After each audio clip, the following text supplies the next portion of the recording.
Is the bot gonna connect, or do I have to... What in the hell was that?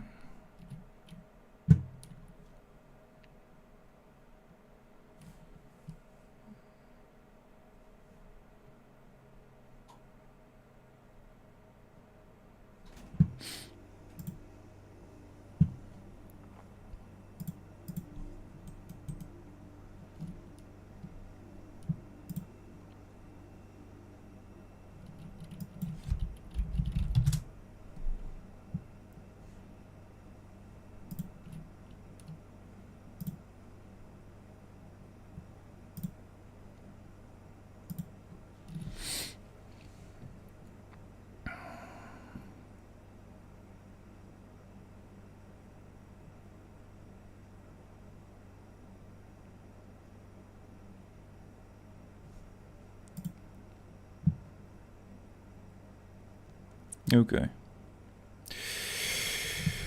Yeah, that was weird. Don't know what that was. Game crashed and then stream pooped itself. What do I have going on?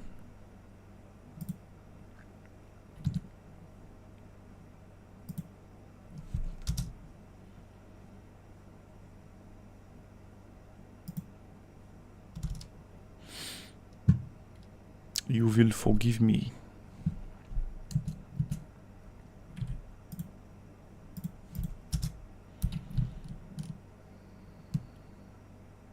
That sucks. I had such a good stream. Well, hopefully people will rejoin. I had 8 viewers and everything. And then something happened, like I lost my connection.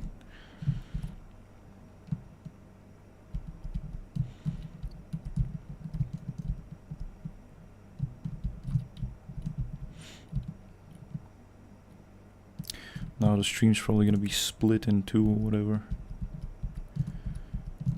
Ugh.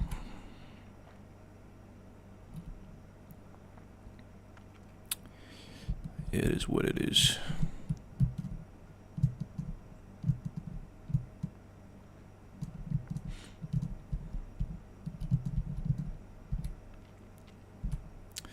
Yeah, let me know when you guys are here, and I have not forgot my train of thought. We're talking about internet cafes popping up everywhere. Hello, James 5. Okay, so stream's populating again. That's good. Had some kind of... Maybe I shouldn't play this game. I don't know what that was. Game crashed and the internet was... It definitely wasn't I didn't overload my components.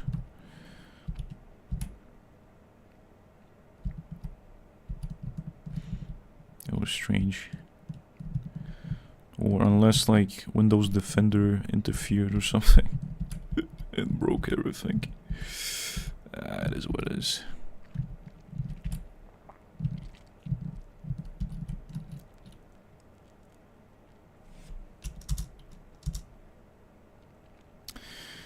But yeah, I'm gonna have to figure out a way to, I guess, continue if I get connection problems like that again. Just find a way to continue streaming on the same stream rather than starting a new one. Oh yeah.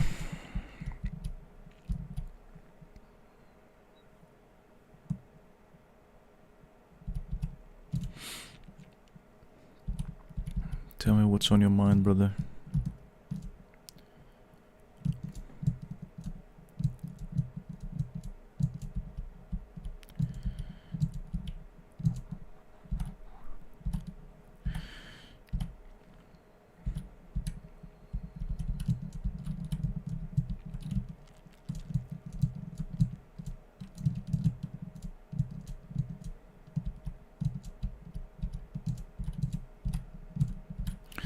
Hello, brother Drunk Rider. Welcome back. Not much. Just doing a late Sunday night stream. Not gonna be harassing you guys with workday streams. The next stream is gonna be on Friday or Saturday, and I will keep my promise, and you and I are gonna be drinking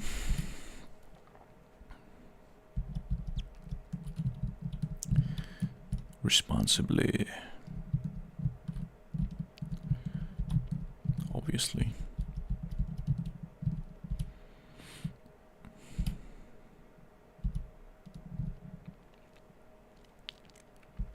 Yep. Let me finish these laps and try something else so I don't crash the stream again. I don't know what that was weird.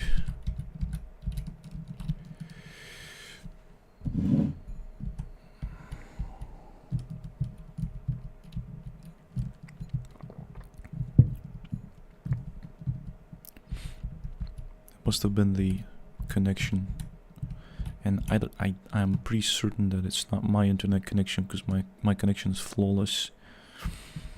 It's the server. It's probably Streamer Sundays and everyone's trying to stream, and my streaming software was telling me that I wasn't sending anything, and then my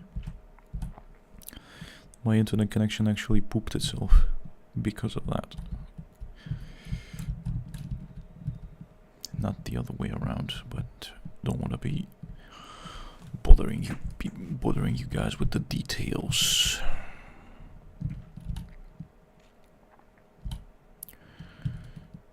We're just chilling on a Sunday.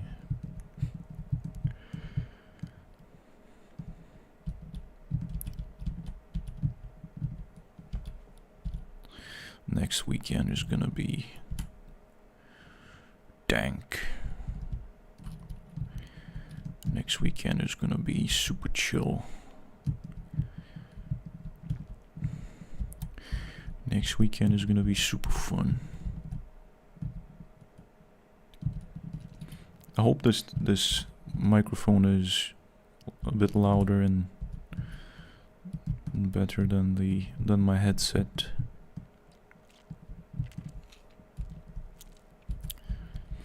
Your boy gets to keep his voice down, unfortunately, because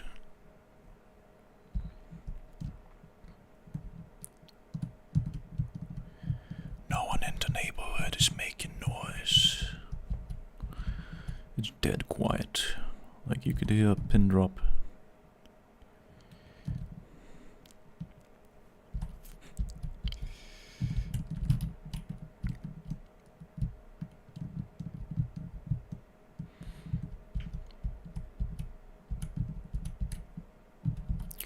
Your boy is so fast he's catching up with the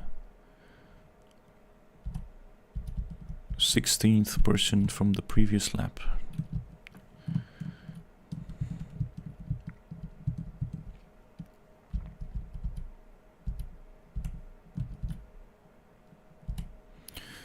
I'm gonna play some Insurgency next and kill some bots. And then we do some trucking.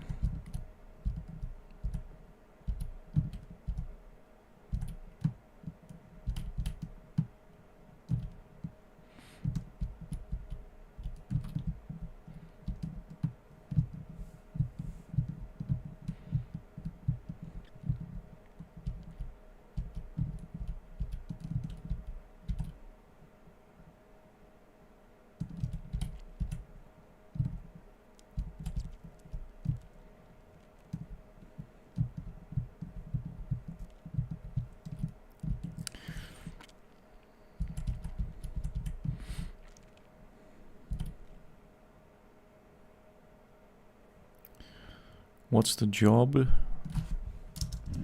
So what's the job you had for the longest time? I think it's definitely the the office job that I worked when I graduated. Well, before I graduated, actually. I was writing my thesis.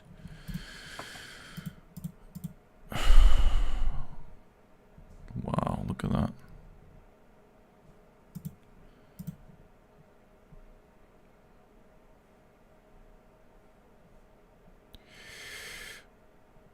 That stream was doing so well, and then I got cut up. I'm actually seething a little bit. So yeah, longest job, a bit over half a year. Office job. We were organizing events.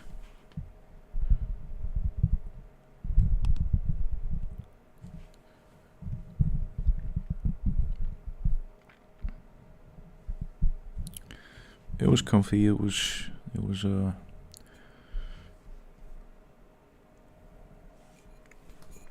wasn't a difficult job. No, not marketing. It's kind of hard to explain.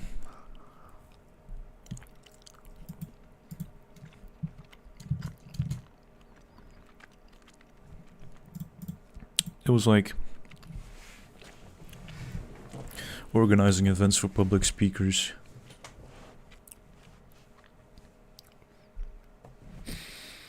Yeah, sorry about that.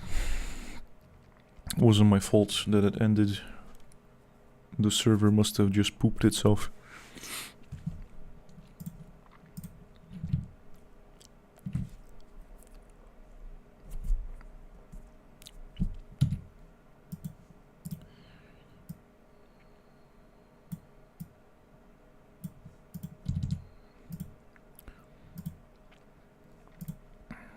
We were doing so well. That's okay. That's gonna... Suppose it happens on Sundays. Everyone's streaming now.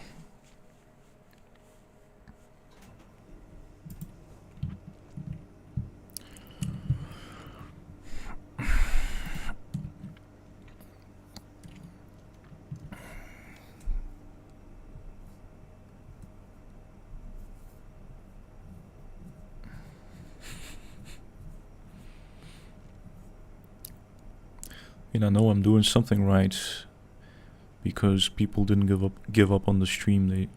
You guys came back, so that's very encouraging, I guess.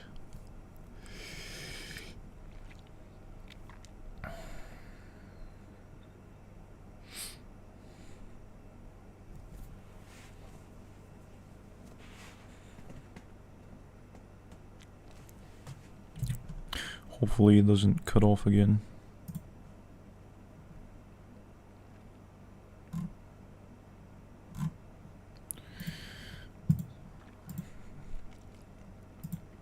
But if it does, I'll be back within a couple of minutes.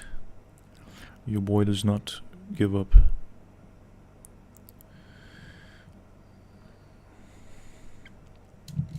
Don't forget to like and subscribe if you are new.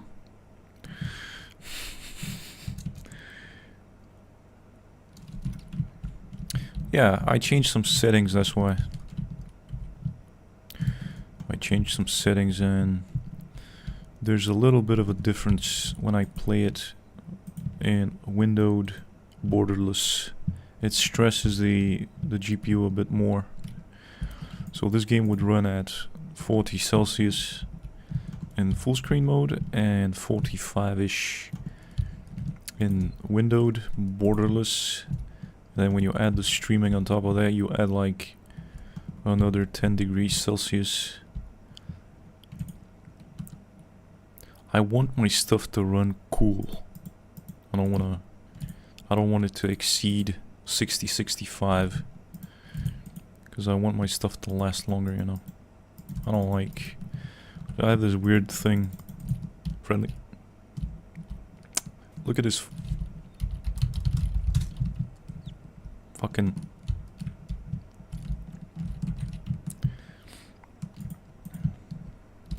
Yeah, well, These things are built to run at 83, but they wear down faster. I don't overclock. Sometimes I even underclock, but I haven't underclocked anything this time around. But it's just the fact that the cooler they run, the longer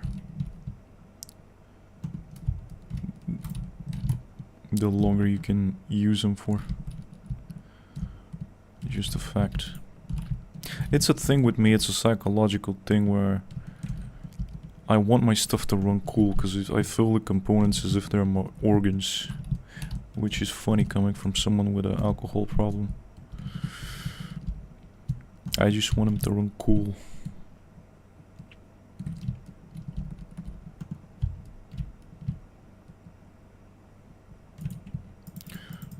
Plus, with heat comes noise.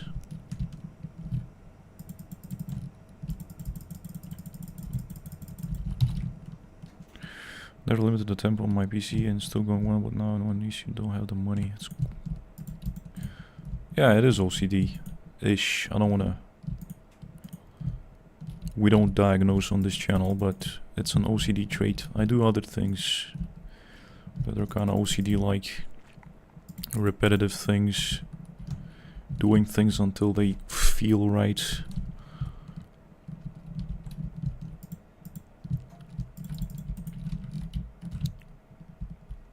Yeah, same. I did invest in a decent cooling tower for my processor. Because even though it's very energy efficient, it heats up because I have the turbo enabled.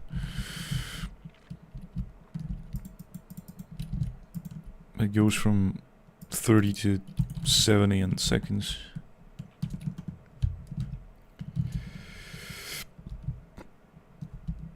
Yeah. Yo, what the? These people are drunk. I don't know if I can... Nah. Let me just try to... I'm gonna be using 2 microphones, one for the game, one for the stream.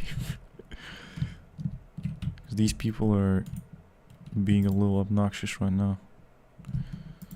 With the team killing.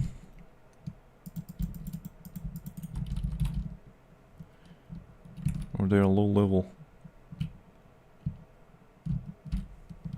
Not really. No, they're not talking, they're just team killing. They're being a silly billies.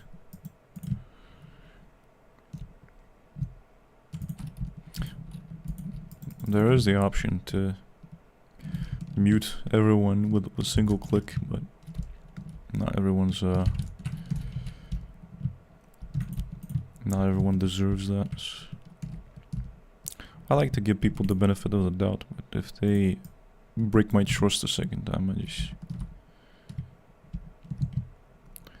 the good news is that there's no cheaters in this game mode. That's why I play co-op and not versus.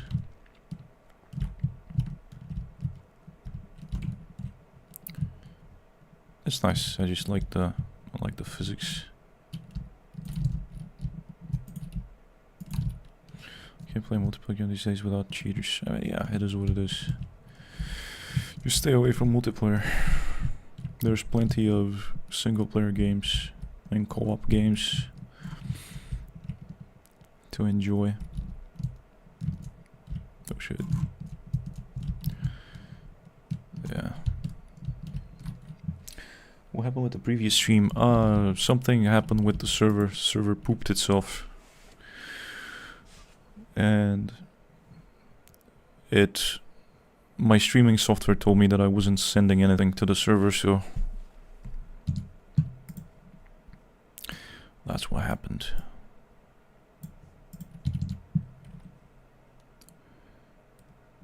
Finally quit War Thunder at. That's good.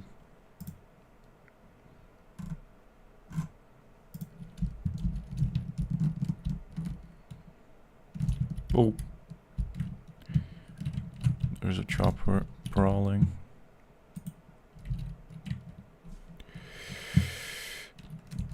I mean, I don't know. I tried War Thunder a couple times and it was just annoying.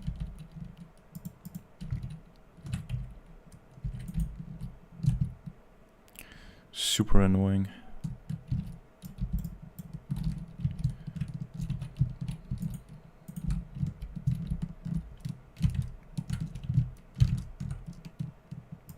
Oh, duck hunt.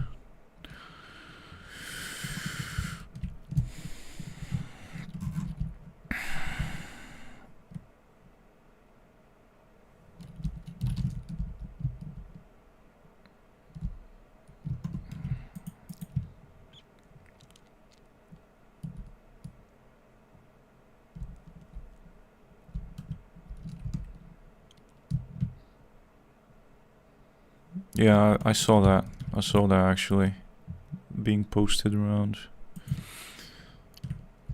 India be getting too much hate.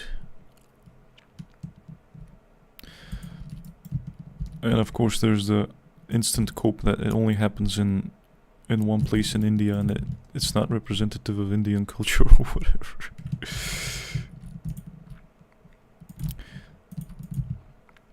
You gotta understand, 10% of my viewers are Indian. I cannot afford to upset them.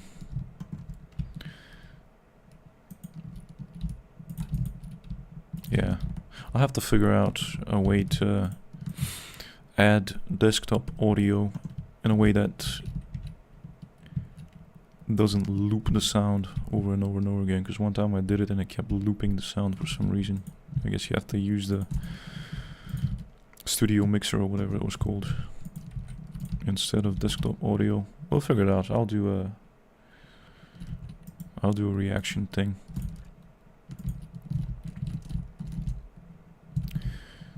Maybe next weekend. That'll be fun.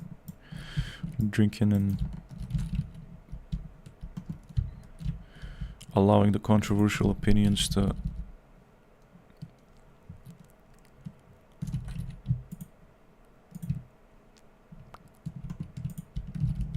surface.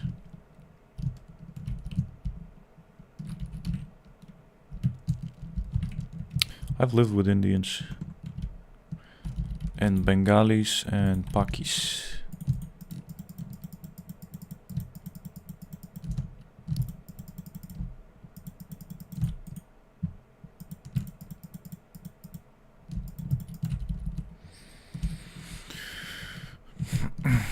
Depends on the because they got like they have their own little.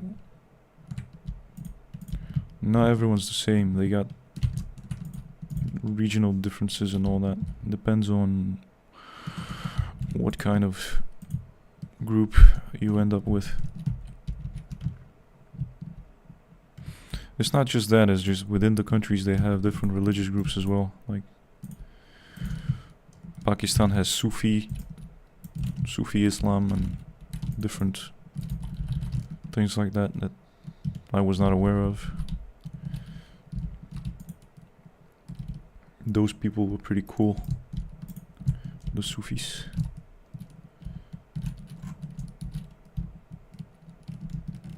As for the stereotypical things, I know I've seen that too, but these kind of people, that they don't, the ones that create the most noise, I didn't have contact with those.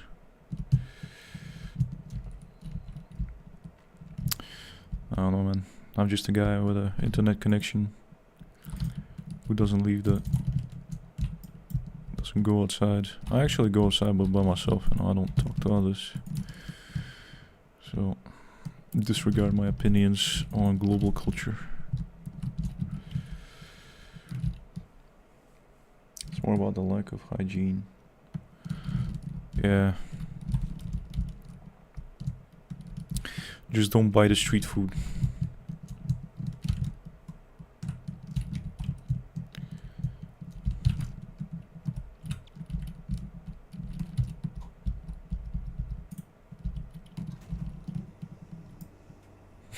Well, I don't have a sense of smell, so whenever I do, it's pretty weak.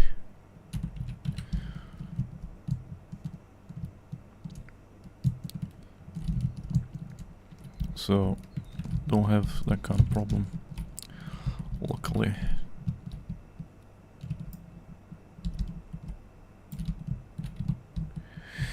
I just saw a friend that went to India. Even in 5-star hotel, the food was nasty and too much spicy. Oh yeah, man. I have eaten some meals. I don't know how these people swallow. Like, it's too spicy for my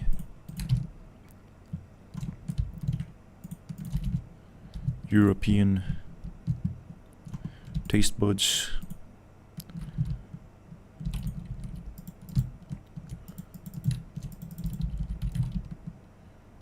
I don't know how these people how their heads don't explode. I guess they're used to it, or they just have a different taste bud sensitivity. That's why they, I don't know.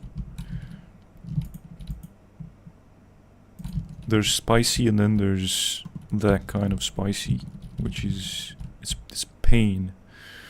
It's pure pain. Like, I think it's a genetic thing. I don't even think it's a get used to this by eating it everyday thing. They're just built different.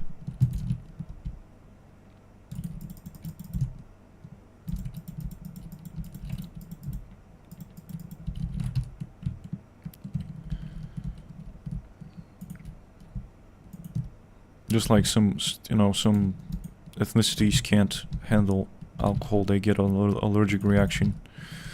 Like some natives in North America just can't metabolize the alcohol properly.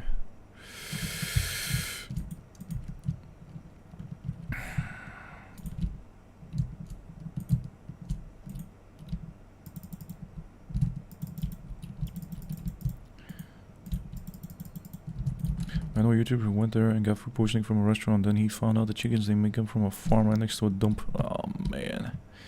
Vietnam, China. Oh, the thing with what was it called? The sewer oil thing. There's so many things on the internet that I wish I could unsee when it comes to the disgusting facts.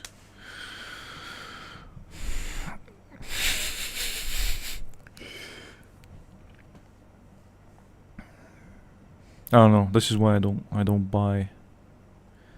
I don't eat at restaurants. It's a scam, unless you're made of money and you don't care. It doesn't affect your wallet.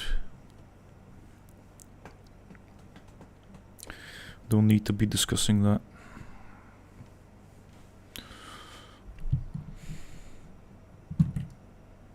Gutter oil. Did you see Kitchen Nightmares? I watch a lot of, especially when I used to drink, I would watch a lot of Gordon Ramsay. There was a stream yesterday about Afghanistan. There's a job that is to clean. Because it was hardcore. Jeez, imagine having that job.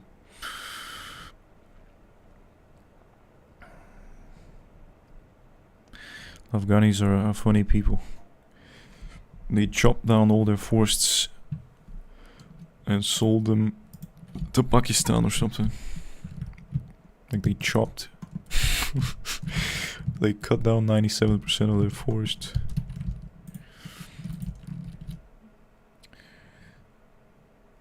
There's a stream yesterday about their outcast to society. Yeah, I don't know, man. Your boy is not cosmopolitan. Your boy is not someone who cares about global politics and global stuff happening globally. Don't have enough fucks to give for someone on the other side of the planet.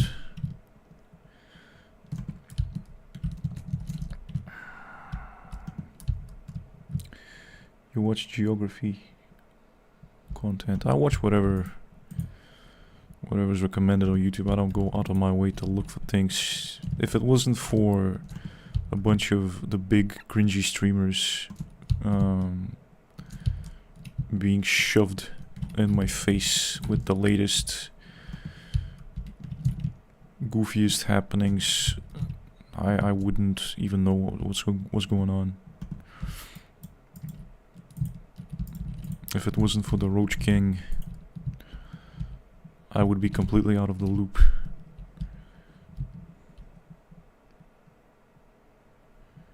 What streamers do you watch? I watch XQC and Asmongold. Asmongold, yeah. But not because I like him, but because that's what's being recommended. Just I don't like him or anything like that. The briefs. He has a way of explaining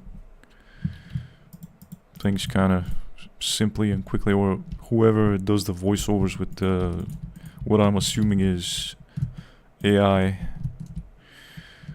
That person, the person who does the editing, does a good job of just summarizing things. That's the only reason I watch the guy. If you watch him, you're basically on top of recent news. Yep, that's exactly it. Like, just YouTube. I don't read news or when nothing affects you, like no party represents you, you're not invested in society, so you don't really care. But I'll catch something with the corner of my eye and I'll allow my left eardrum to absorb some sound waves. That's about it. Me too, I watch the guy and don't like him. He's a narcissist. Most always it's about me. I don't care about his take. Do you ever plan to get a girl? Like someone to spend the rest of your life with? No, I don't plan. I don't plan about that. But, you know, and I was going to mention this in another stream, that it's actually kind of where I think things will just naturally go in that direction. Like someone will just come into my life. You know that meme about the angry dude who's like, I'm never gonna, he's got sour grapes and he's like, I'm never gonna fall for a woman, yada yada. They're nasty, they're evil. And then a woman is like, shows up in his life and she's like, hey yo, what's up? And he's like, wow, and he falls for it. 5 seconds later, he's in love. So there may be, because it's happened in my past, you know, some woman will show up and give you attention, and but I think I'm too old for that. I'm too old to fall for it. But there's an abundance of women.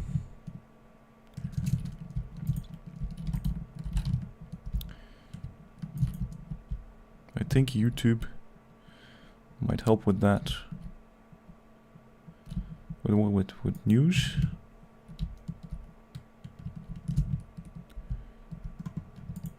Oh yeah, I mean, I'm pretty sure you guys know about the never give up guy, the Swedish guy, and his story. You don't want to be relying on YouTube for that kind of thing. You don't want to be doing that.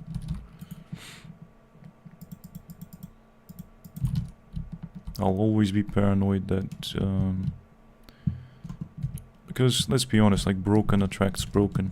If someone likes you because of the loserdom thing, I'll be questioning where this comes from, where this liking comes from. I don't know, man. I'm not too. I don't stress too much over that, but I feel like there's some pretty chill. There's chill women out there. I just it's almost, I don't want to say depressing, but it's almost annoying how typical. You think you're gonna be getting something unique, and then it's just another typical story of Like, you're not gonna be special to that person.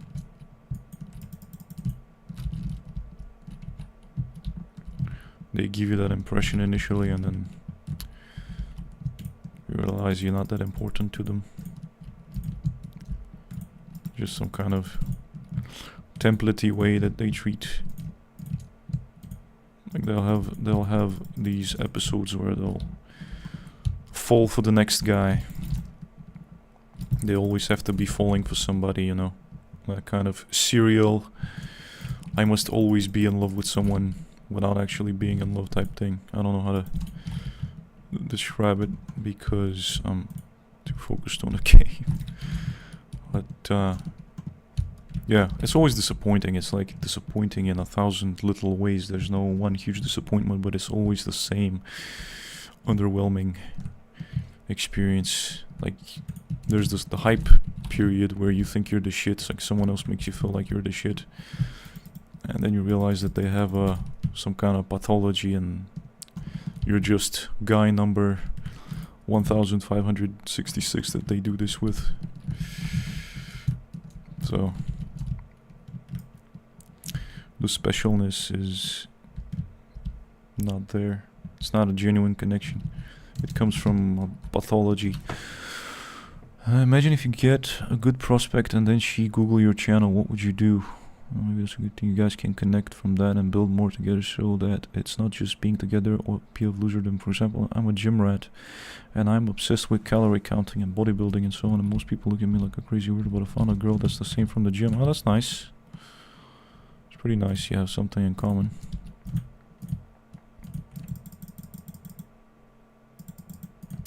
I would be too paranoid that someone at the gym would be mogging me. Yo, what the hell? I don't know, man. I don't want to put myself in a position where I gotta be competing. I'm not naturally competitive. I wouldn't put hope in finding a partner online. It's a waste of time. Says Smooth Rivers. Someone probably new to the channel. I haven't seen you before. Welcome, brother. Chill with us and have a good time, I hope.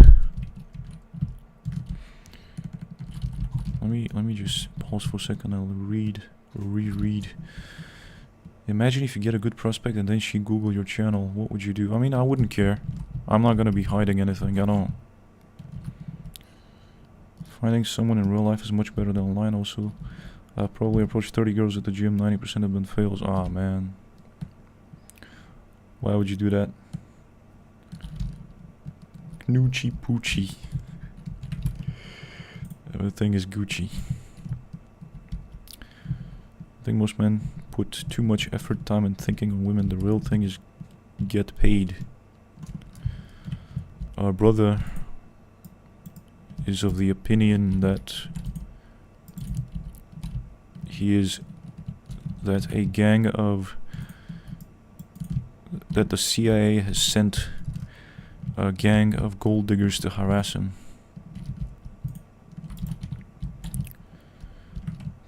I don't mind, it's fun, I love. I got team killed. And whatever. Still number one. I love feminine energy, and now I have a GF. That's nice. Doing it online is a good way to get catfished. That's also true. Ghosted, botted, catfished by some dude. By some loon. My thing right now, my philosophy is that I'm not gonna try. I'm not even gonna try. I'm not gonna try at all. If it doesn't happen naturally, then it wasn't meant to happen. And if someone's not crazy about you, if you have to try for their attention, then you're only auditioning. You're only competing with 20 other dudes on who can be graced with the opportunity to be used and abused and receive nothing in exchange. I've been catfished hard by a dating app. She was trans in the town. I like how you're still respectful and call her she. There's tons of people on dating apps. Would never recommend them here in the Balkans. I've not been on a dating app since 2015. Had some funny stories. She was definitely a CIA trans. Yeah. The CIA is plotting hard to ruin the lives of nobodies. They spend millions out of their budget.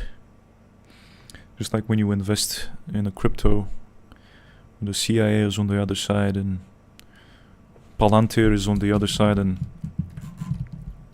Michael Saylor is waiting to crash the price just because out of personal spite he has personal beef. Everyone's always plotting against you, and there's nothing wrong with being alone either. People think it's the worst when you're single, lol. Exactly. I'm proud of it. Why do they invest in TikTok? I don't know. I mean, this is exactly the kind of space for people who don't care or don't get it, who don't try. You could call it a cope, like I could be coping with the I don't care, trope, and then I'm making videos on how much I don't care, and I make 20 videos on how little I care, and I make streams about I don't care. It's like a dude spending 6 hours to convince you that he doesn't have time to talk about nothing, but he's convincing you for 6 hours that he doesn't have time. So same kind of funny conundrum. I'll call the person she out of respect for me. Yeah, I mean, I don't know what to tell you. I've never been in that situation. What is your plan to retire? My plan?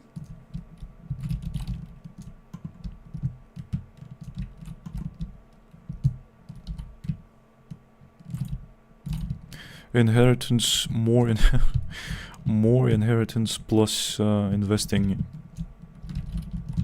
That's it.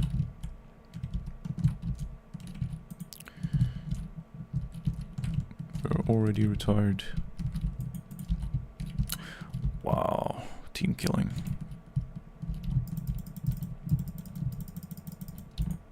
First thing I think, on level 50. Why? Do you have some kind of organ problems?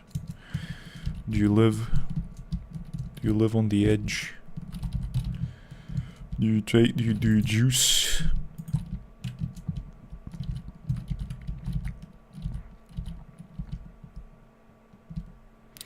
And honestly, someone, I don't remember who it was, someone put it into words. This living past 50 is DLC. Like, it's not, if you don't have kids or grandkids, like, it's, what is there to live for? Or if you don't care about that kind of stuff and your body starts failing and all you find yourself just taking pills and managing diseases all day, becoming more crippled as time progresses. No, I just dislike life, so I'll work to survive instead of living. Yep, that's how it has been always. And these people are really keen on team killing and team hurting.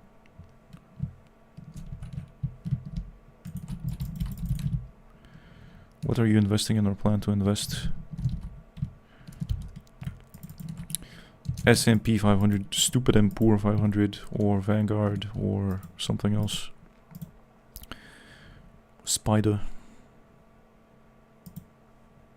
I hate how humanity made society having to work and be a slave to the whole system and still not have enough free time and money to survive. We make countries to divide ourselves, and so on.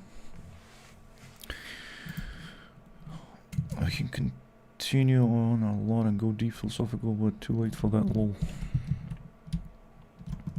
Feel free to do that, brother. It's always good to fill the chat with your thoughts, because like, you can only yap so much, and you guys are what's driving the stream. You guys are what makes it fun. You guys provide the unique insights.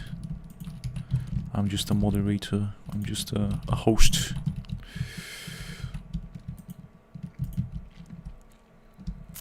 For living, you need the money.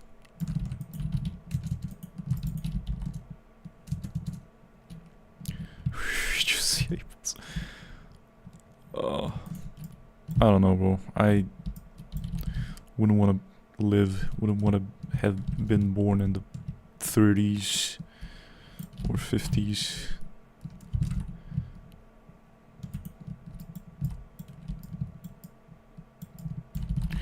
Having a pretty good time right now.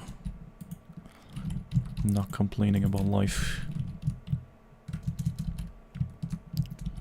Now is the time to be. And then you'll just join the 100 billion plus people who have lived and died meaningless lives, and nothing will change. All you gotta do is make sure that your current life is at least like fun and worth living.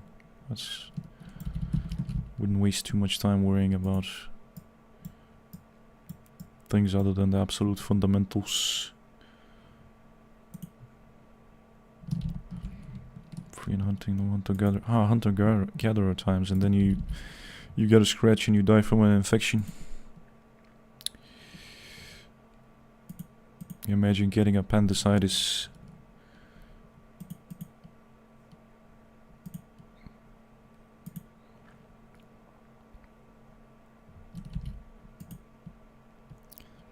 You die from the most ridiculous preventable disease. Or you break some kind of bone that doesn't heal right. It's what's worse than being eaten by a lion is just being crippled, living with some kind of major handicap in those days. I've been in 3 near-death situations, never reacted to, but being scared, that's nice.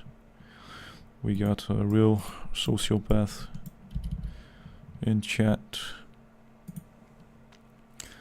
Burn alive. I mean, at least you get to die. What's your opinion on LGBT dudes? Don't care as long as they don't try to start something. Because I've had LGBT dudes try to hit on me, and it's not comfortable, you know.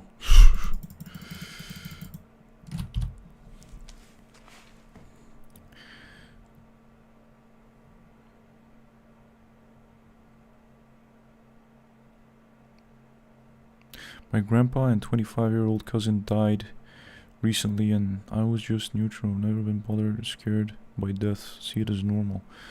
Yeah, same.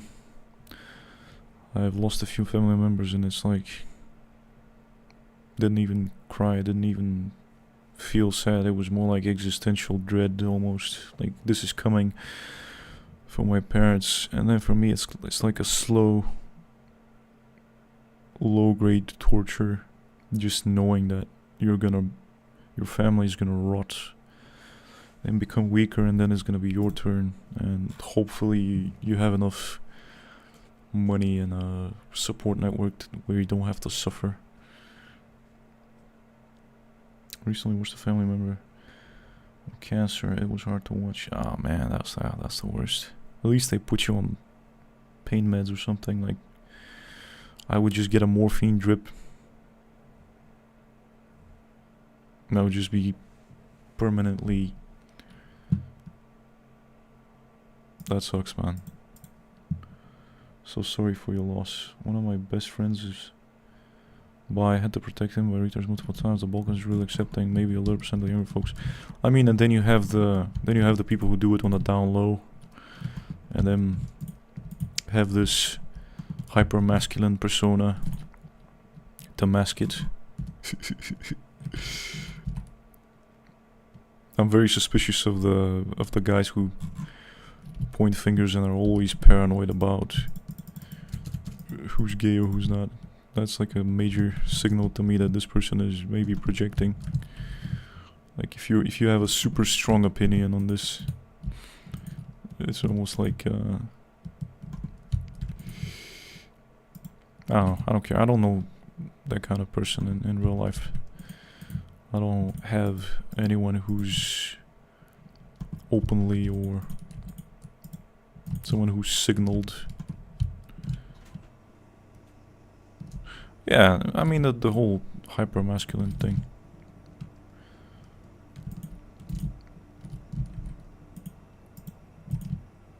Straightest dudes, family dudes that I know, they're very chill about the whole thing. They don't care.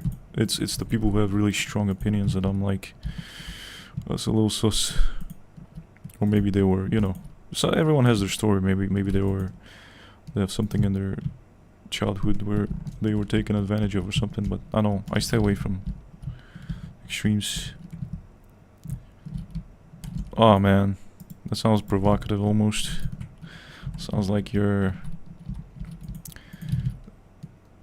flirting.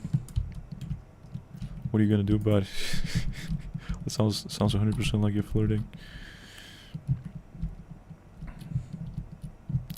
Even when you're rich, let me read you some stuff.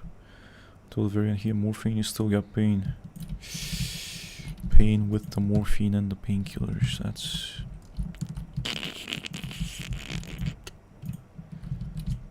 That's a nightmare scenario.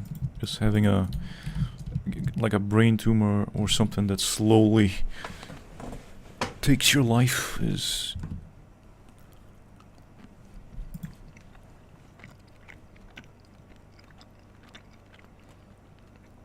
I went to the last funeral and the person was poor. It was 20% of people of the one of the rich person. I don't care, have fun with it instead, fight them. The rich person couldn't park the car.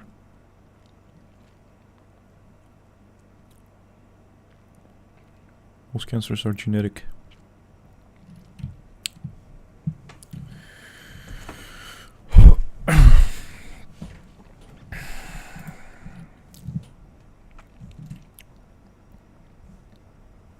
If you live long enough, you'll get cancer. If you live past 80. Especially nowadays. Have you ever smoked cigarettes? Nope.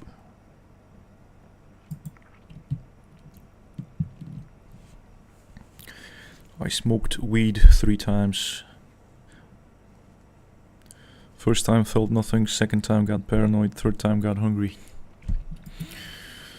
And I was like, what the fuck is this shit? And that was 12, 13 years ago.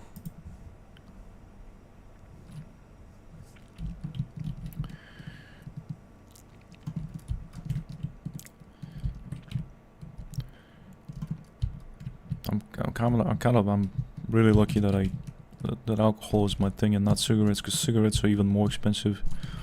Alcohol is at least cheap here. Like you can get a really decent buzz on the cheap. Is it though? Is it a death sentence? Because I think that if you catch it early, you just cut it out. And in most cases you just, unless it happens far up in your tract and you have to shit through a bag. Never tried Ciggies or weed. I don't know if I should try. Scared of missing out. I really don't want to even try. I mean, missing out on what? Whether you think you're gonna get, like,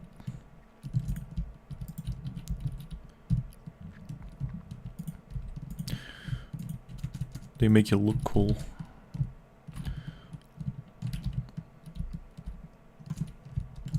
Smoking, some people make smoking look really cool, but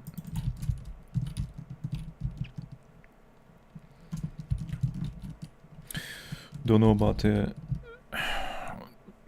effects on anxiety if you're smoking for anxiety. I don't know, man. It's the kind of same thing with alcohol. You start taking these things to relieve anxiety, and when you don't take them, your anxiety is even worse. So you gotta be careful. I got drunk multiple times in high school from the age of 15, 17. You used to get drunk in clubs. More of alcohol. That's good. That's some normie shit right there. Just very anti-smoking, and I think.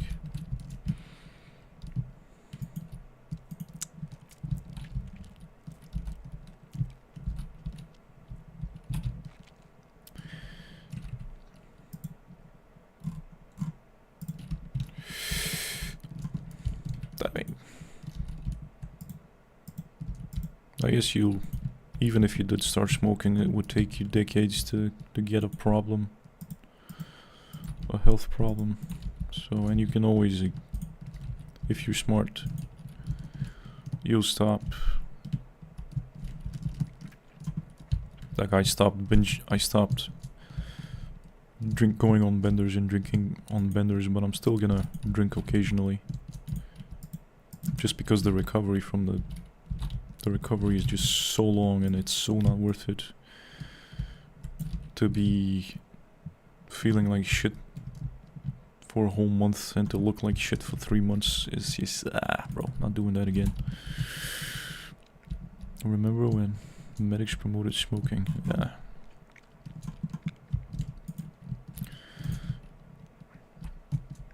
I drank twice in the last 12 months only because of birthdays and other celebrations, and even worse, I just drink Coke Zero and orange juice. That's good.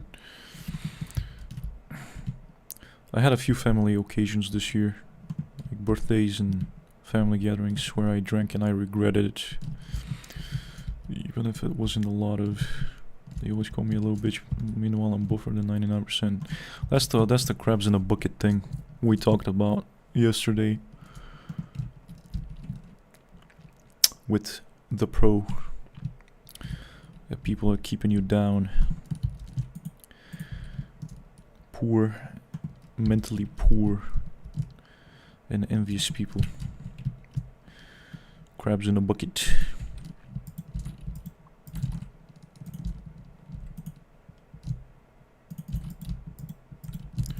See, I scratched my car.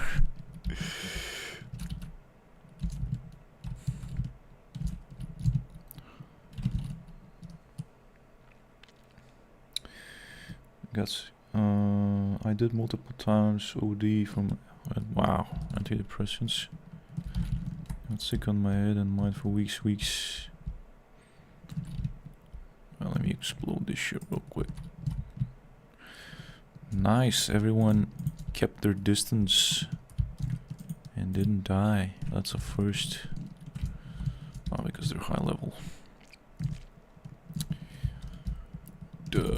Wish I cared enough to go to the gym. Never could do that. Too much discipline.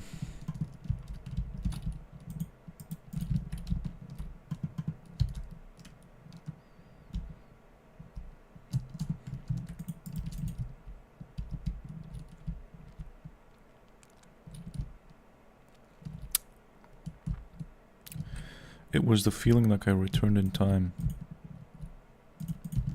I don't even know why you would take that kind of pill. Especially when they make you more likely to do something to hurt yourself. Usually negative emotions are the biggest motivator and the biggest reason why people get disciplined. Yeah. Yeah, and I guess when you don't feel negative emotion, when you don't feel positive emotion, when you don't feel anything, you don't have any motivation. I don't feel much. Unless I'm drinking, then I can start feeling something. I were anxious and wanted to recover fast. That's really true. That's a truth bomb. No pain, no gain. No pain, no driver. I was a fat kid that was bullied all childhood, and now I'm obsessed with the gym. My life is gym work trial. Yeah, sometimes you need someone to bully you to grow. And when you don't have that, especially in childhood, like I never had anyone push me to do anything. Never was criticized. Never was peer pressured. Never was bullied. And I just end up chilling and doing nothing. If I miss 1-2 gym sessions, I get anxiety. That's a Andrew Tate kind of mindset. It's a guilt thing. I don't know if you want to be living your life based on insecurity, but if it helps you stay on top of, maybe it's a good type of pain. A growth pain. You're doing more than most. If you got good physique, I could never do that. I just don't care. Fuck Tate, I hate that rip up reinforcement. Nah, I mean, I don't mean him, I mean the mindset. That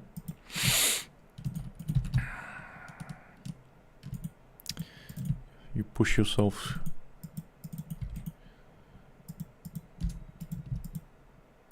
Like, I feel everyone who tries too hard has some kind of...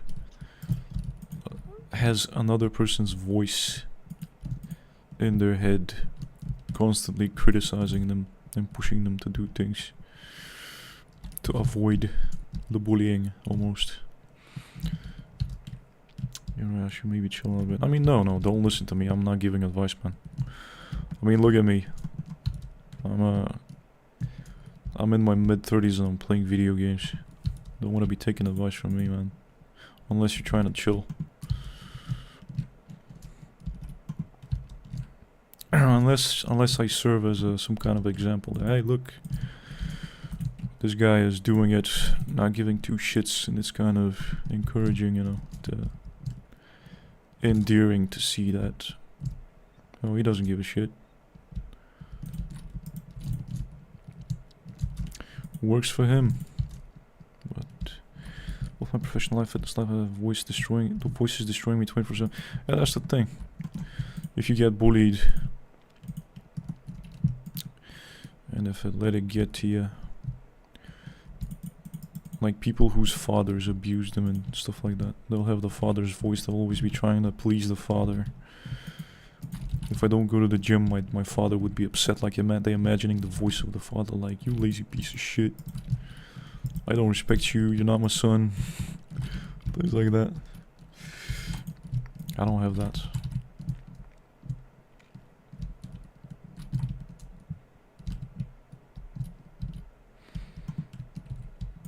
But it's the voices that...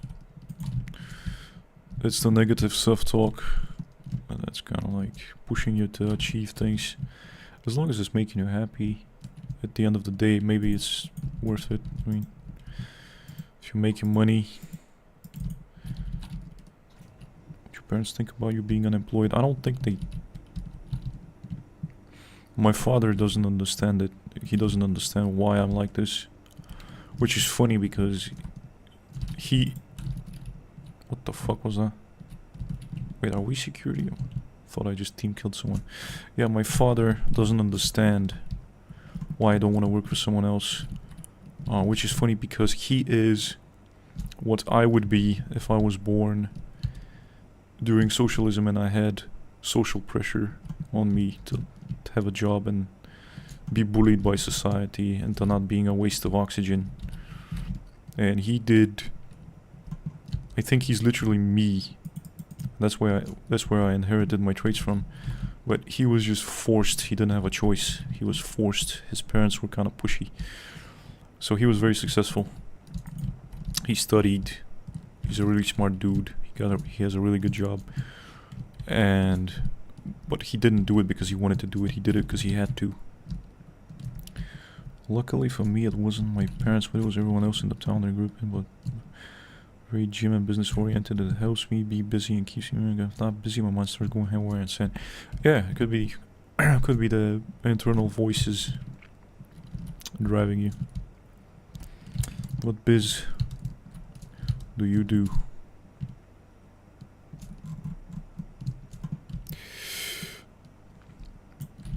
My mom is like convinced that she's on my side, you know. She's like,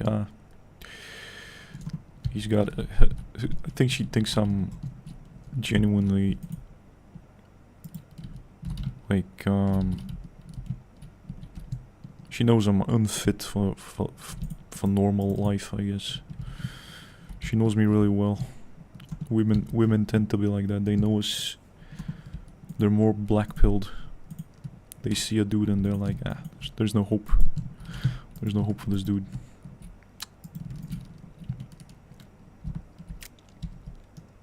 I work as a software engineer and do freelance for clients on the side. I want to grow that. Also started a channel for gossip and drama.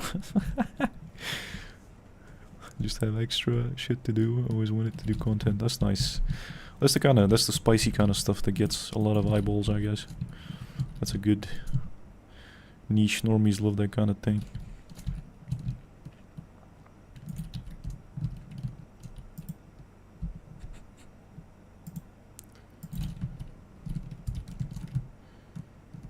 Yeah, I think you're gonna do really well. You seem to have a really good head on your shoulders.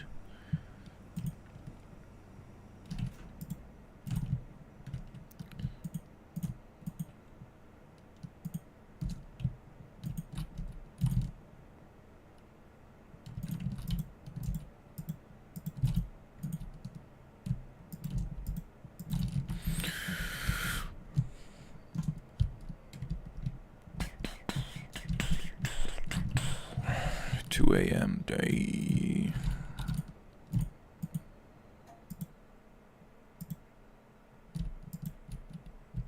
Oh boy. I do content like Ask Mongol, but I give a funny, stupid Balkan twist. I compare shit with how it is here in the West with social issues.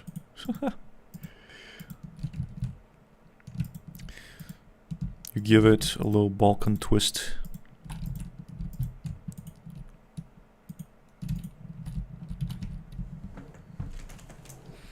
Planning to visit the US next year. Hopefully I won't get as long as you stay away from the subway.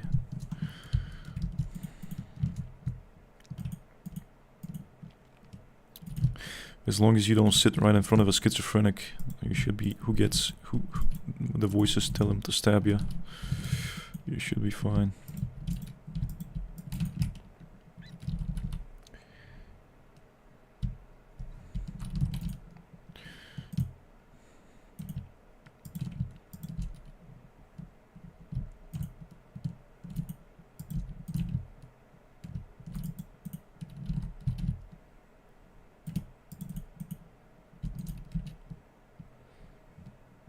50% of people in LA are schizo, and I'll be mainly staying there at my friend's place.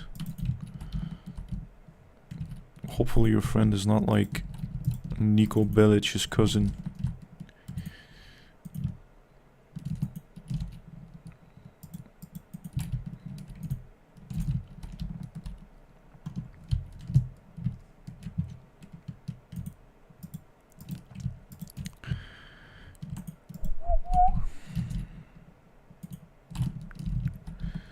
Sorry if it was too much. I like dark jokes.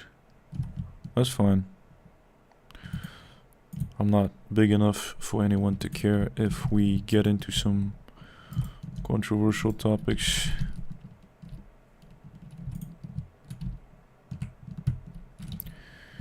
No one cares.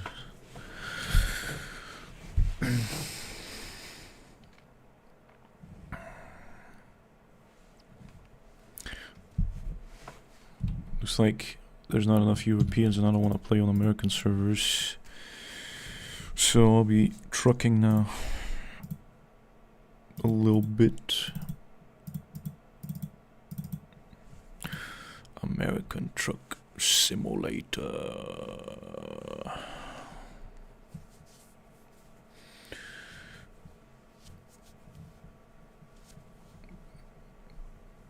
Look at that. 240 hertz is something else. Come on, bro.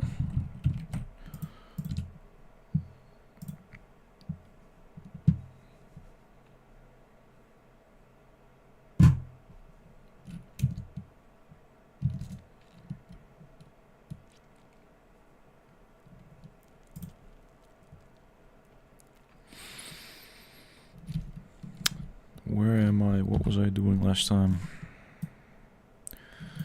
Guess I wrecked my truck. I think, yeah, did I? Ah, it's not too bad. Okay, brother. I'm glad that you took time out of your evening to chat with us and share your stories. It has been interesting and enlightening, and I hope you enjoyed your stay and de-stressed a little bit. That's my mission. That's my goal. I am the de-stressor. hopefully. And have a beautiful evening. And I won't be streaming on weekdays, at least not this week. I'll be streaming, I'll announce it actually, maybe Friday evening or Saturday. Definitely Saturday and Sunday evenings. So whenever you wanna pop back in, I will announce it. And I'm gonna keep streaming now until there's people watching. As long as there's someone watching and chatting, I'll keep streaming. Because looks like you guys are enjoying these, even though, let me check.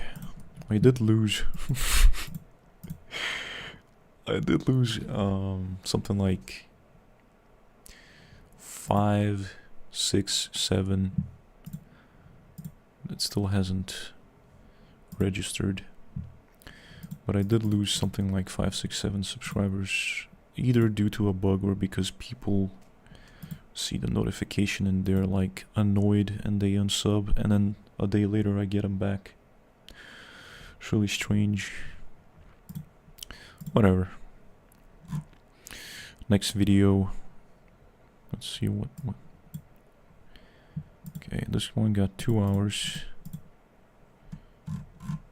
Okay.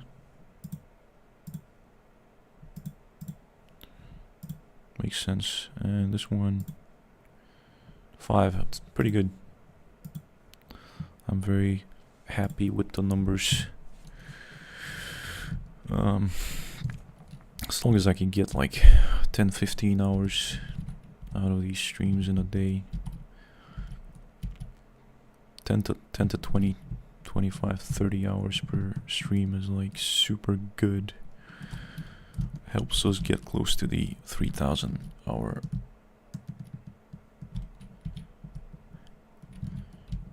goal. You notice everyone want to take a chance at YouTube. I mean, I think, like, a lot of people say YouTube's dying. When they say that, what they mean is the content, the quality of the content is dying. Like, it's becoming sloppier. But more and more people are on YouTube. Yes, more and more people are starting channels. More and more people are uploading videos. That's just statistical fact. And it's kind of weird because after 20 years you would think that this place would finally, people would get tired of it and they would move to another platform.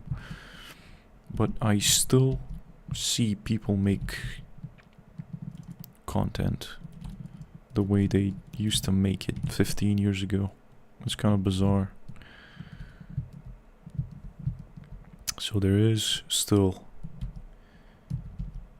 early YouTube vibes on YouTube. Yes, I do think that more and more people are trying to make it. And it's also, keep in mind, it's also because the algorithm changed. I don't need my headphones, man. What the the algorithm changed, and it's offering new channels. It's pushing new channels. That's what I've noticed. That's how my channel exploded, because a few years ago, before this change, it was pretty difficult to get people to watch your stuff. You would only get shown, and that's still the case actually. When you use the search option, it'll show you mostly the big channels.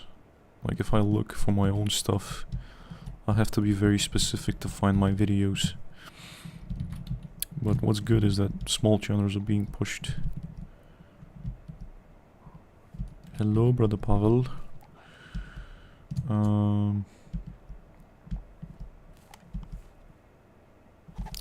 Like he just showed up to say bye. That's fine. What was I saying? yeah, small channels are getting pushed by the algorithm.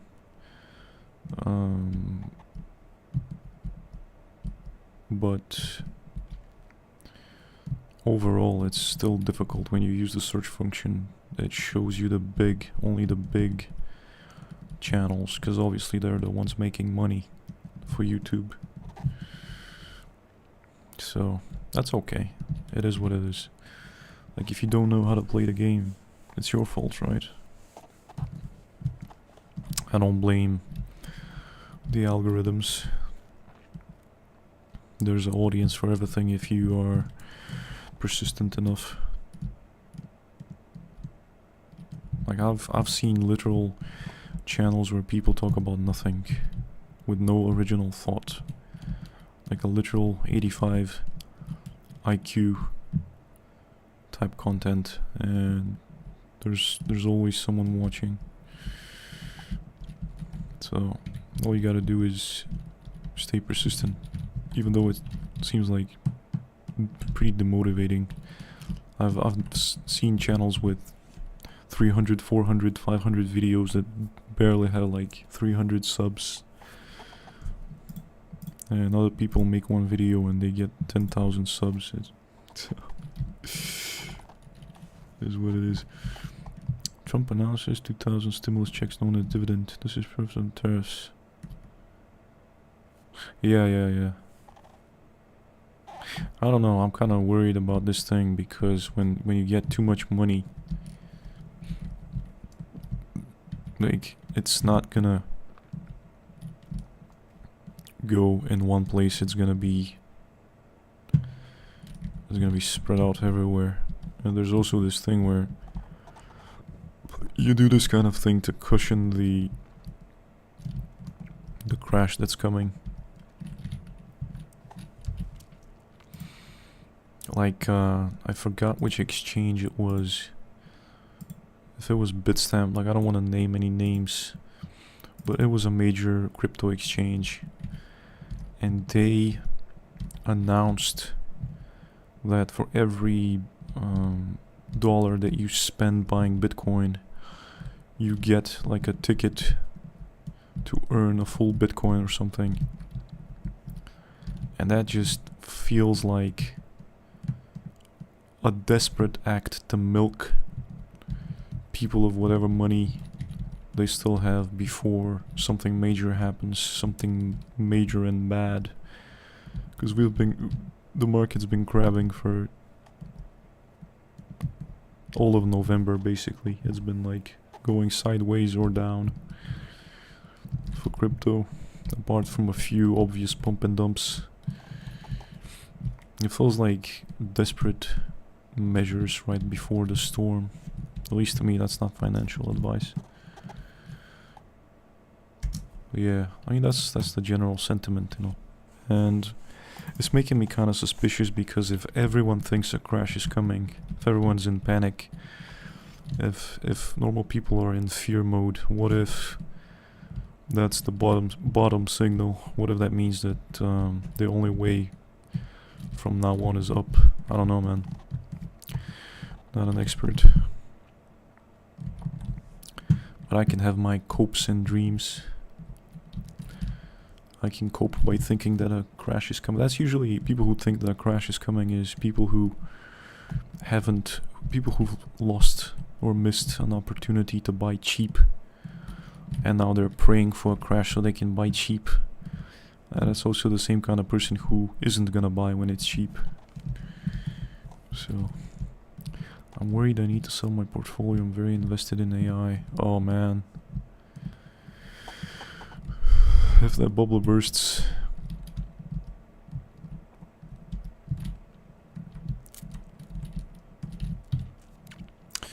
I don't know. The line will keep going up, but not. There's gonna be breaks, you know. There's gonna be tiny breaks. There's gonna be corrections. The line does not go up without corrections. And to someone who's like who has a job and invests every single month, they don't care. They don't care that there's corrections. They just use the opportunity to buy dips. But to me, to someone with unlimited amount of money doesn't work, you know. I have to, unfortunately, midwit and time things.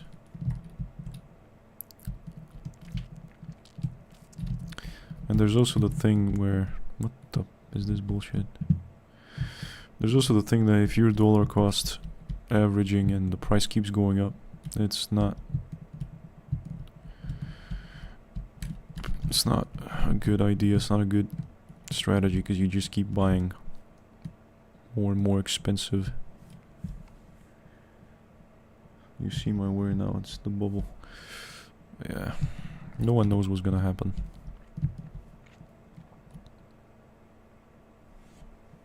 I don't know who to trust. Everyone has their own agenda.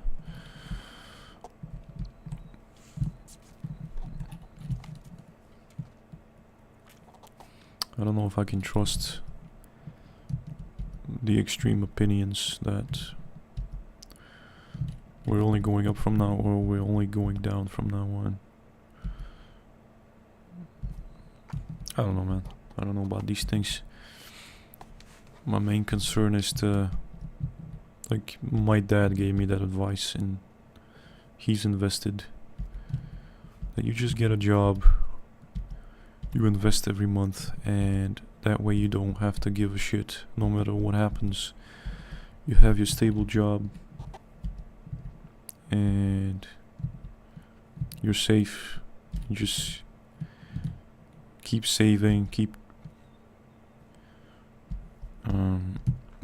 splitting a chunk of money every month and putting it towards an index fund, and you're set. Like, even if there's a period of 5 years or 10 years where nothing happens, or the prices go down for a year or two, you're still gonna be buying it cheap, and you're gonna come out on top. Like 10 years, 20 years from now, you're gonna be in a better position anyway. So he did the whole trading. He was big into these competitions, the tournaments, the forex tournaments. He would play with dummy money, with demo money, and he would win competitions and win prizes. And he was like, when I started working and stopped looking at the charts is when I was most profitable, because you don't stress over it, you don't obsess with it. You're not staring at a chart and like... ETFs are mostly a scam. I work in finance. What do you think about a global ETF with 4,000 companies, 4,000 of the most profitable companies? Yeah, he is preventing a crash. So when you start getting these little cushions, that's how you know that it's because you're gonna be falling from a high place. At least that's my paranoia, my instinctive paranoia.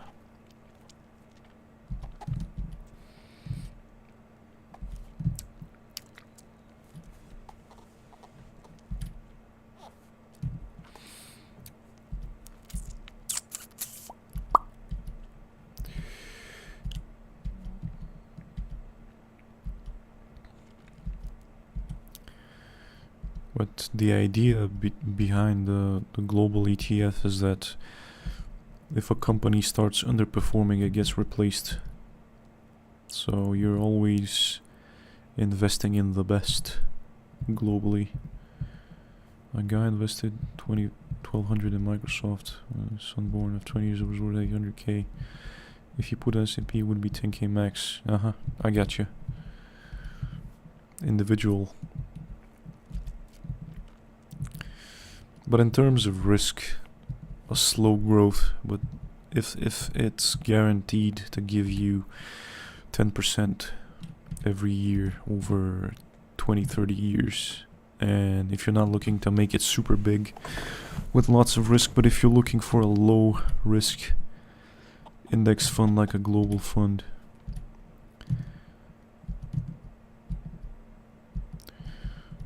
and you know that they're gonna be giving you 10, 11% every year. So you don't have to think about it. Otherwise you just buy the number one. Yeah.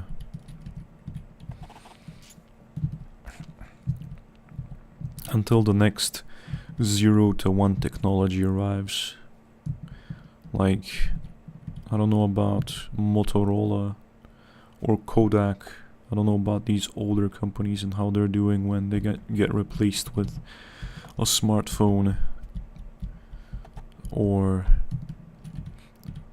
a digital camera. There's always a risk. Yeah, until they get replaced by something else and everything plummets.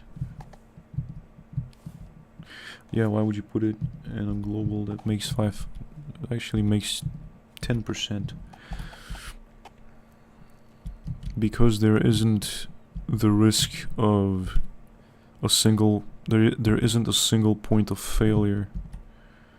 If you invest in one company and that company poops itself because you develop quantum computing or the next big technological thing and that company craps itself, you lose everything.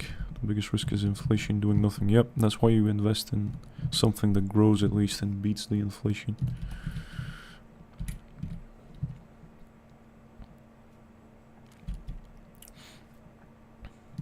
But mostly it would be because you're risk averse.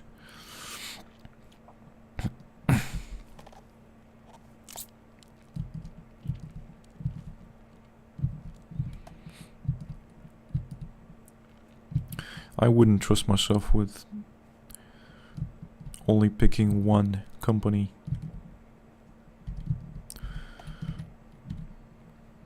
I'm not looking for quick gains, I'm not looking for huge gains, I'm looking for something stable. That I know that 20, 30 years from now it's gonna be, I can still be milking it little by little.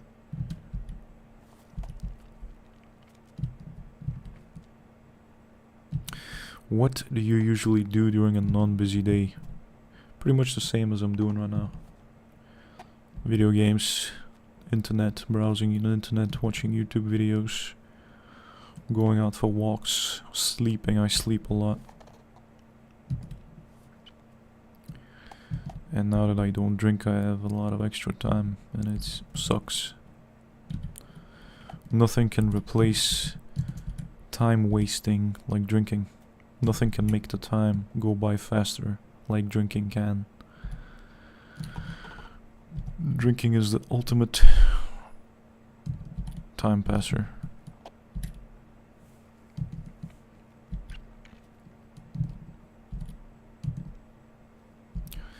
I mean, unless you can edge for hours.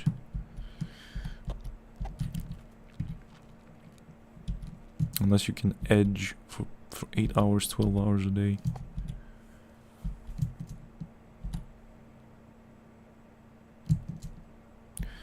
Don't enjoy playing games.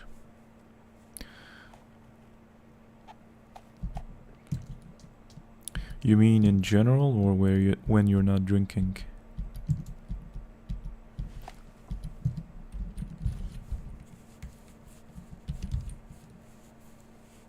Because I usually enjoy gaming a lot more when I'm drinking. We'll see how it goes next week. While I'm drunk, I do enjoy more. Yep, that's the thing. Because you get tunnel vision. It's very easy to focus on one thing like an idiot. And I would delete if I had to drive a truck in games. I also was joking. That's okay, man. We're all joking. Nothing is serious on this stream.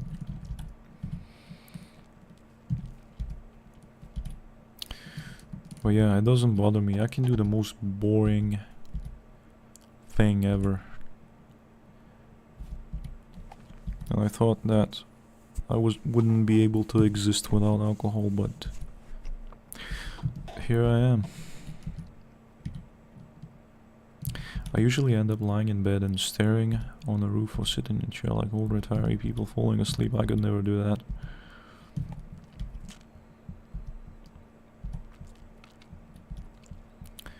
Honestly, like, streaming for a really long time would be my jam. Sometimes CIA makes me to investing. Definitely gonna have to start doing the review thing, reaction thing, because you know it's kind of it's super dumb, and it's super funny, but it's so true, because when you're like me, when you don't stay in the loop of what's going on in the world, the only way you can really learn is when I have you guys and you're giving me ideas, and when we're watching and reacting to things, to global events, maybe like forcing yourself to stay in the loop can be an interesting thing. Stay on top of current events. But then, you know that there's the risk that if I don't have a strong opinion, if I don't have a narrative, I'm not gonna be creating a community of like-minded people. I'm not gonna get big, I'm not gonna grow. No one likes a fence sitter, because I'm pretty apolitical. But I guess there's a allure in being detached from news and politics. But you gotta be careful. You gotta be careful, because it's very easy to get banned and deplatformed nowadays for having the wrong opinion. Because I feel like what inevitably happens to streamers who get into the reaction thing is they have to pick a side.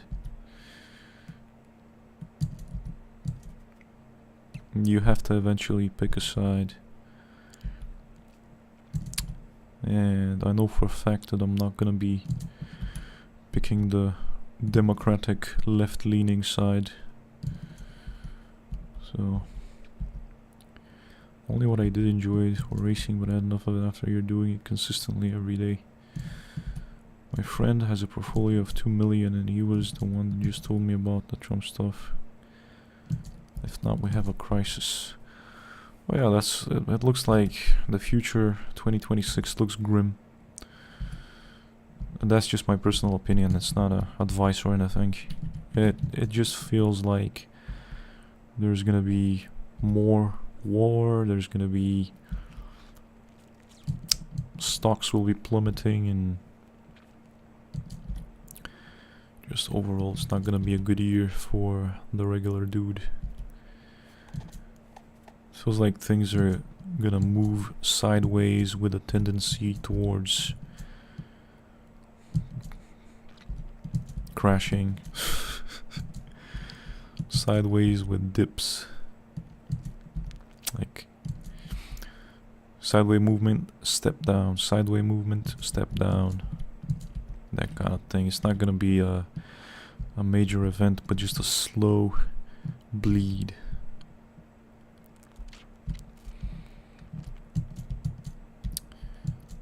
I'm completely lost currently with myself, having no clue what to do. Recent days.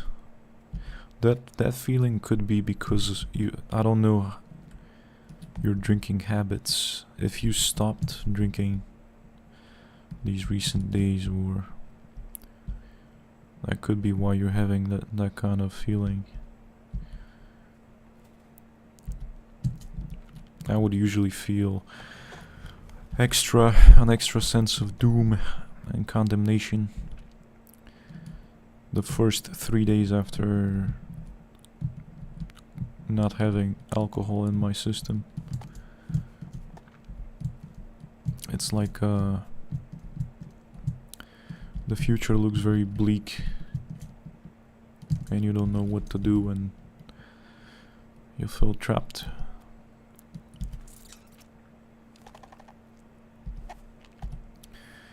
Yeah, twice a week is pretty good, but it's enough to where the next couple of days you will have more anxiety. You'll have negative thoughts. For at least a couple days, you'll have intrusive thoughts.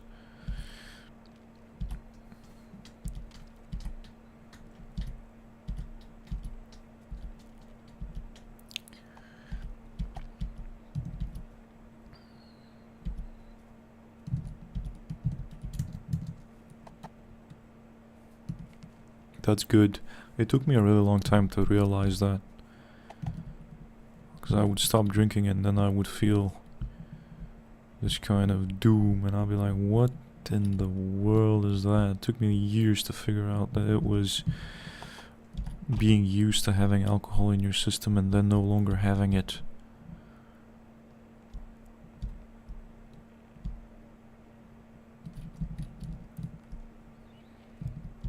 But still, without drinking, it's tough to realize what to do while I'm a guy without interest in things.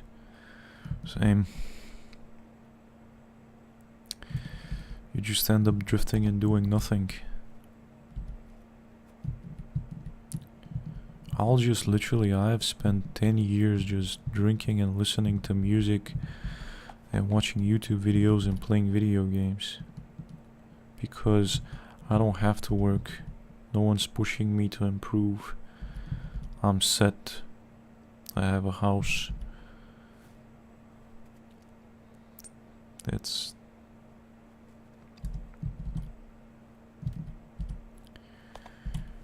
unless if you're that kind of person and you don't have something or someone pushing you. And that's the scary thing as well. Because your parents are only gonna be alive for so long. Like imagine losing them at 50 and now you have no support network, no one cares about you, you have no job experience, and you have, on top of that, maybe you have health issues now and you have a drinking problem or a mental issue and physical problems and you can't work. What are you gonna do? That's like a nightmare scenario. Have you ever had to deal with someone guilt tripping you? Yes, I've had people in my life try to do that, but it never worked. Yeah, you need money to run a house and also for food and for basics. Exactly. You need electricity. If you live in a country with seasons, I mean, worst case scenario, you need at least a sleeping bag. Like I've literally, because my heating, I've turned off my heating and it's like freezing outside. It's freezing, but I put my beanie on and I got my t-shirt and my shorts on and it's pretty warm inside. But there was winters, man, where I was literally wrapping my body in thick blankets while I was on the computer just to stay warm, because I didn't want to use electricity, because I didn't want to rack up a electricity bill, because it gets pretty expensive when you heat yourself with electricity, with the HVAC. Worst case scenario, you need to be permanently living in a sleeping bag to stay warm. Can you give me some advice, because I have an ex-friend who keeps doing that and I don't know what to do? You're gonna have to tell me, you're gonna have to give me specifics. But yeah, usually if someone's trying to make you do something that you don't want to do, if it's the kind of person who's like, do this, it works for me, do what I do things that I like, stop doing things that I don't like. If it's that kind of person, you just cut them out of your life. But I don't want to give you advice. You have to give me some specifics, like what they do, what they say.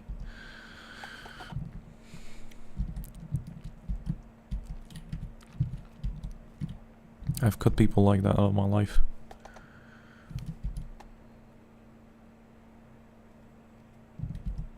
Because and even if you do what they want you to do, they're gonna be unsatisfied with the results because you were never meant to do it in the first place.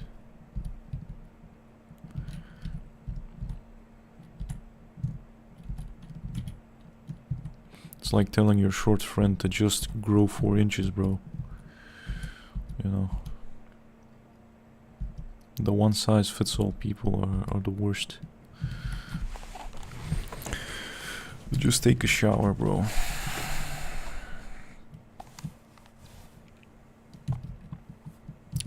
Someone, imagine being so dumb that you don't understand that what works for you isn't gonna work for someone else.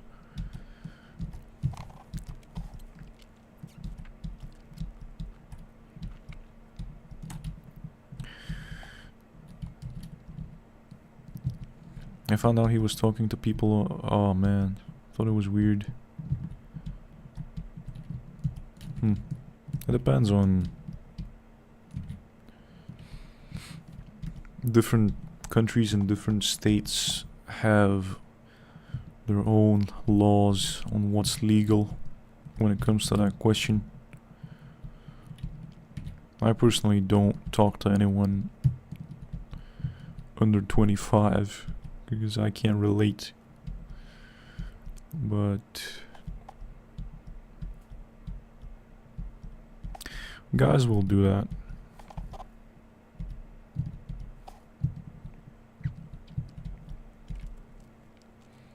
Guys will they will bury you with excuses on why that's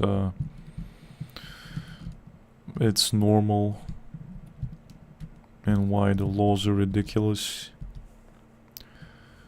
But I think if I remember correctly, you were in the US and you guys are pretty strict about the kind of thing.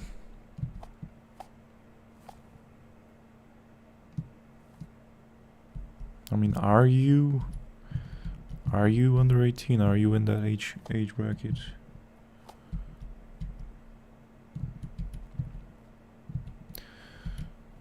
I hope you're over 18 if you're watching these streams. I don't want to be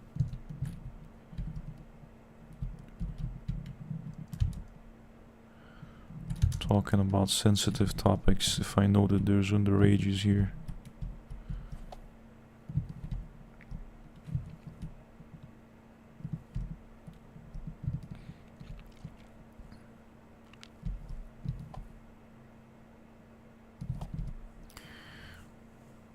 I've known dudes like that. They have there's arguments for and there's pretty powerful arguments against the kind of thing. I'm 21, he's 23, but he also blames that he has a mentality like a 16-year-old and has autism. I mean, that he can get in trouble. If not, if it's illegal, and he does that kind of thing, it's still frowned upon, and he's gonna get in trouble with the father or the family. So he's gonna get in trouble eventually if it's not a good thing to do in your culture. But yeah, it sounds like excuses. I know I've known people like that. They're like, oh bro, you don't get it, it's normal. People have done it, like our ancestors married when they were super young and they didn't have these problems, and our laws are BS. And there's also the counter argument that if you have to be preying on someone younger than you, then you're a loser, and why can't you grow up and date people your own age? If he says that he's got 16-year-old mentality, the law is the law, so not a good thing to do. Yep. I personally could never do that. Even a 23-year-old to me sounds like a child. I have nothing in common with someone 10 years younger. Yeah. Like, we obviously we don't know the full story, but people will there's good arguments for anything. They can spin tales about how our ancestors married when they were like 5 years old or something. If it feels wrong to you, if it makes you uncomfortable, that's the only thing that matters.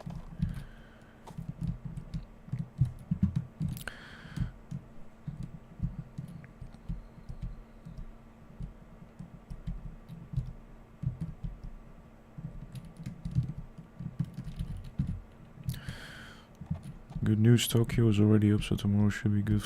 There's no crisis. I hate crisis. What's the Bitcoin price right now? Is it still grabbing between 100k and 104k?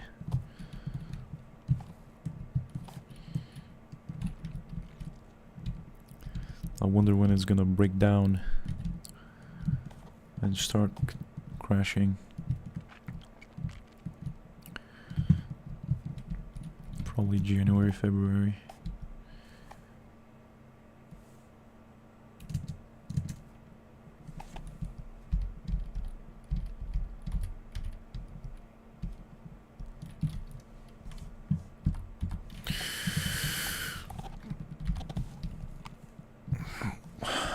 $106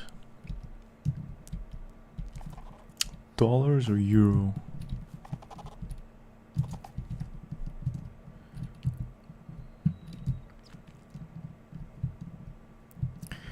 The bulls are getting desperate. Oh well, I guess they can have their pump to 115 before New Year's Eve, and then we going down. Hopefully. Or if we don't, I'm just not gonna buy. Euro, okay.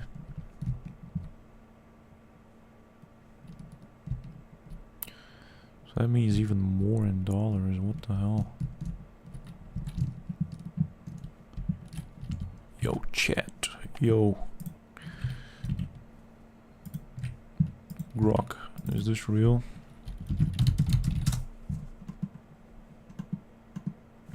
Wow, it's actually true. Oh man, it just shot up actually. Wow, that's big. Well, I mean, when you zoom out, it just looks like a bull trap, right? You have the head and shoulders. Yeah, man, this thing is going down long term.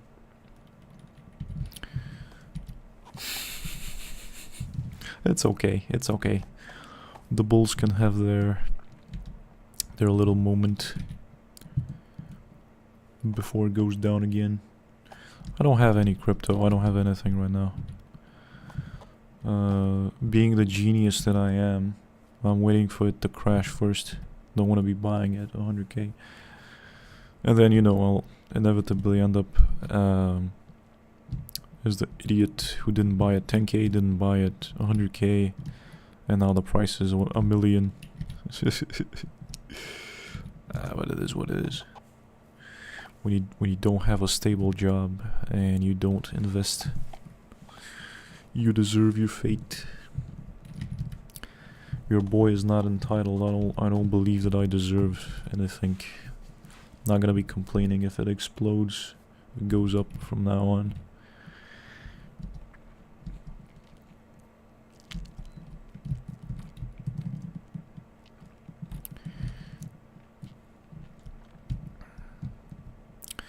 You don't trust crypto?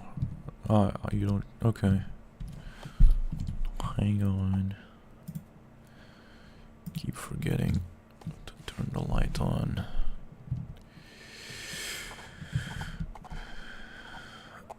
I mean, yeah. If Satoshi wakes up and decides to dump on us,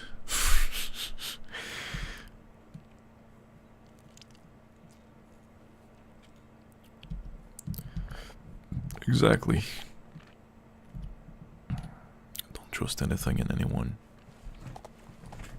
For all I know, you guys could be one person with multiple personalities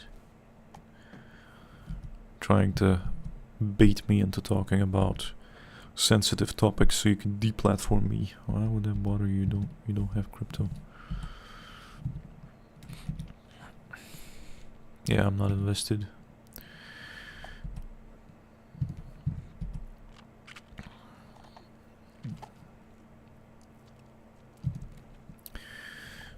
It's kind of mean to be dreaming of a crisis because you're greedy.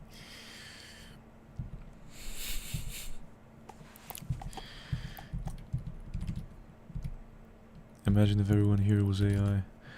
I mean, there is that dead internet theory. I don't doubt for a second that I could be talking to a bunch of bots. I don't care. What else am I gonna do? I'm gonna play video games anyway. Might as well, stream and hope that one of you is a human.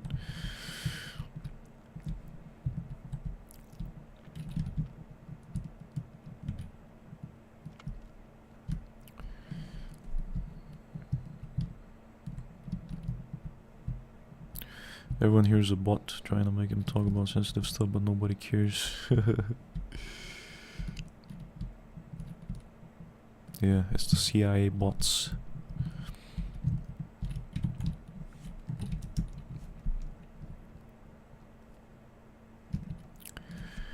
Or the YouTube bots just testing what kind of streamer you are. Whether YouTube should trust you and send you more traffic. Whether you have the correct opinions. I'm 100% human, that's exactly what a bot says. Customizer to your needs, jeez. Who needs that? But yeah, once artificial wombs, once you can make babies from skin cells, it's over for relationships. Once robot husbands and robot wives become a thing, it's over for humanity. I don't know if you guys have played Detroit Become Human. And that's what happens.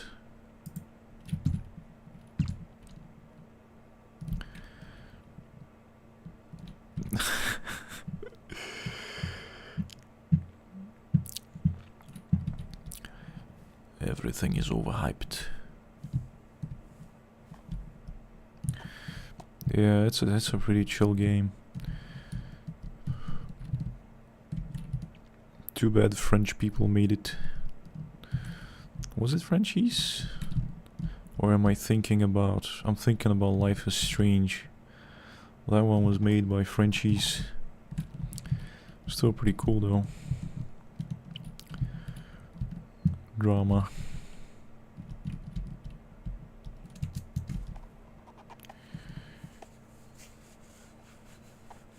Kinda goofy, but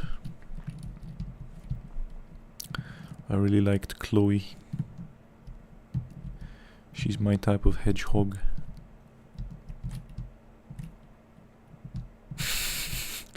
Nothing, it's just that they have a goofy idea of...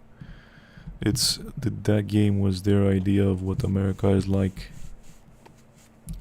That's what... I think that's what it was criticized for. But it's kind of... not very accurate.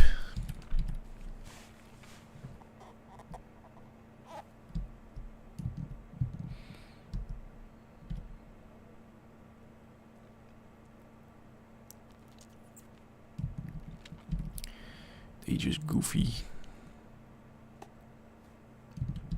That company,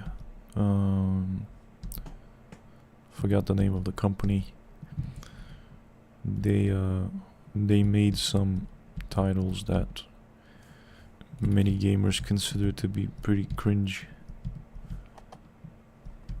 I was left with a pretty good impression from Detroit Become Human and Life is Strange. I like the story. It's one of those stories, it's like a slow, it's depressing and melancholic. It's one of those stories that you can really drink and play it and enjoy the melancholy, the darkness of it.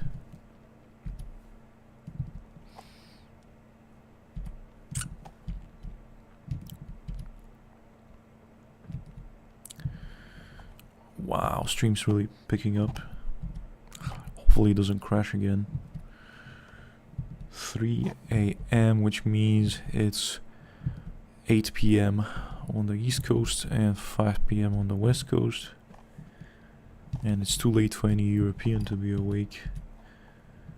Any European with a job at least. Sunday is the day to stream, I guess. Friday is definitely not a day to stream. At least when you're small.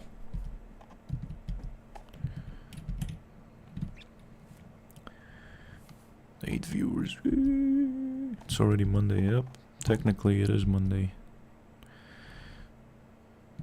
It's still Sunday in the US, in the Americas.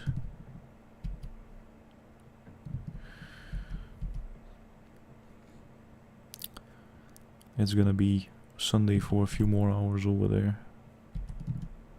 There's going to be a Life is Strange show. The company's kind of milking the series. Really, I'll have to play it. I've played all the Life is Strange games.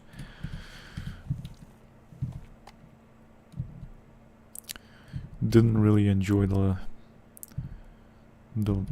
I think it was the last one where you play with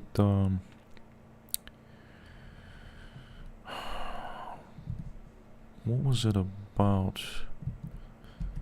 They were trying to solve some kind of police case or something. I didn't like that one. Don't even remember the story. Beyond Two Souls was kind of cool as well. Really enjoyed that game. And The Last of Us was amazing. And also Red Dead Redemption 2. And Days Gone. I really love Days Gone. A zombie post-apocalyptic game. I really like the zombie stuff. Survival stuff. Wait, where am I supposed to go? Okay. Oh, and what was the... Ah man, what was the other zombie game with the funny graphics that looked like it was a cartoon? The one with where it was still a zombie post-apocalyptic game with the main character was called Clementine. She was a little kid. What was the name of the game? I forget. The Walking Dead. Yeah. Oh, I played all of the episodes. That was a keynote. That was an amazing series. It's like a movie. Brutal stuff. The Walking Dead. Never really got into the show, the TV show.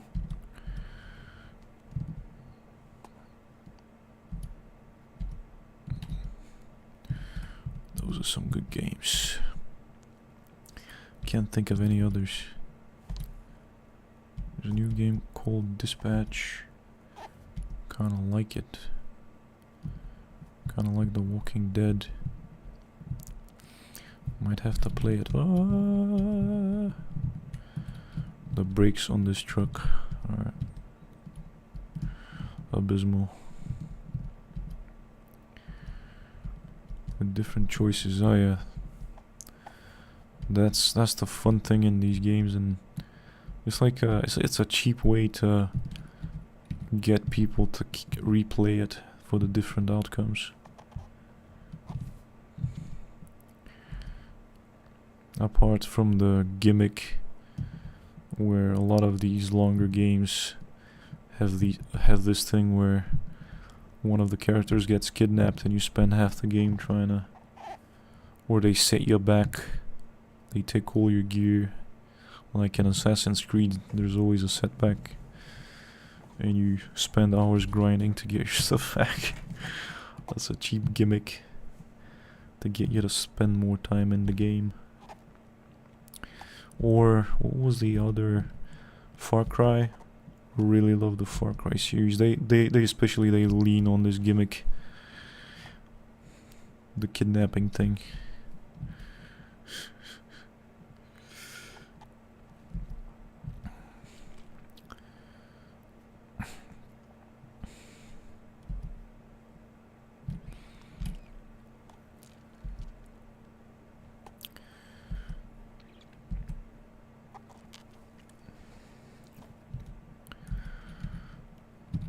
Definitely have to find. I was waiting for the longest time to get a decent enough computer to play something like Rust or DayZ or something similar, zombie-like. But now that I have the computer that can run it, I no longer want to play it. I need something that's not very demanding, that lets you disconnect your brain, unplug your brain, and just be walking around collecting resources. Kind of like the game Raft, whatever it was called. You can just chill on a raft and then fish and hunt and build. Definitely not Minecraft, no. Something with lots of walking and exploring. Yeah, like a chill, cozy game where you just, not like a hunting game, like Deer Hunter or something, but something open world with a massive map where you can just, I guess my ideal would be a single player game where, like a DayZ type setting, where you get to cover like insanely vast distances, going through forests and looting and like killing zombies and things like that. Something that's not too difficult, something that doesn't require brain power. I'll probably end up buying DayZ and modding it so I can just run around and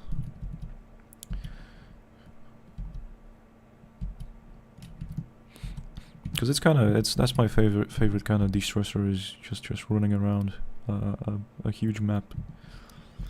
Something easy. Collecting resources.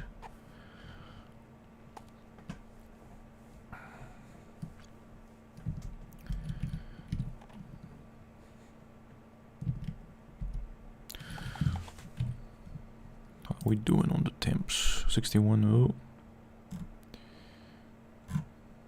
Might have to switch it up a little bit after I do this delivery.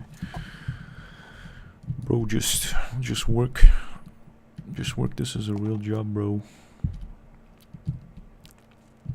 I would unironically work as a delivery driver. Like cross country. If the roads weren't absolutely nightmarish and if we didn't have the worst road traffic incident rates in all of the EU, if people actually knew how to drive and weren't buying their driver's licenses, and if people actually got normal sentences when they ran someone over. Did you try Mudrunner? Nope. I follow Snooks. I don't know if you guys know about him. He's also he's one of the big loserdom content creators. He plays baby steps and this kind of the annoying tower climbing simulators.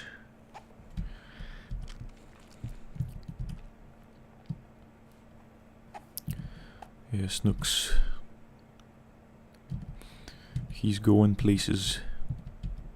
He's also got a similar story to mine, with addiction and being jobless, but he's doing a lot better.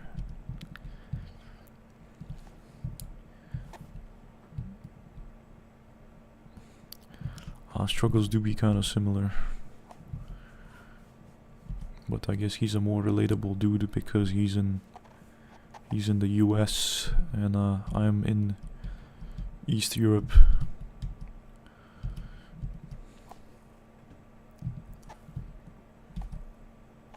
I watched a few of his streams and who was that big streamer who was reacting to his video? Jack Morgan?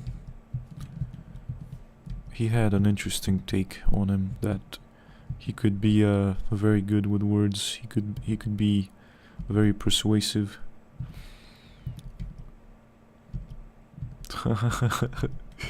Could be. I mean, he just seems like a more authentic dude, like a more interesting dude, more relatable. I watched a few of his streams and he was keeping it real, man. With the language, just unfiltered. I like that kind of thing. But also his audience was a bit spicier as well. Kind of playful, more playful, I guess. And also because he plays these kind of annoying games and he gets annoyed. People think it's funny and they troll him a little bit. I don't challenge myself like that. Your entire time alone, do you? Your entire time alone, do your parents live with you in the house? My father lives on a permanent basis in the capital city. I see him a few times a year. My mother works in a smaller town, and I see her every day. But I'm mostly by myself. I really see Americans having always more views than people from Europe or other countries. I mean, that's because most of the audience is from the US. If you make content in English and they're more relatable, obviously, to other people in that country, like I'm gonna be less relatable just because I don't live in the US. I have a different experience. He's more relatable because he lives through the same struggles that a loser who lives there goes through, so it is what it is. They deserve the views because they got higher stakes. There's still a thing called a VPN. Thing is, the VPNs mess with your stream. I could pay for a VPN, but it's like the algorithm isn't stupid.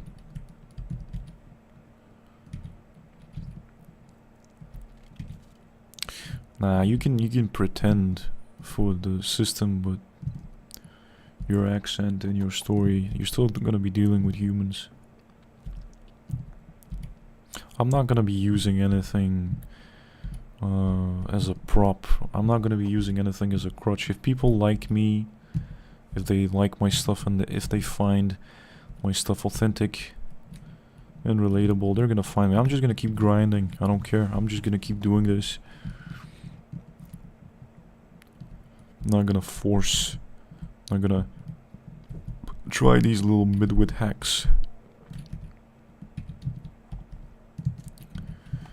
Because there's people who pay for bot traffic and fake likes and clicks, and the algorithm is pretty good at filtering out the not so genuine traffic. They just delete the views. I don't want to be messing with that. I want to be authentic. And I know obviously cheaters win in the end as a general rule, but I don't want to be building anything on fake ground. I can't be that delusional. There's some people who can play along with the delusion, but I can't.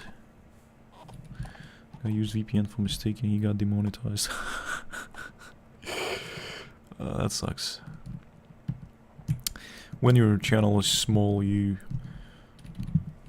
look for tips and you end up on these channels to try to tell you to tinker with your stuff, and they tell you all the thing about the tags and just lots of clutter that you don't have to actually be doing. The main thing is if you focus on the fundamentals, that you're a human and you're talking to humans and they want to see something that's gonna give them value. That's the most important thing.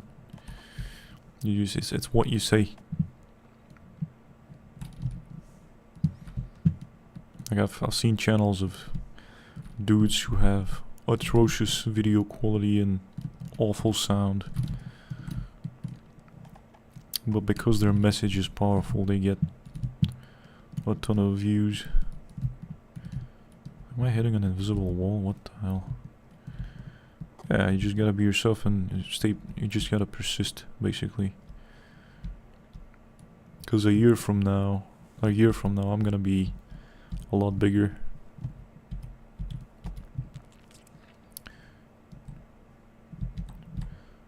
At the start, YouTube, most people used bots. I don't know about that. I wouldn't do that. What do you describe as value? Something that's useful. Like, the stuff that I click on personally is something that's just interesting to me or something that I can learn from. I don't listen to people ranting about nothing. I don't listen to complainer videos. I watch stuff to learn from, and someone shares their experiences. Here is 15 years of experience on X topic, summarized in 10 minutes or something.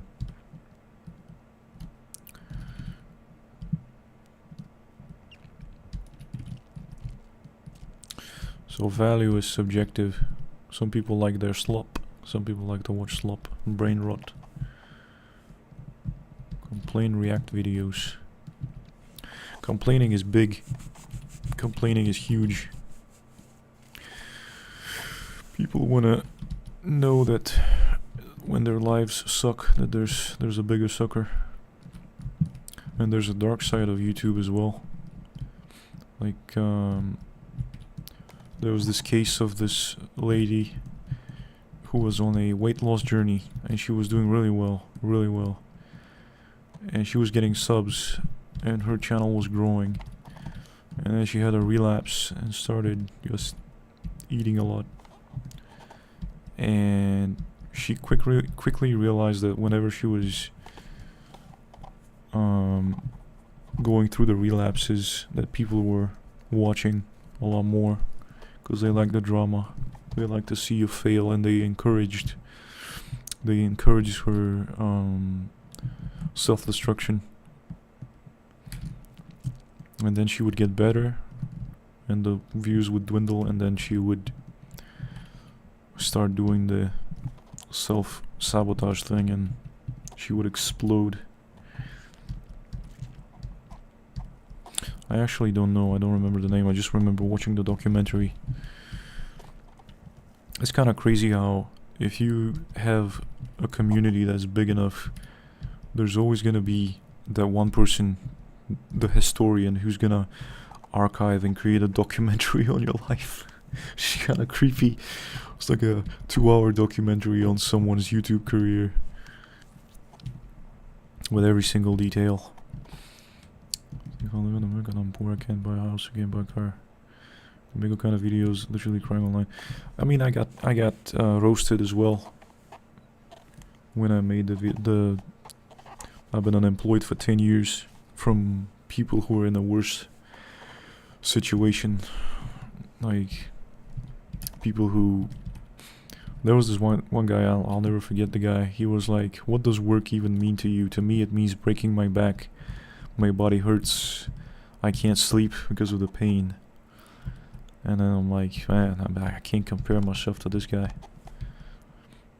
And then again, it's infuriating because it's almost like you don't have the right to suffer because someone else's suffering is bigger than yours. Like, you tell someone, that's the most frustrating thing.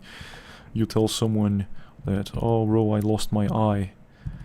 And then they're like, well, I'm completely blind, so shut up, you know. That kind of thing.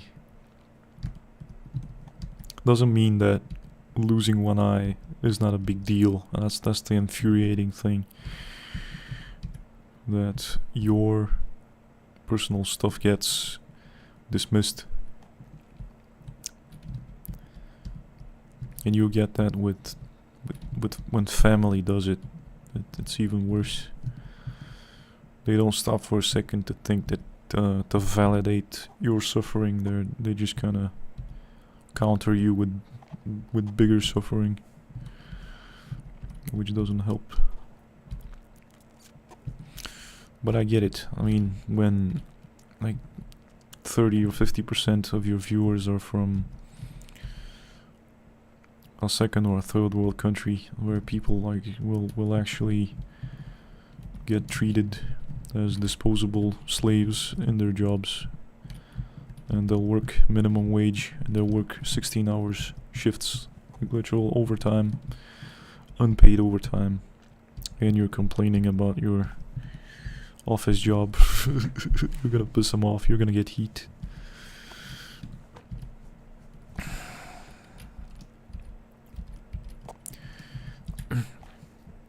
But complaining YouTube, complainer at YouTube is big because of the people get joy out of knowing that someone's doing worse. At least I'm not that guy. Or they like the other thing is like hope. Watching some loser, some ugly abomination make it big. It's like I'm just like him and I can also make it big. See, he's ugly. He made it. That means I can also make it.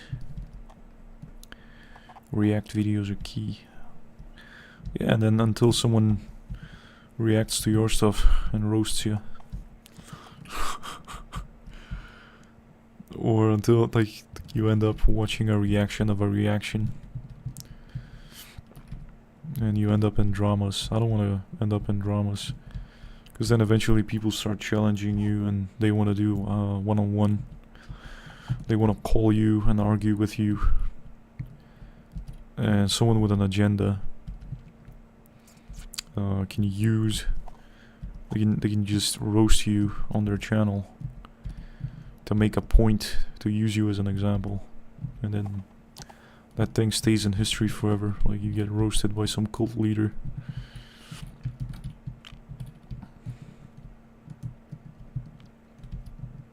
Don't want to be doing that. If I do reaction videos, I have to be like respectful. Respect is a big thing. Respect is a huge thing. Don't want to be always have to keep in mind that you have to be you have to show a baseline level of respect. Don't want to be shit talking people.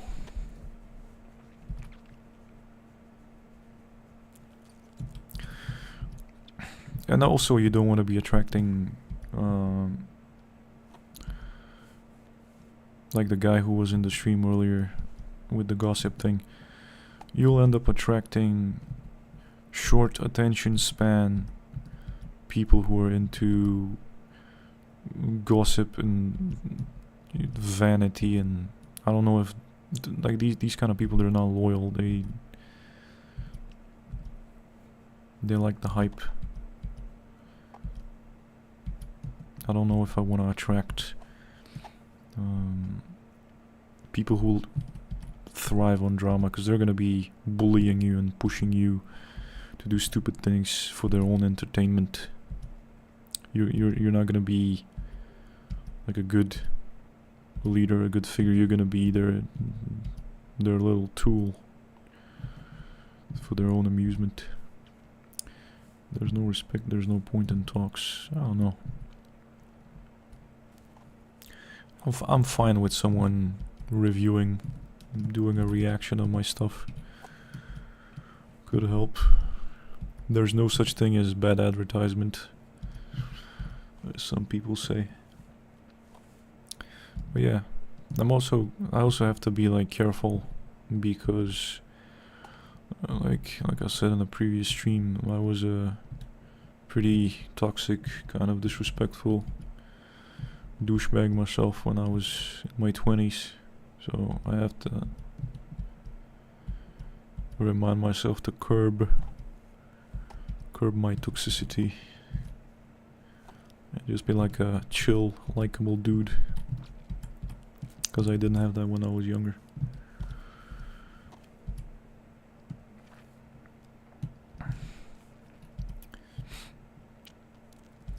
Yeah, the biggest thing is to avoid being clowned on by someone big, and to just end up on a wall of shame for the internet to remember you for the rest of your life with something cringy. But I don't think I'm ever gonna get there.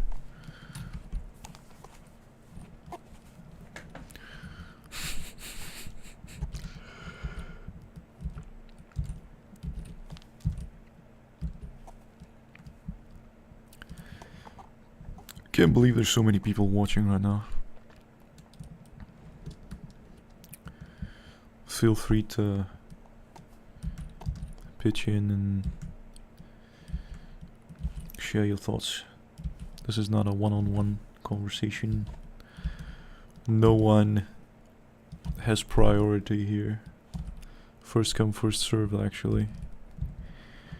I read every single comment.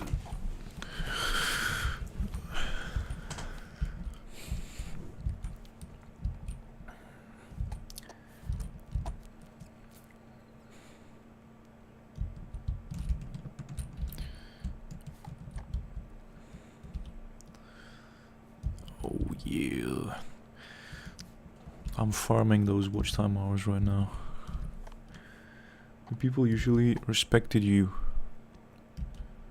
I think I'm not sure that was ever. I was just either invisible or there was never any strong. People didn't really have any strong feelings or opinions about me because I didn't put any effort to be likable. Didn't put in any effort into being super likable or super dislikable. I was just a little edgy from time to time.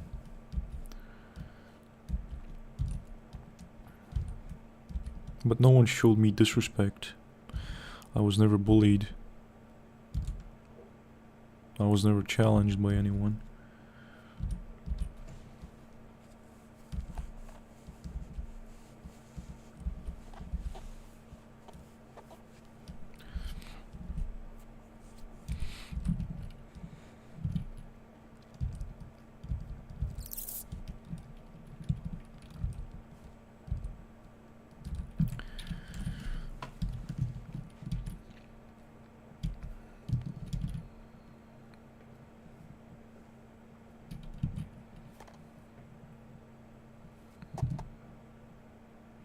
In school, I guess,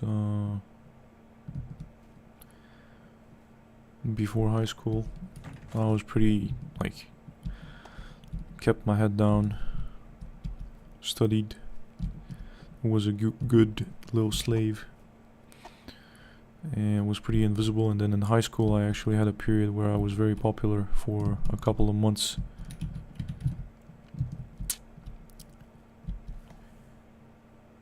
What do you think about egoistic celebrities? I mean, I'm not really into celebrity gossip or anything like that.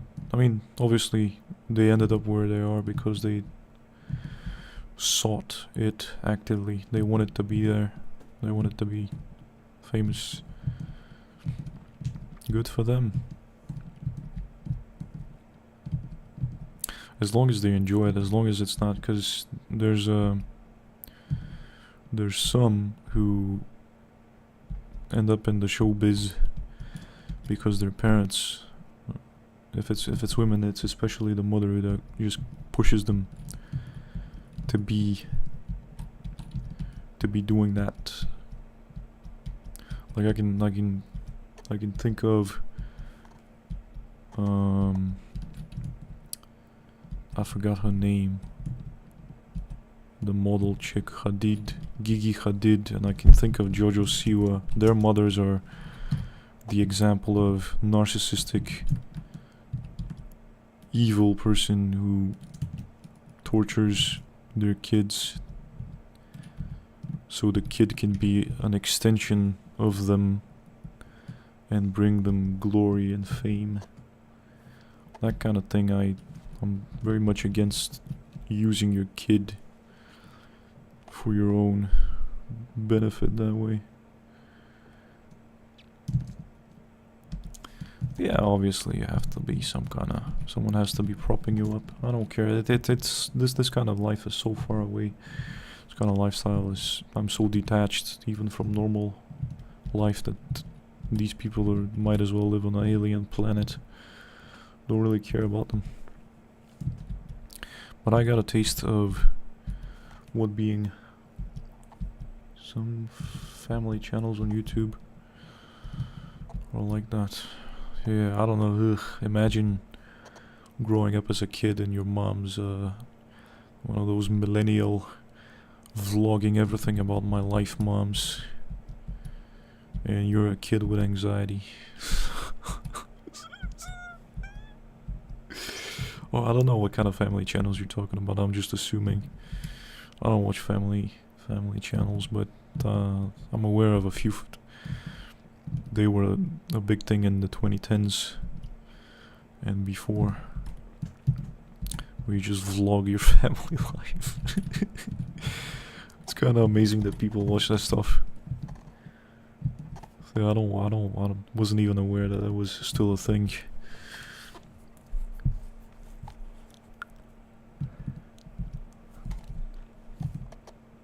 It's kind of funny. Don't watch that kind of stuff.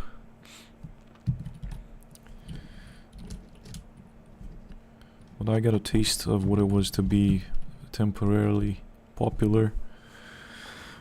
That's cool. For a solid 3 months.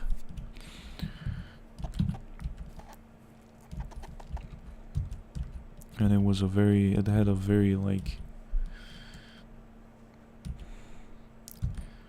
there was this feeling of disappointment. There was this slow, disappointing burn.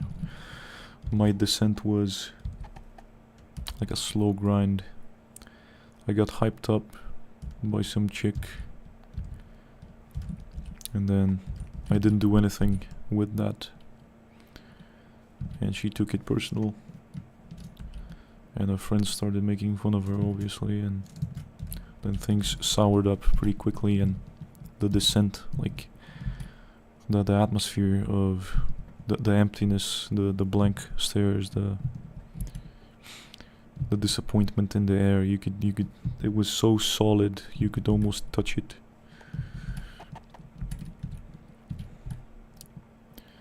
Because there was a build-up of expectations and then nothing happened.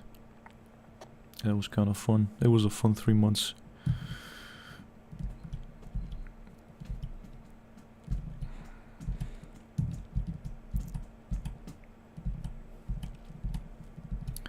And then back to being a ghost,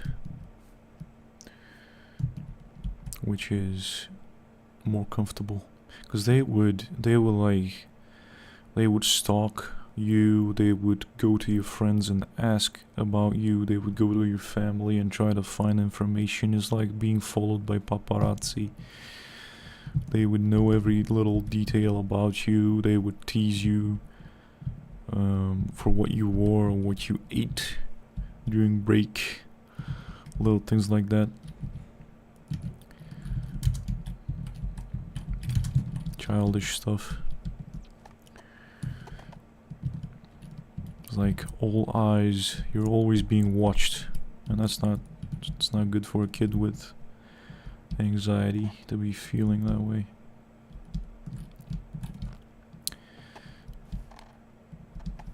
No, I wasn't stalking, it was more like, and that's like, everyone has a story like that, I guess, and a high school story where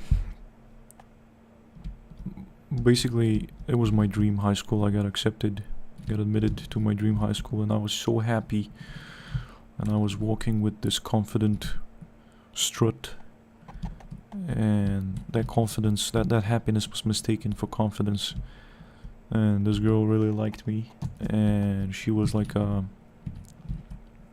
leader or whatever of her group of friends, and she hyped me up to them, and they pretended, you know, to like me, because I was like a trend. And I started receiving notes, confession notes, under my desk, and I pretended that I never got them. And they started sending a dedicated courier to deliver notes to me before smartphones. And she would hand me these notes, and they were demanding a reply, like, who do you like, who do you like? And the original note was, I kid you not, it was like they described what they were wearing that day, and they listed their names, and they were like, write down the names of 2 of us that you want to hang out with. And I was so weirded out that I just pretended that I never got the note, and then they kept harassing me with the notes, and I had a thick, super thick stack of confessions, and even then I didn't believe that they all liked me, and I just kept doing nothing about it. And I just wanted to talk to that one particular girl, but she was always surrounded by 5 or 6 other people, and I could never give her a note personally, so I just ended up doing nothing. And she got pretty frustrated with that, and apparently they made fun of her, they bullied her, she lost status or something.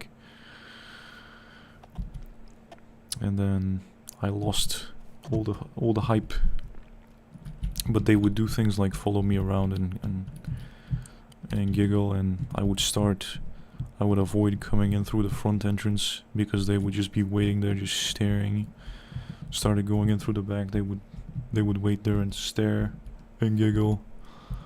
They would go to my friends, ask for gossip. They found out where I lived. They would throw rocks at my windows. You know, it was kind of like just to get my attention, just to get me to react. And I inevitably did right. I was like, fuck it. Maybe if I tell them, they'll leave me alone. And I wrote the name of the girl that I liked, and the school exploded, and I was like, they treated me like a celebrity for a few days after that. But I kept doing nothing about it, and well, it ended up with us exchanging insults and middle fingers, and that was the end of that, I guess. It's a pretty depressing thing. But the good thing that came out of that story is that I ended up talking to girls from the same classes who didn't send me confession notes, who were kind of the B team, the not so popular ones, who were still, you know, they were good looking. They were good looking chicks, but they had self-respect and they didn't fall for the hype. And I liked them, and I started talking to them a lot more because they had self-respect, and they were overall, like, they had, in my eyes, they were the higher, they were quality, they were the quality women. And after that time was over, when my popularity declined, I just started talking to them, and we would talk almost every single day on Skype, back when Skype was a thing, all throughout high school. So I was talking to like 3 or 4 girls. Fun times. Never did anything about it though. never did anything. So yeah, I guess everyone has a something like that happened with the confessions and the high school drama. But yeah, overall, just good experiences. Good experiences, and mostly just being a ghost afterwards, which is good.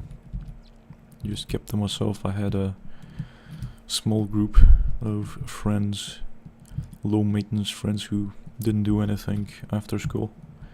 We would just go home and play Call of Duty or something, and that was it. Pretty chill, uneventful childhood.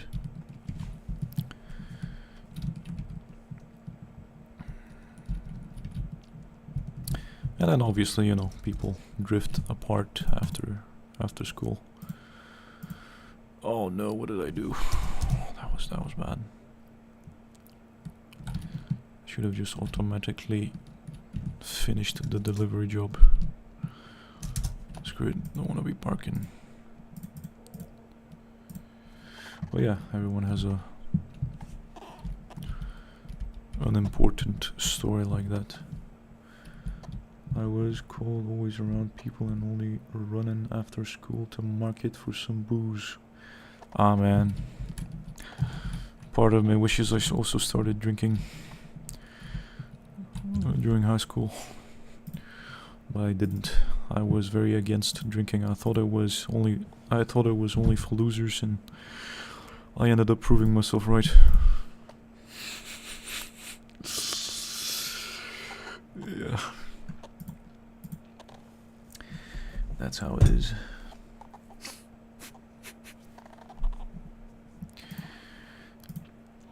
It is what it is.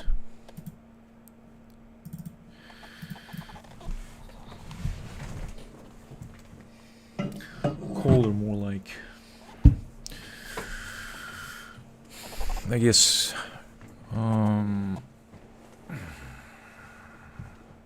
not, I forgot what the word for it was when someone is guarded, that's the word, guarded is what I'm looking for. I was kind of guarded. Didn't let anyone get to know me too much, I guess. Some girls staring at me and I did nothing. Yep. Because I mean, it's partly because you don't know what to do on the one hand, and on the other hand is the anxiety, you know. And also maybe you just didn't have the drive. You didn't have the lust, you didn't have the need. I never felt the need, the lust. So that's also, while the other kids were being hormonal, I was just chilling. I only cared about being left alone, you know, my peace, my quiet. Always worried that someone was gonna drag me into some drama, and I avoided drama. That was my thing, just avoid getting dragged into other people's stuff. Yeah, just enjoying the peace and the quiet.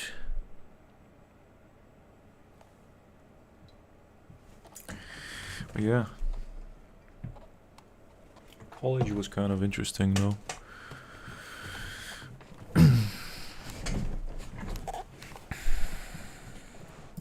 And it's kind of funny because there's this pattern, at least with me, where it feels like every 10 years, exactly every 10 years, I would come across a woman that I would kind of like, or something will happen where someone shows interest and I'll mess it up. And college was that 10 years after the high school thing, where I really liked this chick. Actually, I'm not gonna be listening to anything. So yeah, saw this lady during my courses who was kind of keeping to herself, and whenever the lectures would end, she would just immediately just bolt out of the lecture hall and go home. And I was like, that's curious, that's interesting. An attractive woman, attractive to me. I later asked for opinions, and people kept telling me that she was mid, but to me she was very beautiful. And I was like, an attractive chick who keeps to herself and looks kind of anxious. And I became very curious, and I started trying to get to know her. And we had a seminar together, and fate decided to put us in the same group, and we were reviewing each other's papers. Long story short, I add her on Facebook, and we start talking and getting to know each other, and she's in a relationship at the time, in a unhappy, unfulfilling relationship, which is why I was able to slide into her life, I guess. And we got to know each other, and I went to my home country, and she went to do a internship in another country, so we were like continents apart, and we would talk every night, get to know each other a lot more. And she was falling. She would get drunk and confess her feelings and all that shit, and we started making plans, to meet in real life and to date. And she wouldn't give up on her boyfriend. And that was the main conundrum, was like, I was such a piece of shit that I told her that I would only date her if she was single, and that I wasn't gonna share or anything. And she actually was open to the idea of sharing, which I found very bizarre because we don't do that in my culture. But they did that. And she bought me, we met in real life after that when school started, and she bought me a concert ticket for our first date, and I just bailed out. I wasn't ready. When things started getting too real, I just bailed. I was satisfied with the fantasy, I was chasing. I realized that that I didn't genuinely like her for her. I was chasing an achievement, like a game achievement, just to see if I could get her to say yes to dating. And once I knew that I could do it, once I knew that I got it, I lost interest. Things became too real, and I just bailed. And it's happened other times as well. Like, women have given me opportunities and I would bail, just because fantasy meets reality, and when fantasy meets reality and there's nothing inside of you when you're hollow, and now there's this expectation to deliver, to return the passion, to return the feelings, and you don't have anything, and you're empty on the inside, and reality slaps you in the face, and you're like, oh shit, it's real now, she's attached, and I can't give her what she wants, and I don't want to hurt another person. I don't want to be the one making another person feel lonely in a relationship, so I just bail. It is what it is. But, the good thing is that I don't suffer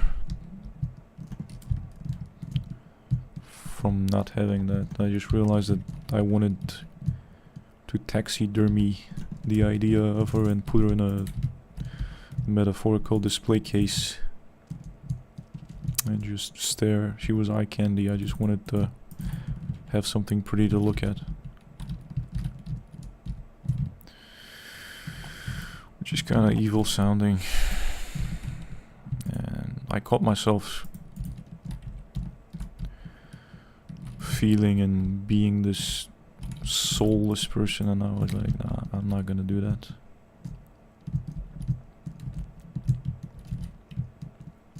Yeah.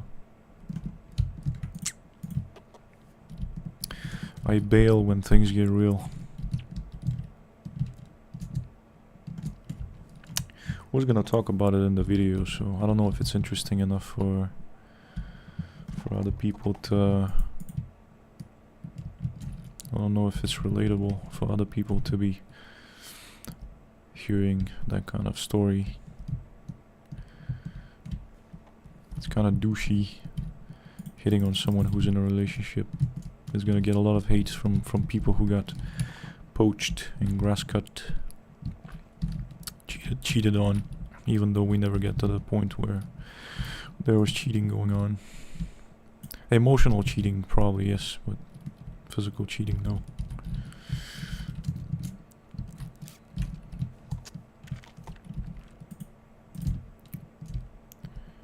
So yeah, just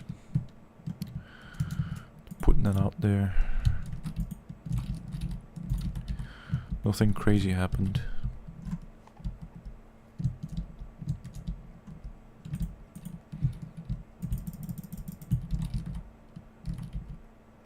I actually recently found out that the dude being emotionally cheated on, he dumped her and married some chick who gave him kids because this girlfriend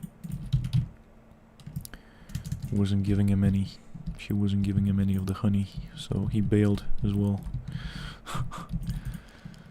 And now she's with some other guy.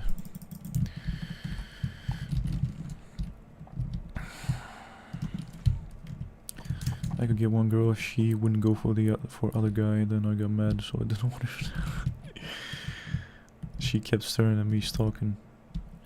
I got this really weird thing happening to me in my neighborhood, but I don't want to be sounding schizophrenic. And I think I have an idea why it's happening. When a woman in a relationship or in a marriage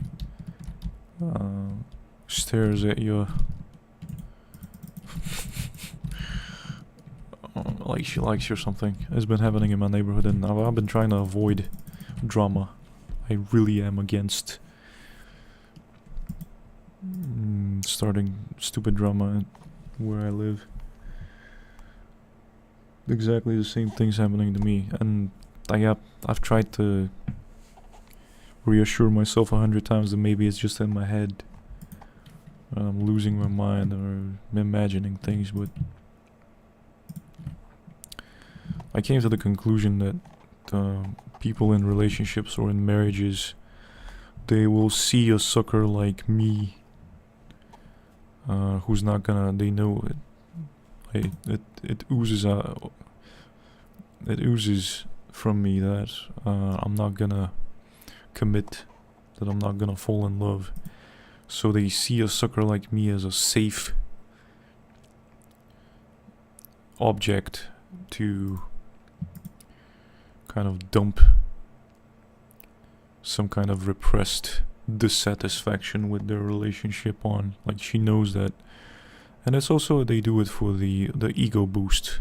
Like, she's in a marriage or she's in a relationship, she doesn't feel validated anymore. She's invisible, doesn't feel loved, doesn't feel appreciated, and there's this loner, there's this sucker who's probably gonna give her attention that she knows is not gonna commit to her. So she's testing to see if she still has it, if she still has the good looks, the hotness, the femininity to get a guy to start drooling and fantasizing about her.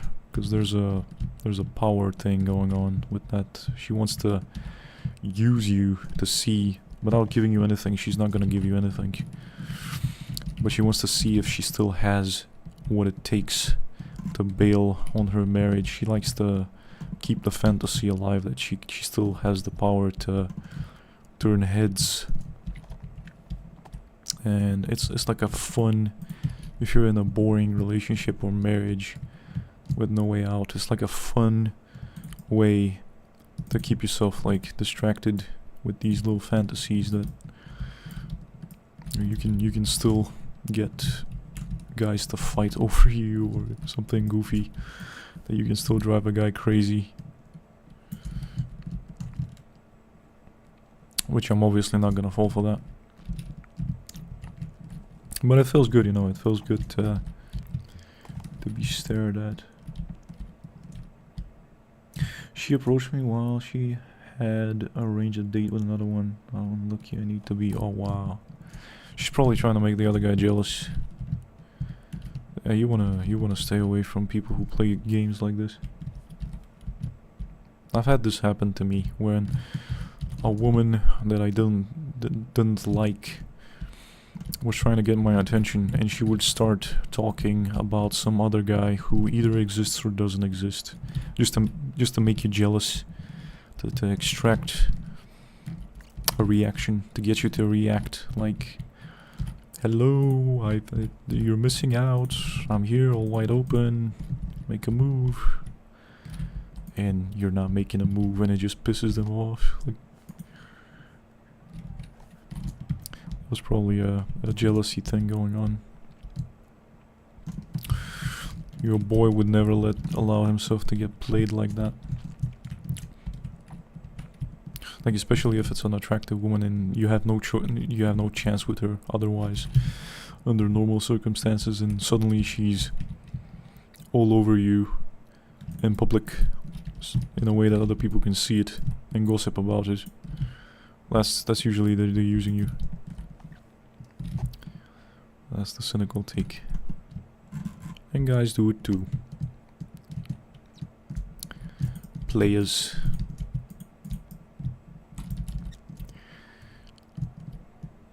Just stay away from toxic people. Because imagine, like, if she's willing to do this to some poor sucker without even being in a relationship with him, imagine what she's capable of doing once they're in a relationship. That's the level of disrespect.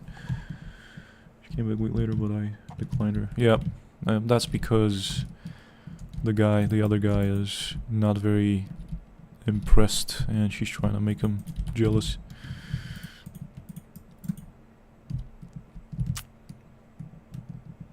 I have a life's worth of little stories like that where I'm just so, whatchamacallit, not disappointed, but like so disillusioned with the magic of dating as a mid or below average looking guy that there's nothing ever anything magical. There's nothing ever anything special. It's all rehearsed template schemes. Like, you're not special to anyone. Which is kind of depressing. All you gotta do is go through a bunch of these experiences and develop thick skin, and don't be angry, don't hold grudges against people. Just be like, it is what it is.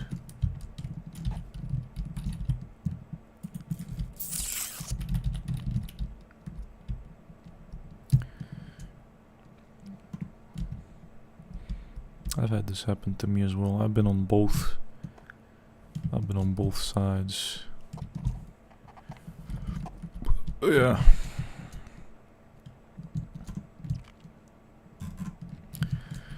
I made some women very upset by not making a move. Because it's like, then you're denying them their femininity. You're dismissing their power. How dare you make me feel ignored? Boils down to the entitlement. Like, if you don't like, imagine being so entitled that when someone doesn't like you, you think something's wrong with them and not that you're not that attractive. Oh, the guy is probably gay, or he hates women or something, but truth is, maybe he thinks you're toxic, or he doesn't like you that much. It's much simpler.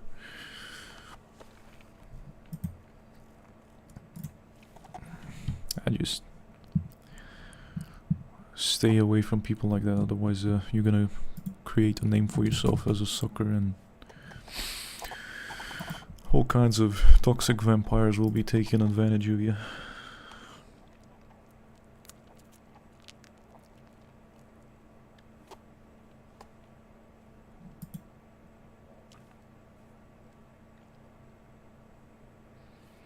Especially if you're a average, below average looking dude and you're getting stared at. I would be very paranoid that someone's scheming to use me for something. I liked her, but I got mad about what happened. Yeah, well, now that you're aware of this scheme, now you know. It's not personal. It's just a dynamic, and you were a convenient player for that role. Still my fault. I didn't get her. Man. You weren't gonna get anything long term or anything good or anything worthwhile anyway. Maybe you were gonna dip your beak. You were gonna dip your sausage once or twice, but you were not gonna get a quality relationship out of that, out of someone who plays these games.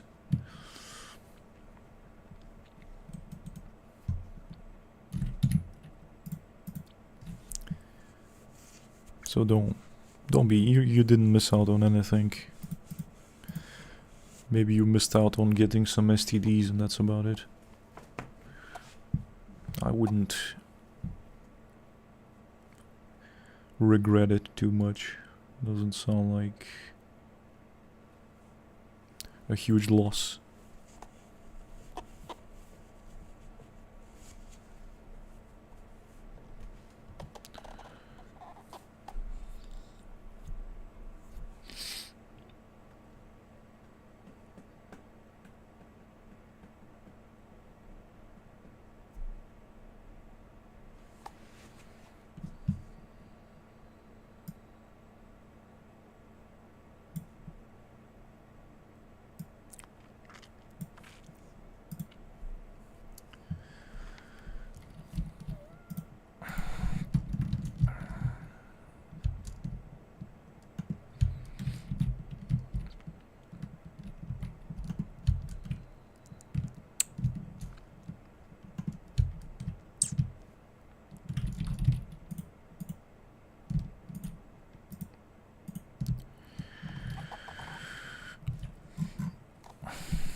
That's the kind of wisdom that comes with time.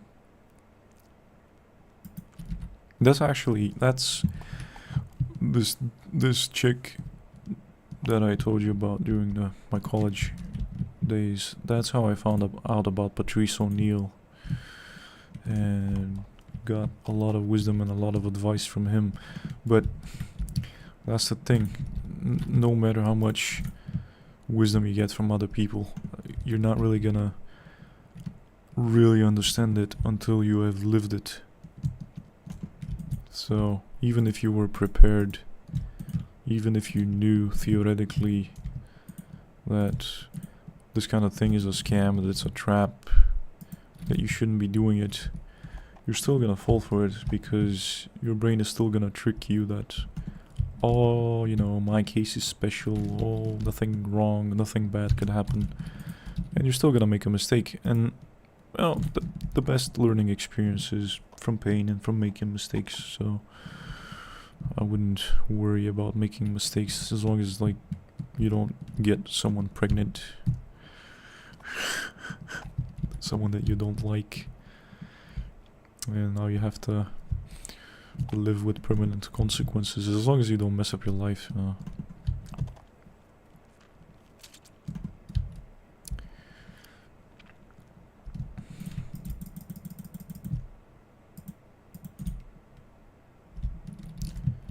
So good, so Gucci. And when you get older,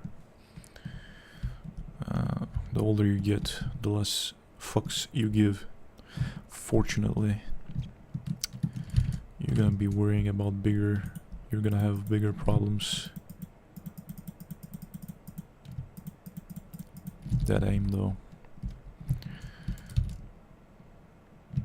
In retrospect, a few years from now, you're gonna be looking back on this story and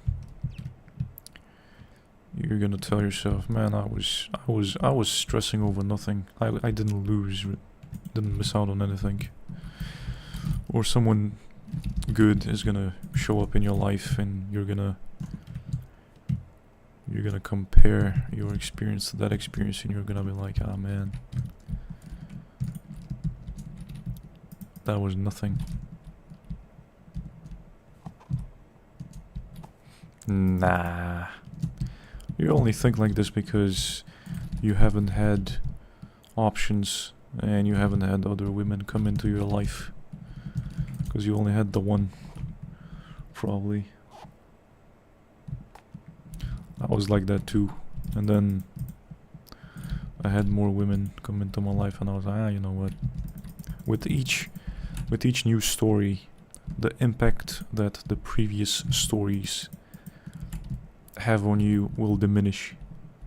So everything from your past is gonna have less and less impact as time goes on, as the more new experiences you get and the older you get. It's not gonna haunt you for life.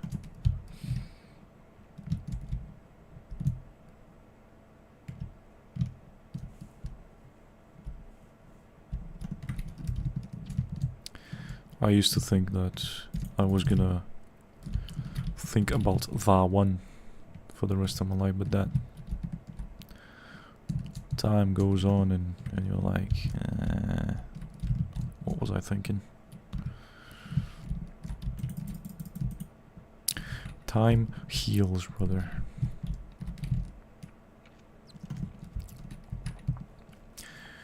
The thing is, I wanted her so badly that I kept rejected. What? I've never heard that one before. Inadequacy, or why? Why did you keep rejecting? What was the main driver behind the rejecting? Because of that incident.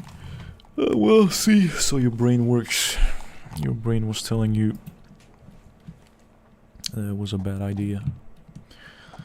Your logical brain saving your ass.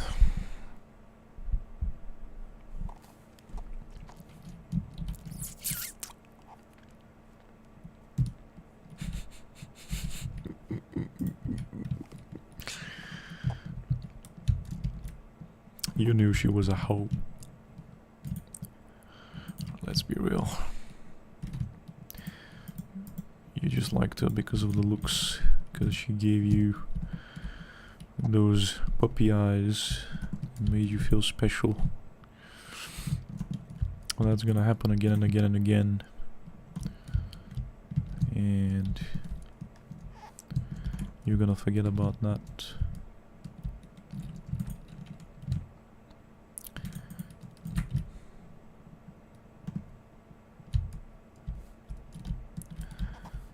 I would be disgusted with myself if I allowed someone to have such a massive impact on my life. That I wouldn't be able to, that I know that the other person is eating a tub of ice cream and forgetting about me while I'm stuck just thinking, just giving them free space in my head for decades. That couldn't be me, bro. Yeah, that's what gets us, guys. The looks.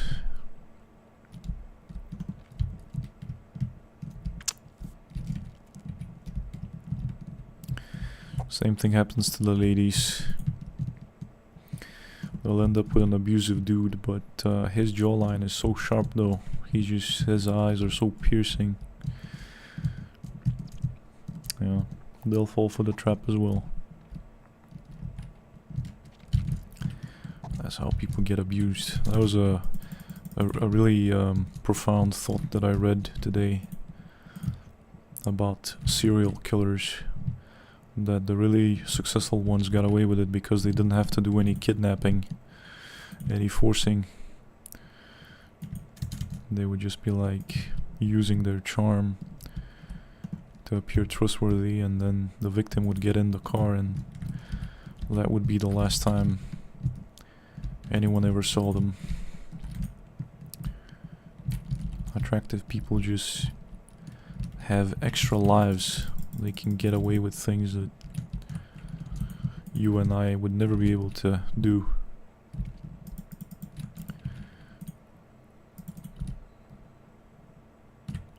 It is what it is.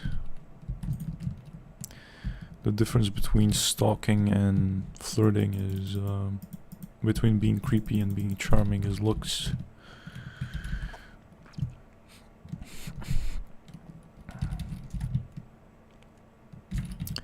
There's gonna be another big booty, brother. There's many big booties to hypnotize yourself with. No one's special.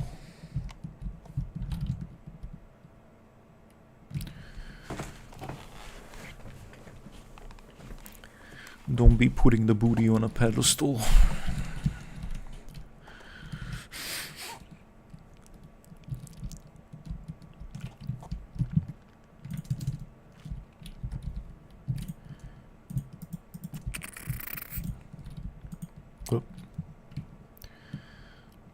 Can't believe that there's obviously we got some people from probably Indonesia with the lunar ping playing at this hour. 4:20. It's 4:20 blazing AM where I live.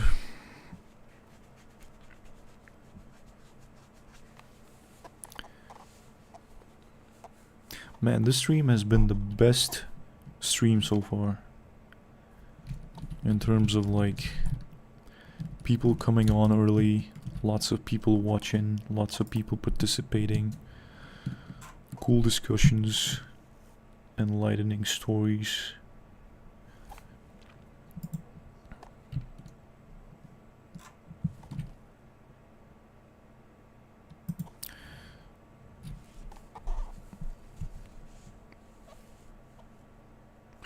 No, just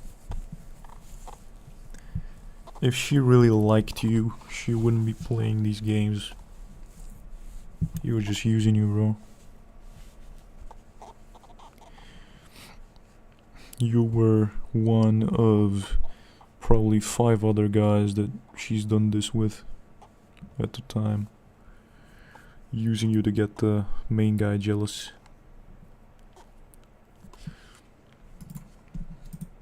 Someone who likes you isn't gonna hurt you like this. They're not gonna be playing around with other people. You don't want that kind of person. That's extremely insecure, low behavior, if it is what I think it is. You didn't lose anything. You didn't miss out on anything. If she was your girlfriend, she would have cheated to make you jealous. So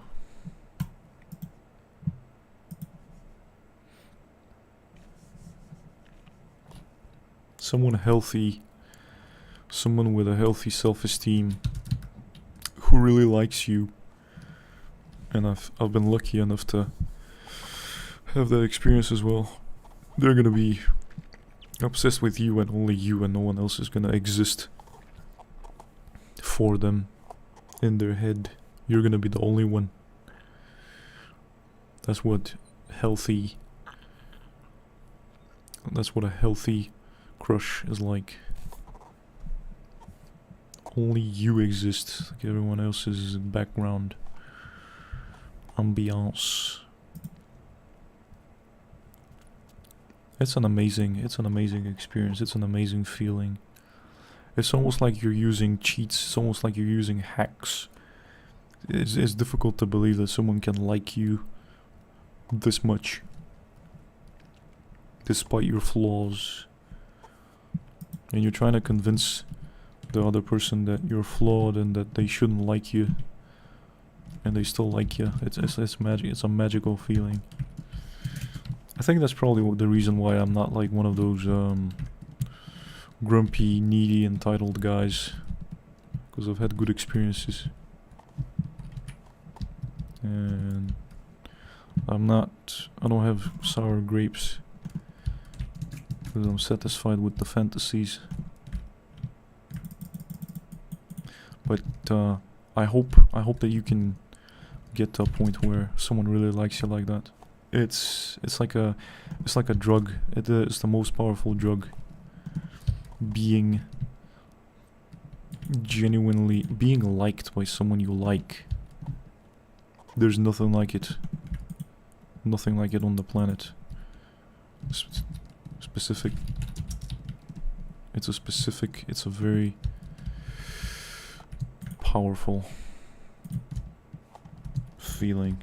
Extremely like this chick in high school that I talked about.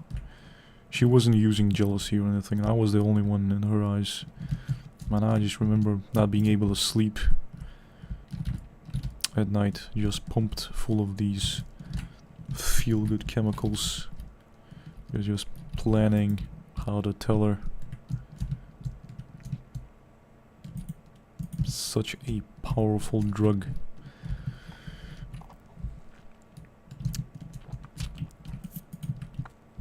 Insane.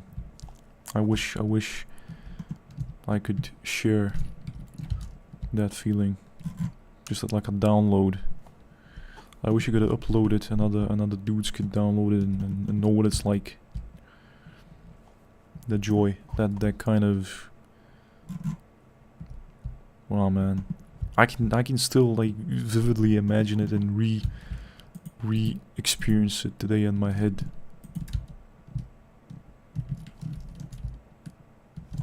Yeah, when the feeling is reciprocated, that's the best feeling in the universe. Like time stops. It's like you live in a different dimension. I can vividly remember all the way the lights used to reflect off the windows at night. The smells, the feelings. It's so vivid, it stays with you forever.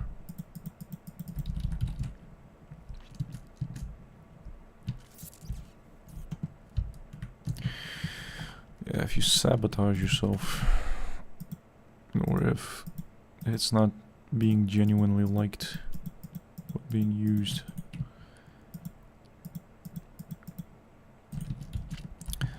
The self-sabotage thing is really big.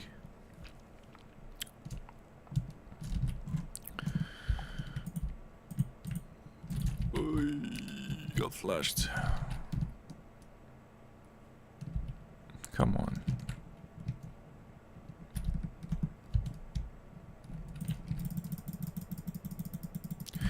These bots cannot aim for shit.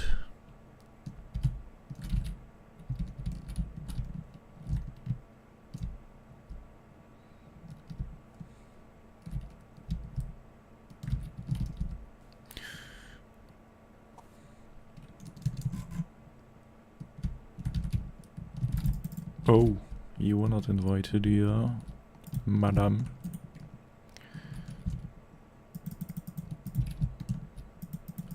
Ah, gotta love the physics in this game. My aim is deteriorating rapidly.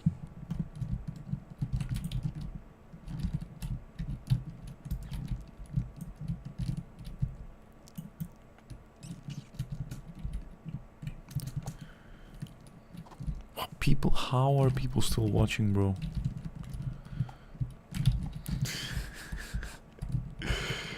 You guys are crazy. You crazy.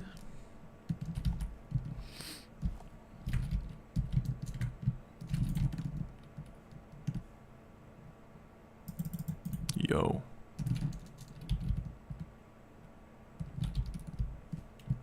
I'm gonna keep streaming as long as people are watching. It is what it is. Gotta get those hours. So it's literally these last 3 days or so has been a full-time job. Stream for 5-6 hours. Review, edit, add timestamps for another couple of hours.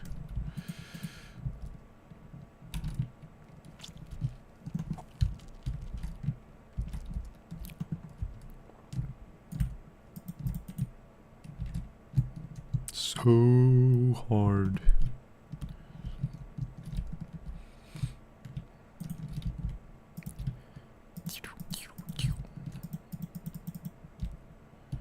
Oh, we're attacking. Man, the only thing that kind of irks me is that the stream got cut in half by that connection issue earlier. Other than that, today is so happy with the stream today.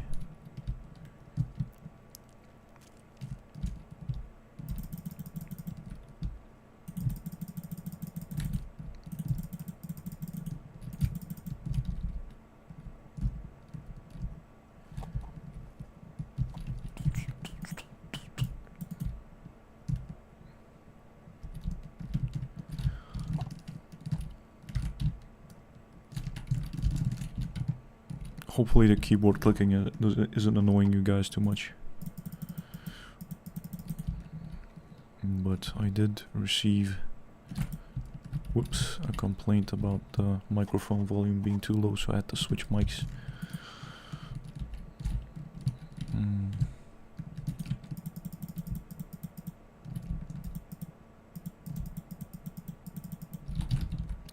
How many people would hear it when you would scream?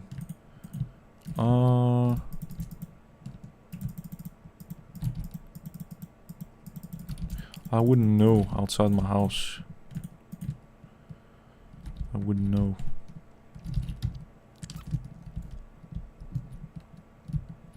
There's times during the day when I can scream, but I don't want to do it now because I'm trying to be respectful, you know. There's working people in this neighborhood, and it's pretty tightly packed. And they're about to actually, it's almost 5 AM here, so they're about to wake up and start in their cars and go to work in an hour or two.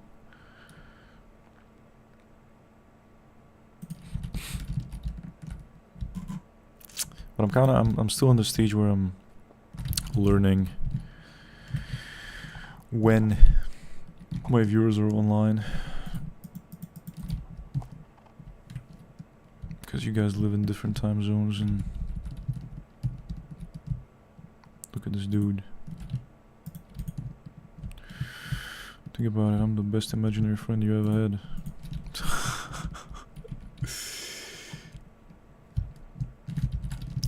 Basura Bros, hello. I think I'm seeing your nickname for the first time.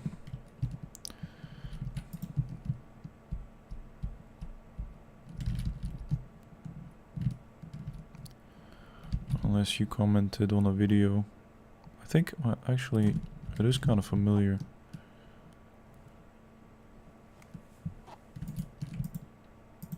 I haven't seen you in the live streams, I mean. But maybe you commented under a video in the past. You want Grand Theft Auto 6? Brother, I'm probably gonna get 1 million subscribers before Grand Theft Auto 6 drops. Which is never. We're gonna get visited by the aliens before Grand Theft Auto 6 drops.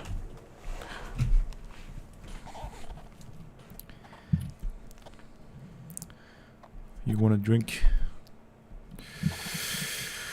You're not the only one. I wish I could drink like a normal person.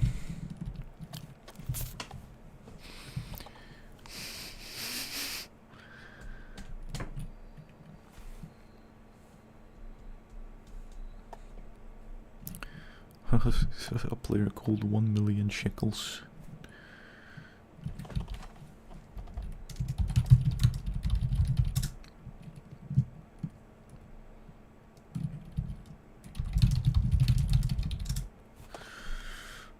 Nevada.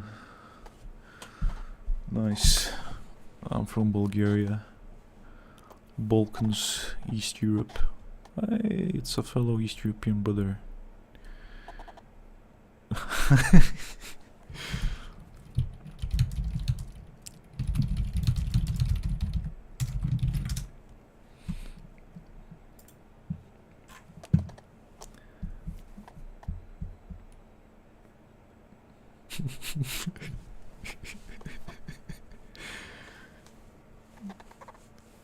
Just a little banter with the bros.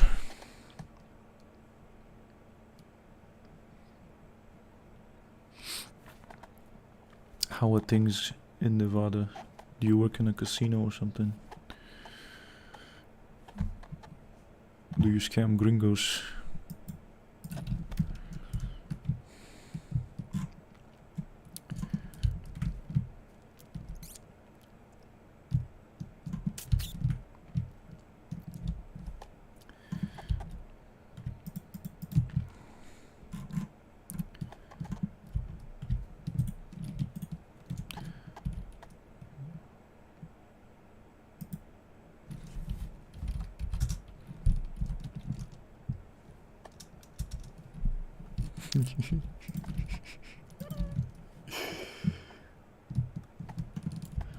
Ah man, people are funny online.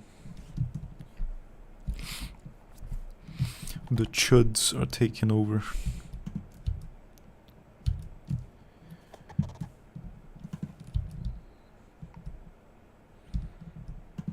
Everyone is...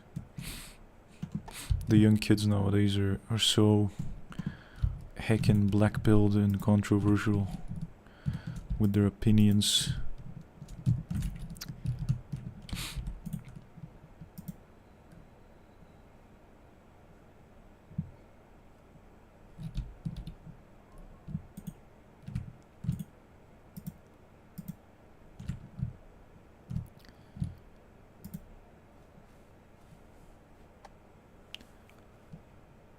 Brother Basura. Brother Basura fell asleep.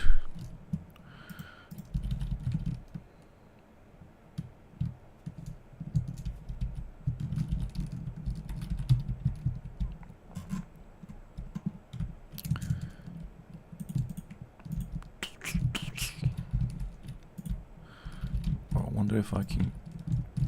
Probably not. I'll try. Yeah, I got it. Friday we could play together while drunk. It's gonna be a Saturday evening, same time.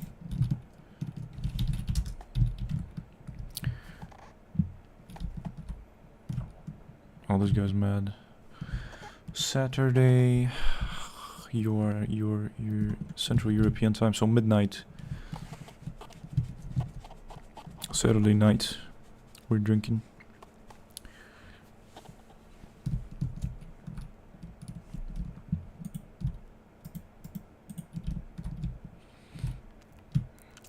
Definitely. I actually wonder what my tolerance is like. Whether I can even...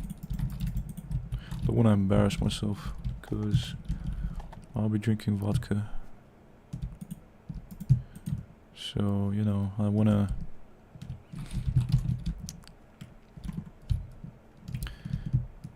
I have to live up to my name of the person who was able to drink 4 liters in 30 hours of vodka and end up in the ER still conscious. So it's difficult when you have to live up to that name, and I hope I don't end up vomiting after drinking a tiny glass of vodka. That would be funny as hell. You're just embarrassing yourself on stream. Ah man, we're gonna have a really good time. We're gonna have a really chill time. We're gonna be responsible adult men, and we're gonna try to control ourselves. You know, actually the funny thing is, the more I drink, the more normal I try to appear. Like I'm compensating when I drink.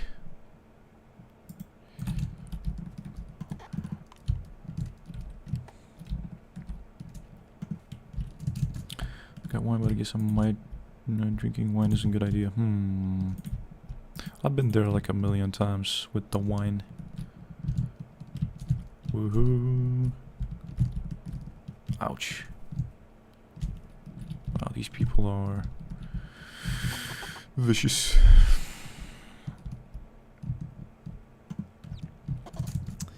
I got wine, I guess.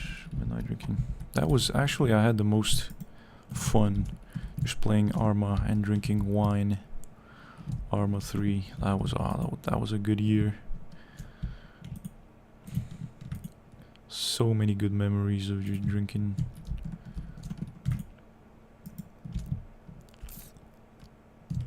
Yeah. If I could drink without repercussions, you would not see me sober, bro.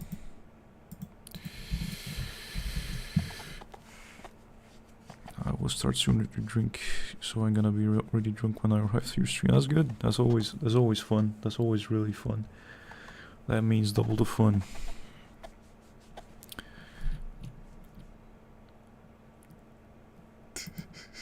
Oh man, I can't wait. I'm gonna buy some snacks.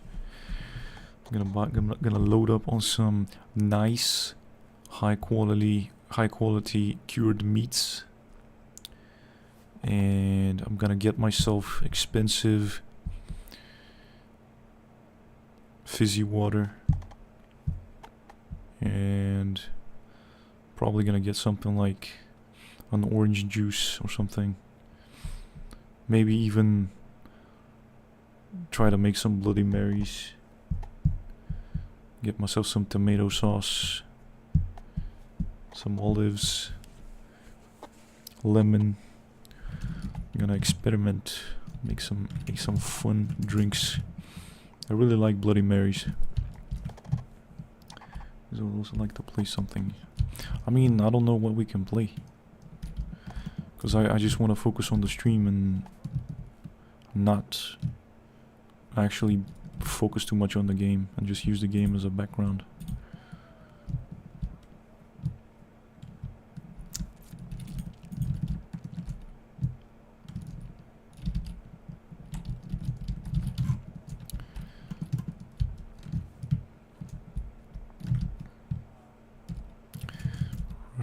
Rush team, nope.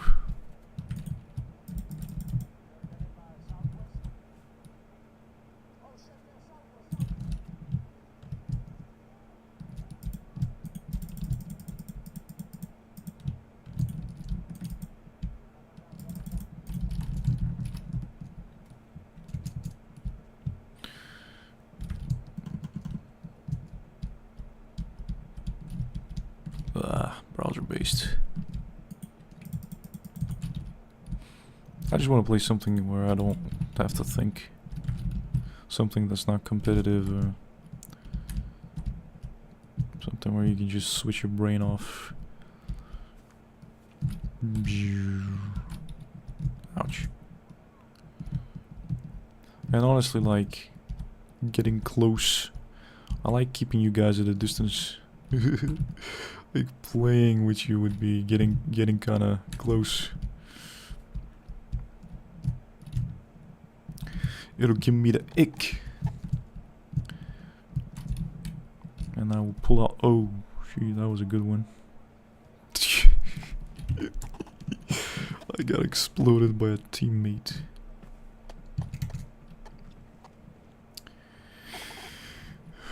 No, that was okay. They want to kick him now. Nah, man.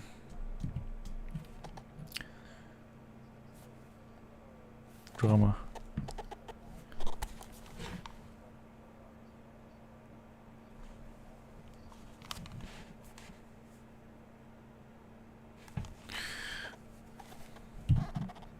Oh. He's a low level. He doesn't know.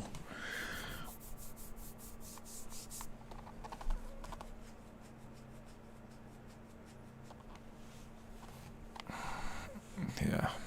I don't know, man. I don't play browser games.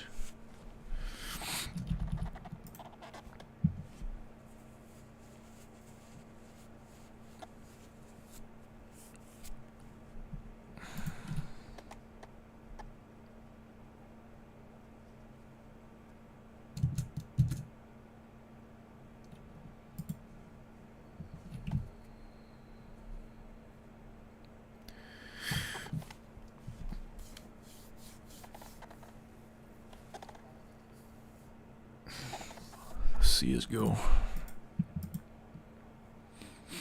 I don't know, I got so many Firefox extensions that they break. I used to play a lot of, what was the name of that game? The HAX something that's like football in a browser.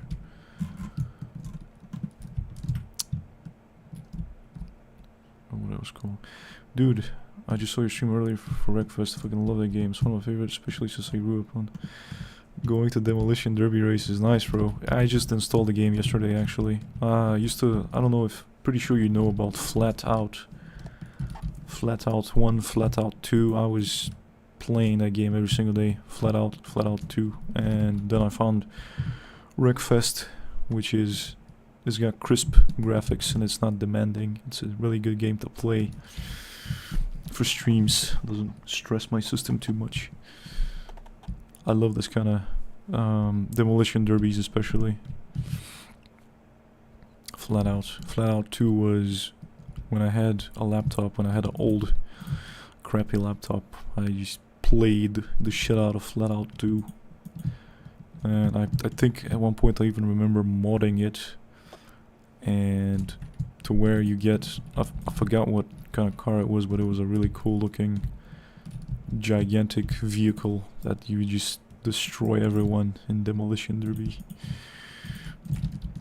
That was my favorite thing, just drink and crash into people.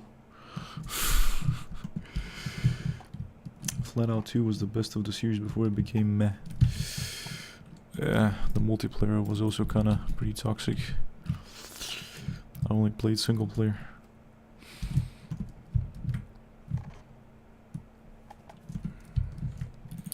Gonna have to expand my gaming horizons. I actually wasn't ever big into racing games, like especially the simulators, like the Formula simulators or NASCAR.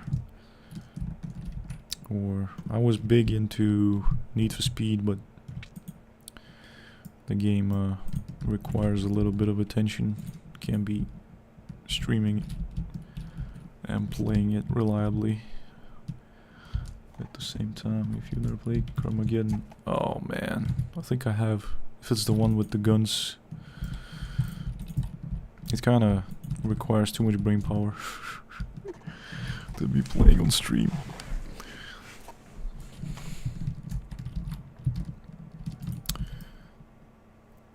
If it's anything like Mad Max, that was kind of fun actually. When you upgrade your vehicle with the rockets and all kinds of loopy attachments and you just wreck shit.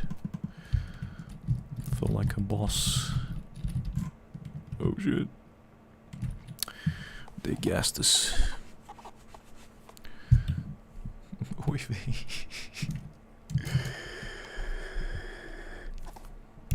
Yeah, I need game recommendations. Something fun that streamers play that you can unplug your brain and just play that thing and talk to your audience.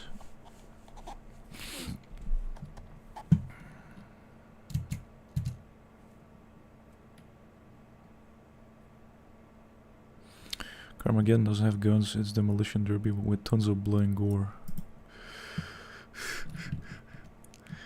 I don't know about that.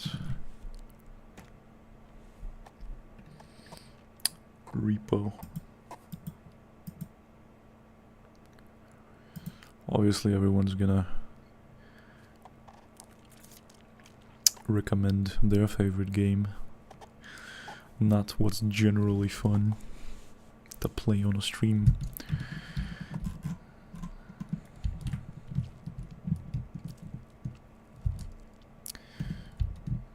Like this game, Insurgency, I can just, because I've memorized all the maps, I can just play it on autopilot and not have to think for a single second.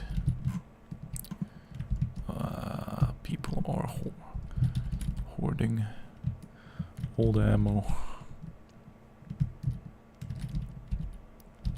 Hogging. People be hogging everything. What game is this? This is Insurgency Sandstorm. Got banned multiple countries now due to overly graphic nature. Wow. Why am I getting so many viewers now? Look at this dude. Gonna have to walk around. He be trolling.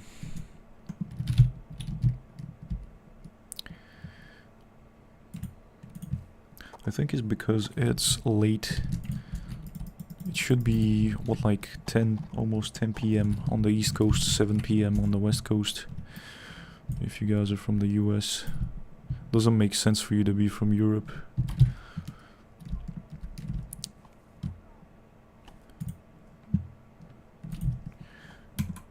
You're getting that pre-Monday anxiety. You filthy wages. You're looking for a quick de-stress before the workday. Look at these fools. Team killing each other.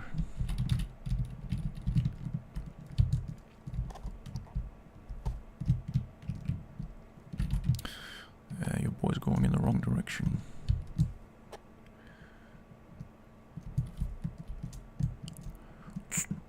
Let me know if the chatbot is not allowing you to post.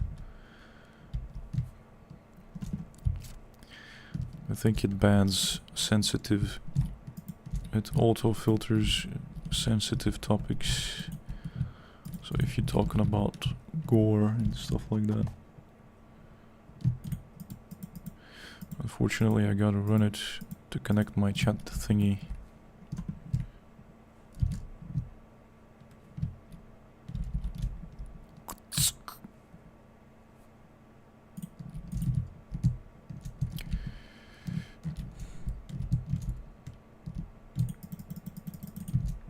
No.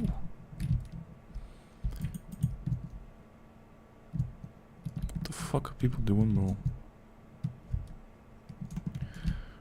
These low levels. They're so funny. Keep yourself happy, side till Saturday. Have a nice rest of the place here. Alright, Drunk Rider. I'll see you next week, brother. Saturday. See you Saturday at midnight your time. I'll be streaming then. Cause I ain't gonna be streaming. I ain't gonna be harassing you guys with the streams during the work days. Only on weekends for now.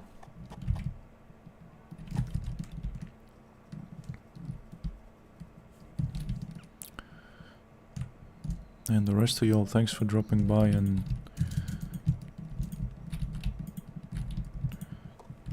don't forget to give this stream a like. And if you like loserdom, alcohol related content, watch my videos, watch my stuff, and sub and like and spread the good word.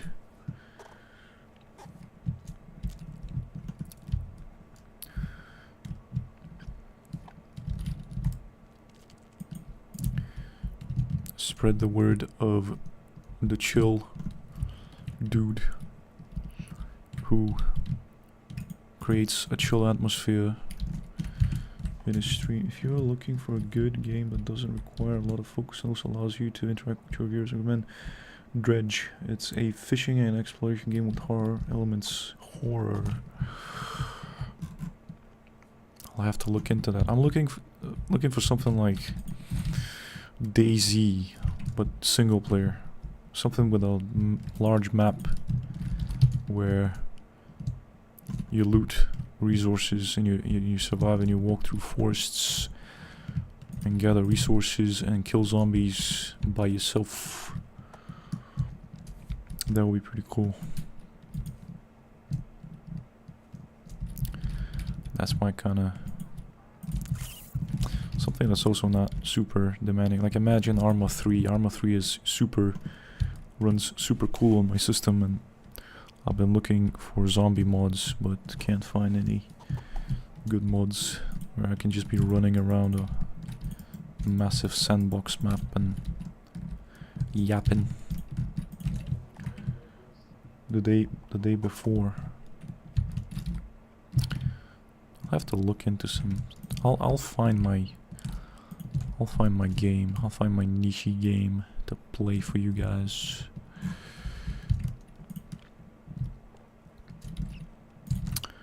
League of Legends. Really not a huge fan of League. World of Warcraft. Really not into fantasy type stuff with magic and potions and like this kind of stuff that can give you a seizure. Flashy shit. I'm a simple dude. I like my FPS, and I don't know if you remember, but the day before was an overhyped scam game.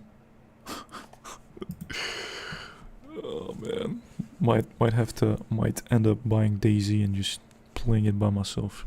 I don't even know. I think it has some pretty big requirements. DayZ. Okay.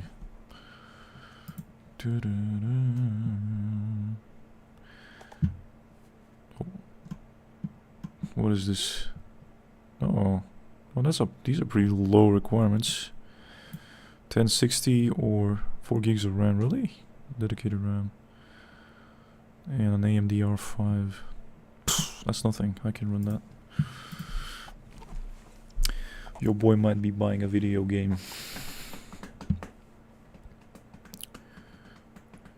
I'll do my research before I do that.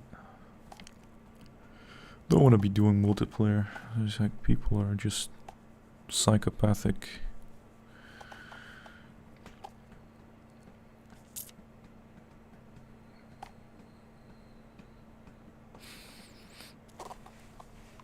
How do you feel about Dead Space? I haven't played it. Really not into the creepy game stuff. Keep in mind, the original Half-Life, when I played it as a kid, gave me nightmares. I avoid horror stuff.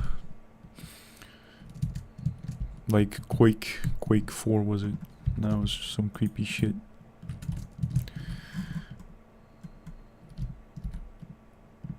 Dead Space just sounds like extra creepy.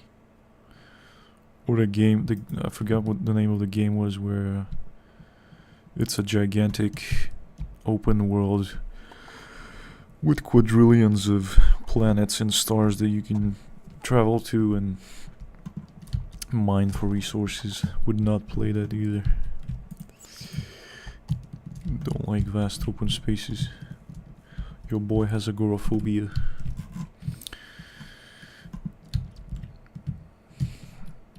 Anything that's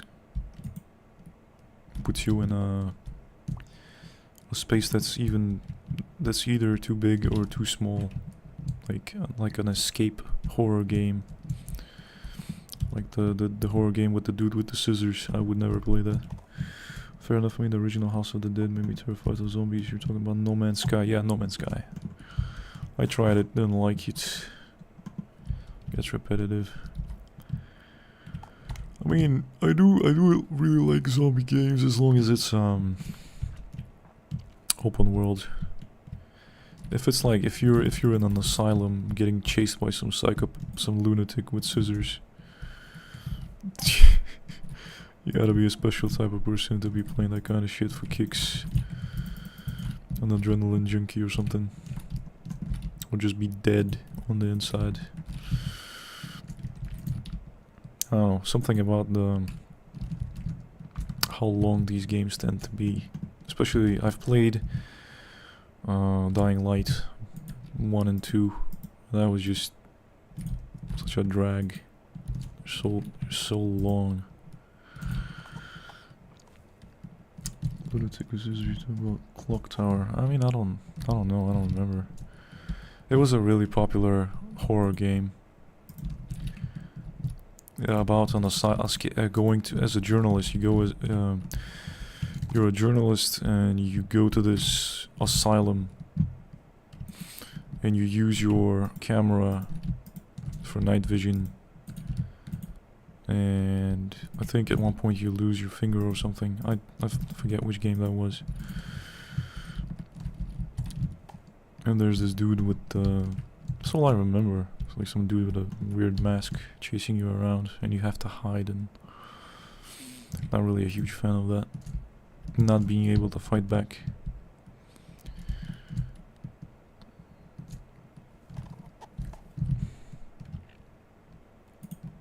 The creepiest I've ever played through was Condemned Origins, but that's a pretty old game, I guess.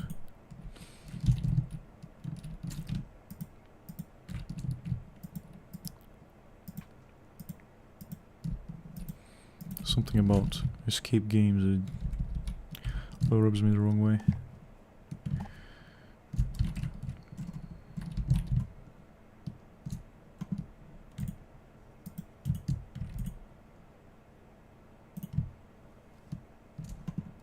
Yeah, I mean, I'm not closed off to the horror games completely.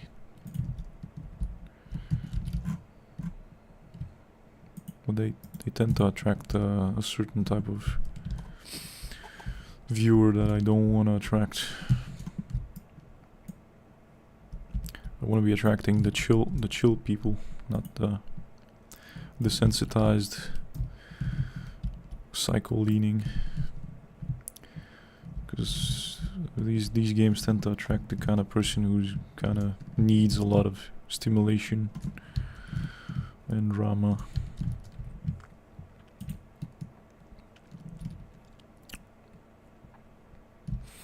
Gotta be thinking long term.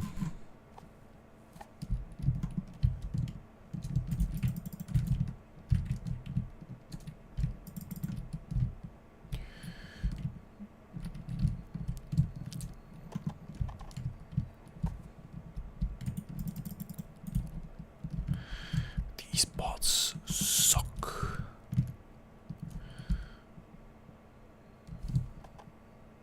Outlast. Yeah, probably. The dude with the camera. I've played the Metro games. Those are kinda... anything that's long and has to do with crawling through tunnels and creepy vents where you spend the majority of the game underground. Escaping, running away from shit is just... ugh. Yeah. Like Fallout has lots of underground shit that I don't like. Like every major title has some underground moment.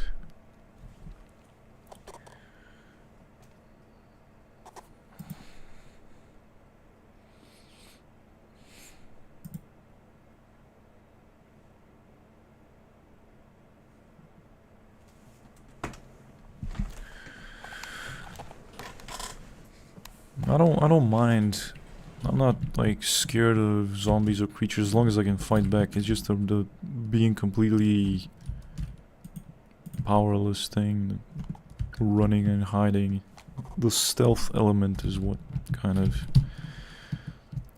irks me. Even though I've played all the Splinter Cell titles, I like stealth games, but not where you're completely like vulnerable and have to think fast, otherwise someone is chasing after you. Like the idea of someone chasing after you, creeping around corners,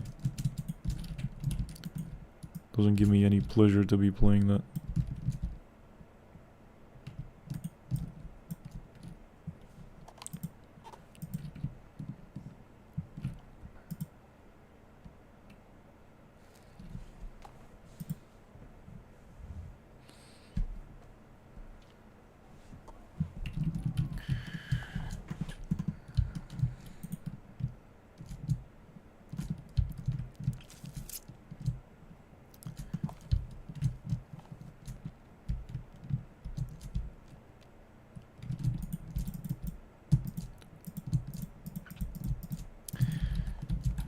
Like the ability to defend. Yeah, exactly.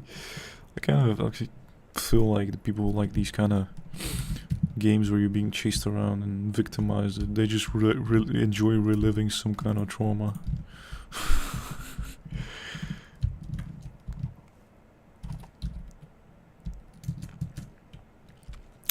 Don't have to be going through that. Or adrenaline junkies. Either way, I don't want to associate with them.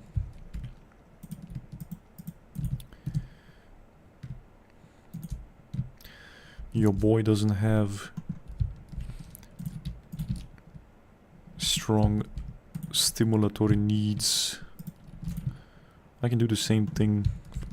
I can play this game forever and not get bored.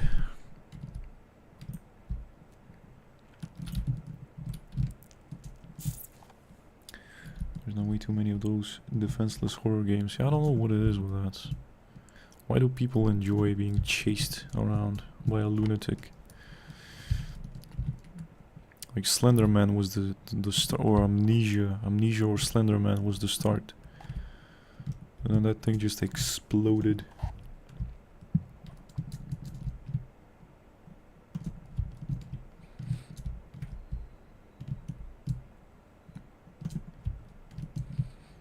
I'd like to see actually the breakdown of the genders. Who tends to play these games? Because I have a feeling that Five Nights at Freddy's is what really popularized that genre. I don't know anything about the horror genre, but I tend to think that there might be some women who enjoy the idea of some lunatic trying to kill him. Enjoy the feeling of being the prey.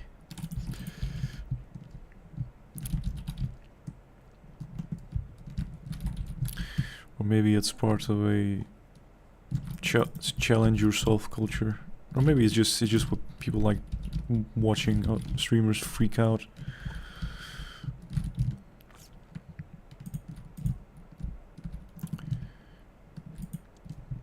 That simple.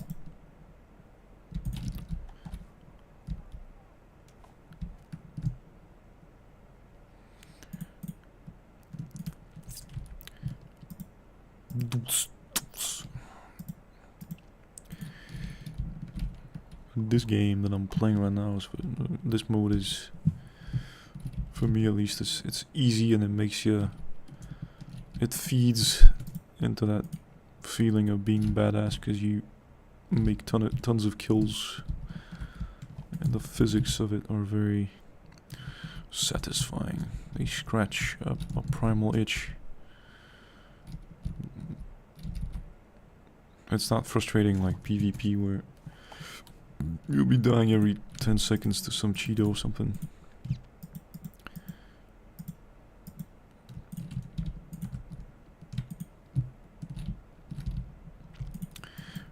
all laid back.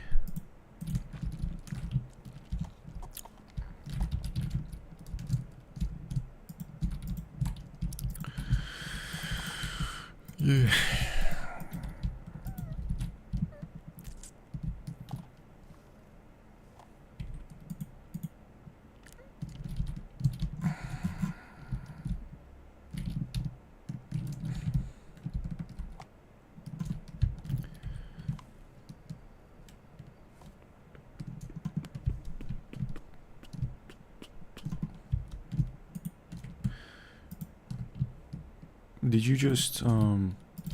Did you guys find the stream randomly, or have you watched the videos? Or was this just like a random recommendation? Because my channel is like, it's not a gaming channel, it's a completely different topic. So I feel like I'm creating 3 different audiences. A gamer, streamer audience, an alcohol addiction audience, and a loserdom audience.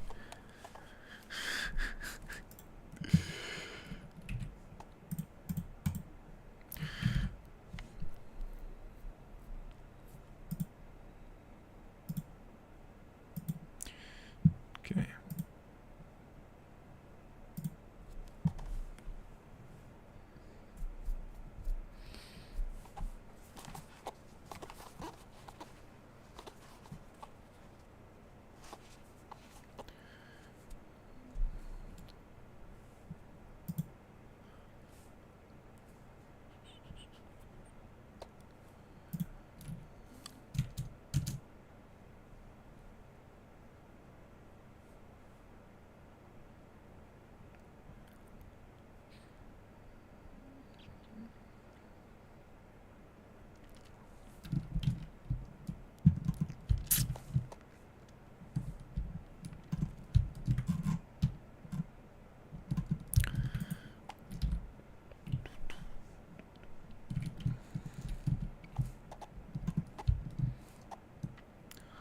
AM.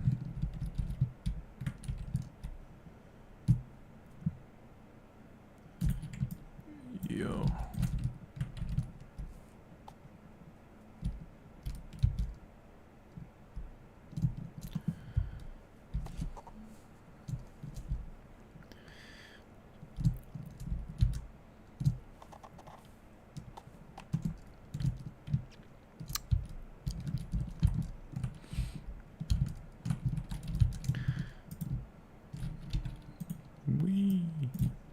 Also dead.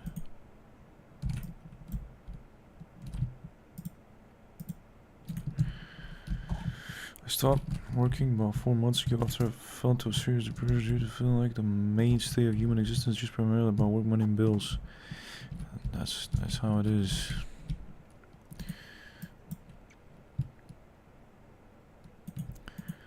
That's adulting. What would I call it?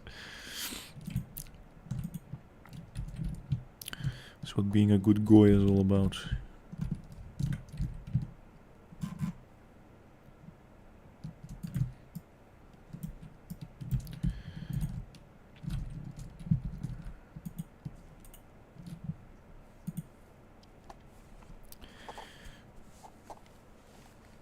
Checking out of society is anti-Semitic. Or is it?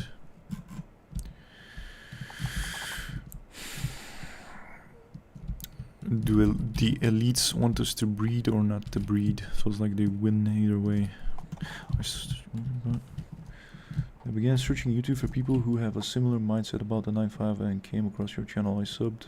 And that's how I found your live stream. Nice, bro. Thank you. Well, I don't know if the North American crowd finds my stuff relatable because I live and work in East Europe, so well, we're all human. But a lot of my experiences are obviously we don't have the same work culture, we don't have the same taxes, we don't have the same prices, the same housing crisis situation. We differ in a lot of ways. Life here is pretty chill. We don't have that hustle culture that's making you guys so depressed when you don't make it. We can just, everyone here is a loser, so no one is, we don't have that kind of extreme. People aren't lashing out and shooting places up. Yeah, it's different. But in terms of offering people comfort, just watching some dude living the lifestyle, the chill lifestyle, I guess, just vicariously through someone like me, you can get some comfort, I guess, just to know that there's a loser and he's okay. He's okay with it. He doesn't bother him. He's chill with the fact that he's never gonna make it. He's never gonna have a normal job or a normal life. He doesn't have a relationship, and he's still doing fine. I guess that's a comforting thing to know.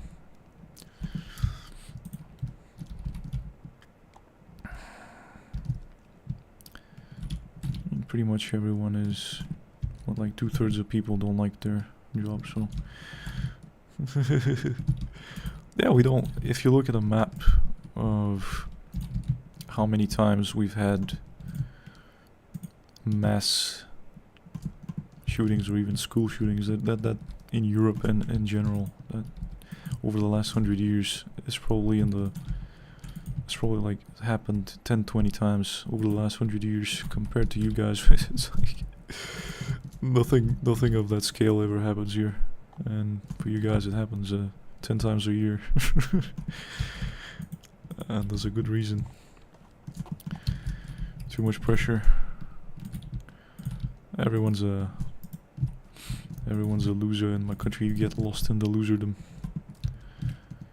Everyone has a worse story than yours.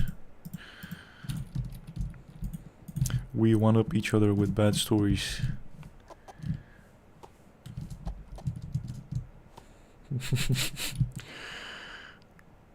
Yeah, it's very safe here.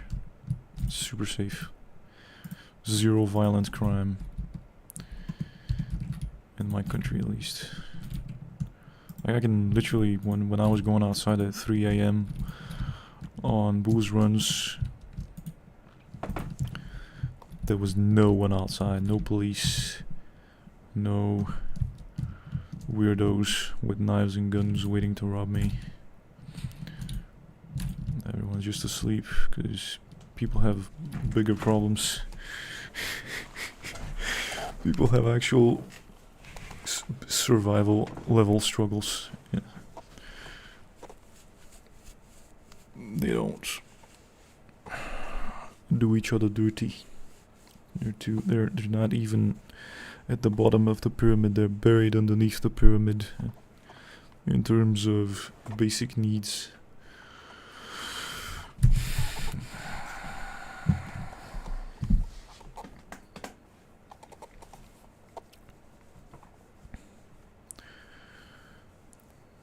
So it's difficult to be relatable when most of my viewers and most people on YouTube, most of the viewers are from the Anglosphere and first world countries.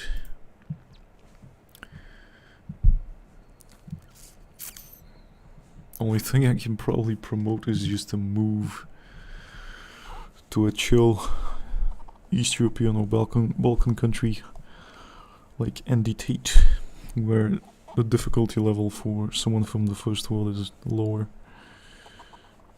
And you can just retire here and chill. But I guess people would much rather move to Southeast Asia. I've been hearing about more and more about people like me that are just saying fuck this and are checking out. Yep, something like 2/3 of young dudes have checked out of dating. There's gonna be more and more unemployed people. Like a massive layoffs. More and more people are gonna join the ranks of the NEET because the price of all of the consumables keeps rising and your salary stays the same and doesn't even catch up with the inflation. So it's like, for instance, my grandparents, my ancestors they were able to work these basic jobs. They would turn a nut all day, or they would work part-time in a warehouse or in a factory, and they would build these massive houses. And if I wanted to do that nowadays, I would have to work 3 full-time jobs and get a 50-year mortgage to buy a little matchbox.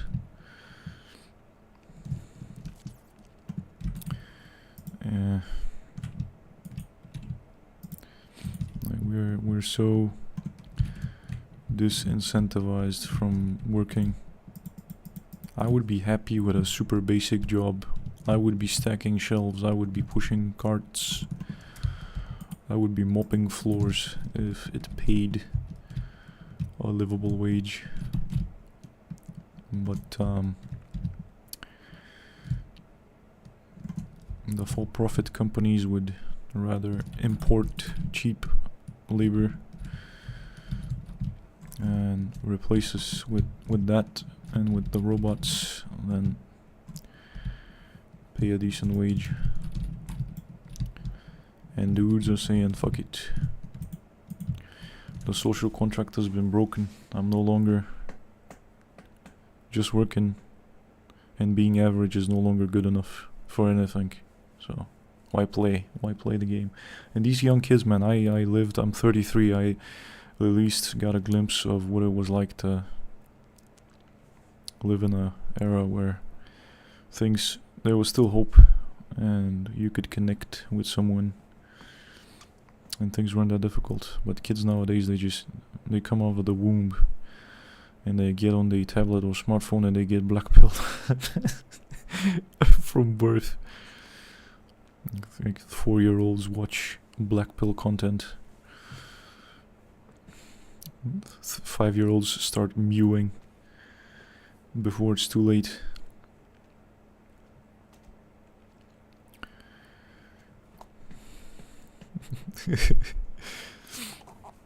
Six-year-olds get on the raw milk so they can grow up to be 6'7".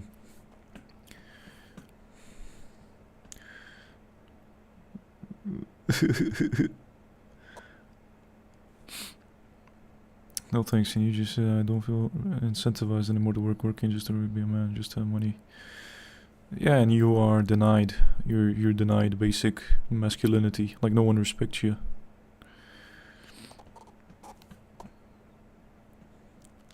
You have no flex, you have no power anymore. Especially as an average dude, you're replaceable. Even back when I was a kid, we were limited to what was available around us for jobs and for relationships. You're now competing with the whole planet. Like, literally. Your girlfriend is some Saudi sheikh is in her DMs offering a helicopter ride to his palace. Some guy from a third world is competing with you for jobs. It's like, and the requirements for everything are just insane nowadays. You gotta have a PhD. The PhD is the equivalent of graduating from high school. I'm 33. You and I are both millennials, yep.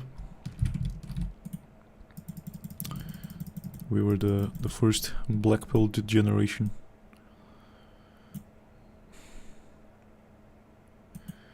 The first generation to compete with the whole planet. I guess. Kinda brutal.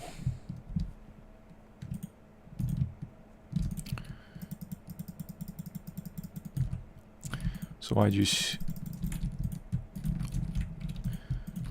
gave up, and I'm chilling. I'm a homeowner, at least. I own this apartment in this dilapidated brick house, but I'm happy. It's enough. I have a roof over my head and all the time in the world and some savings, so I can share it with you guys and de-stress you guys. That's my mission.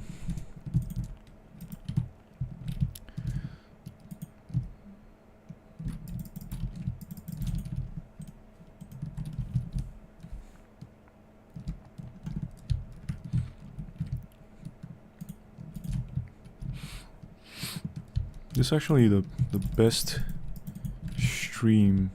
I've been streaming for a week, and it's the most amount of people for the longest period of time who have been watching concurrently for like over almost 5 hours now. Nuts.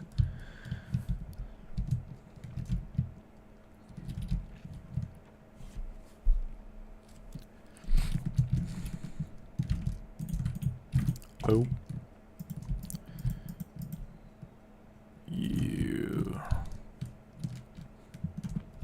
But yeah, my perspective on the whole thing, on the checking out thing, it doesn't come from a negative place. I'm not angry, I'm not entitled, I just don't care. Juice isn't worth the squeeze or whatever. I don't have any grudges. Don't hold any grudges against society or anything like that. Here in the US, they're starting to demand 4 or 5 years experience just for entry-level jobs like fast food janitors. It's making a lot of Gen Z just walk away. I mean, and also, a lot of it is a humiliation ritual. Obviously, no one. I don't know if anyone's actually expecting that, or just you have to lie like everyone else. I lied on my resumes. I made things up, obviously. You need connections to get a foot in the door, and then you also have to be qualified to do the job to stay in it. And you also have to have the charisma and the looks. Otherwise you're treated as a replaceable slave. I don't know, I wouldn't put myself in that situation if I could avoid it. And luckily my family has been kind and generous enough to support me to where I don't have to go through the what sounds like endless demonic torture and humiliation rituals. And I've worked jobs and I've been through these rituals, and no one would work if they could choose not to work.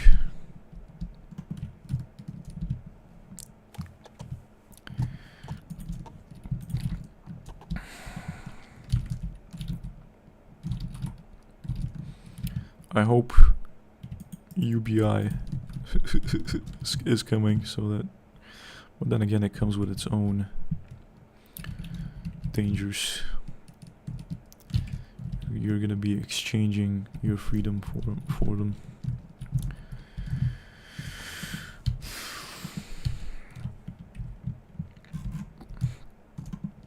The bots, the AI. Your boss is now gonna want you to work for the same amount of money, but now because you have the extra tools, he's gonna expect you to be 10 times more productive.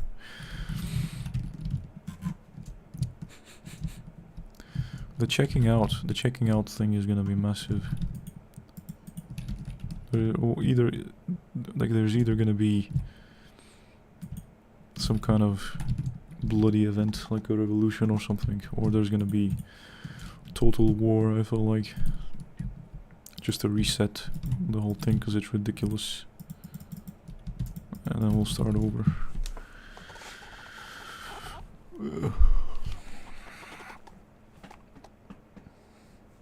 But that kind of niche, the checking out niche, is growing on YouTube.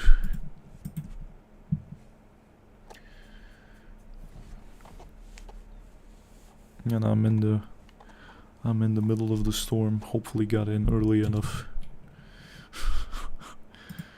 Because there's gonna be a lot of competition soon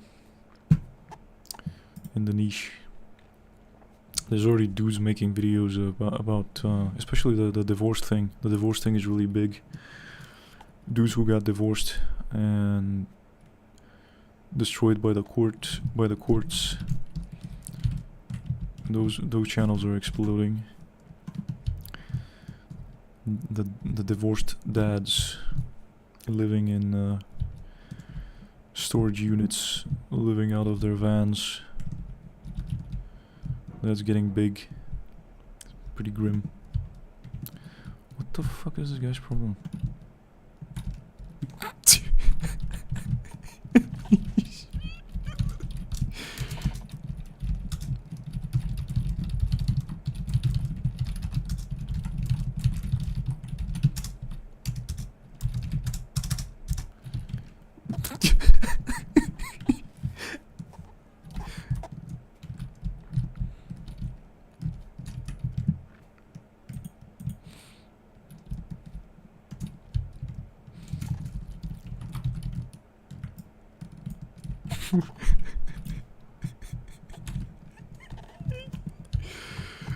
I didn't expect him to die from a single rifle butting.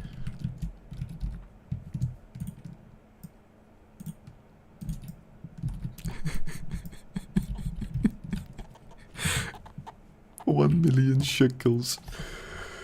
Oh, people are funny, man. Aside from you, I was shocked to find how many other channels there were from men and women of all ages who were checked out. I didn't think there'd be so many. Yeah, you should check out Shelby Exists and Makes Stuff for the female perspective.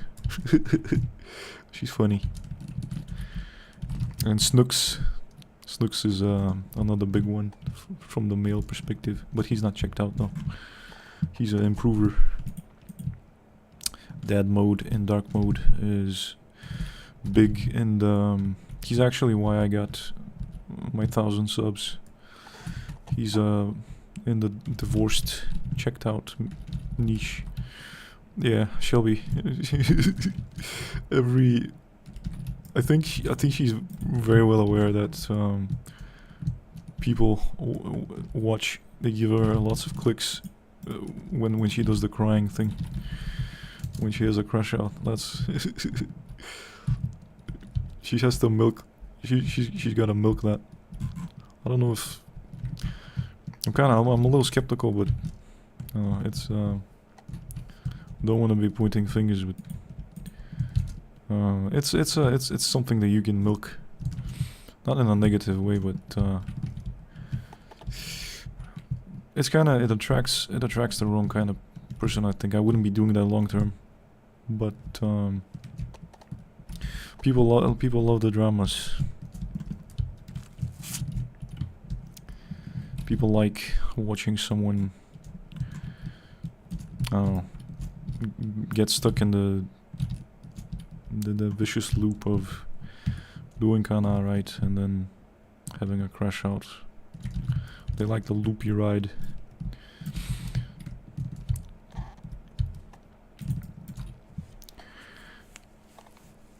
He's a crash out will ultimately understand our feelings.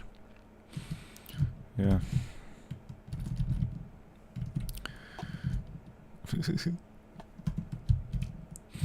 I don't know. I don't want to be hating. I watched for a while and then I was like, okay, that's gonna be a recurring theme.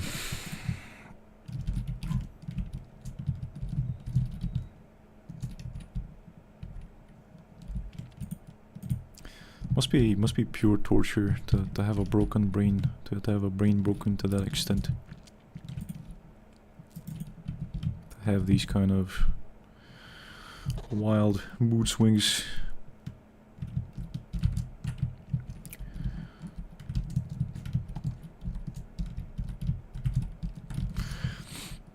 But it is, I mean, I can see how it's... People just want to help. She's tapping into the...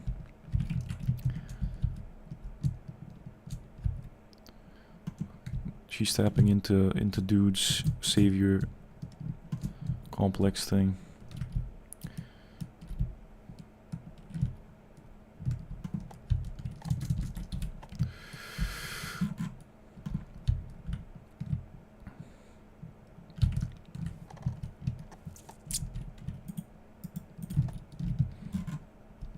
I mean, living with a narcissistic mom sounds like an absolute nightmare.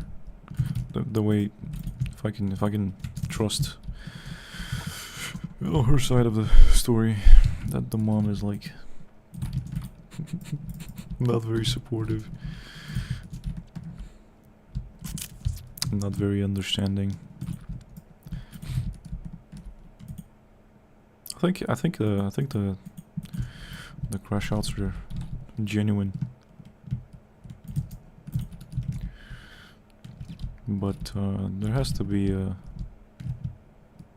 If you're doing this, if you're doing YouTube as your sustenance, you know, inevitably it's gonna become too sweet to pass up this opportunity to milk, to kind of maybe over dramatize a little bit, which doesn't mean that the person isn't suffering, but just coloring things a little extra could be a winning move. I wish her independence. I wish that she's on the right path, you know. Lots of subs. She's gonna be getting sweet cash, and hopefully she can get her own place. That'll be a big win. Like a huge morale boost for a lot of people who are in this kind of stuck in the prison of their own head, confined by family and their own illness. It would be a really good success story.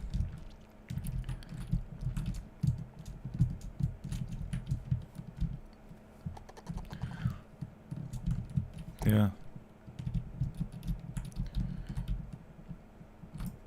What?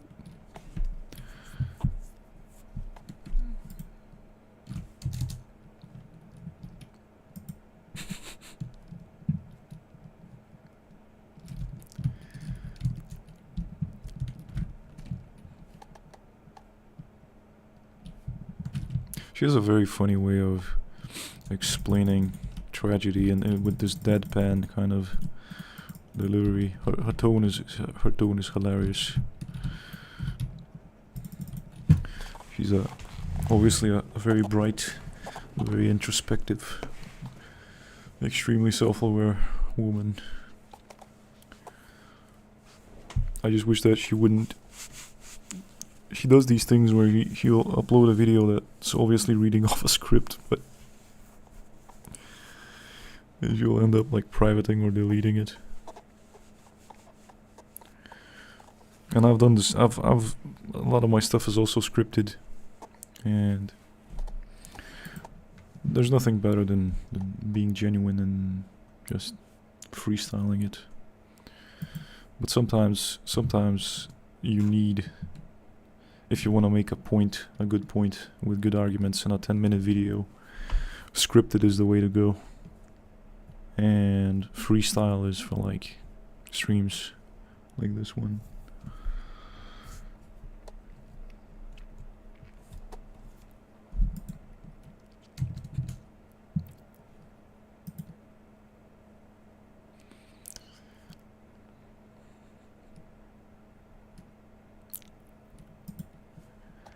I personally prefer script because I'm a lot better at expressing myself through writing. Yeah, same thing.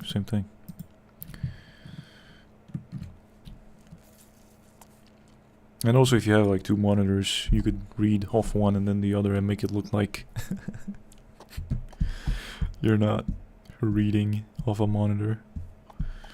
Nothing beats unscripted freestyle speech. You can tell from the lack of ums and parasite, words like, you know. If your speech is way too polished, it's probably without if it's without pauses, if you don't have to think about your next sentence, if you don't make any mistakes, that's kind of sussy.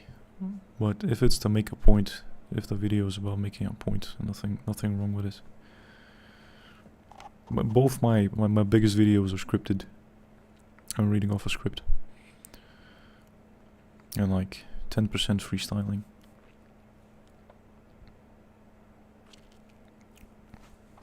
Just because I didn't want to waste people's time, you know. Initially you're kind of worried about wasting people's time and trying to optimize every single second and every single angle and the lighting and the sound. But these things don't really matter.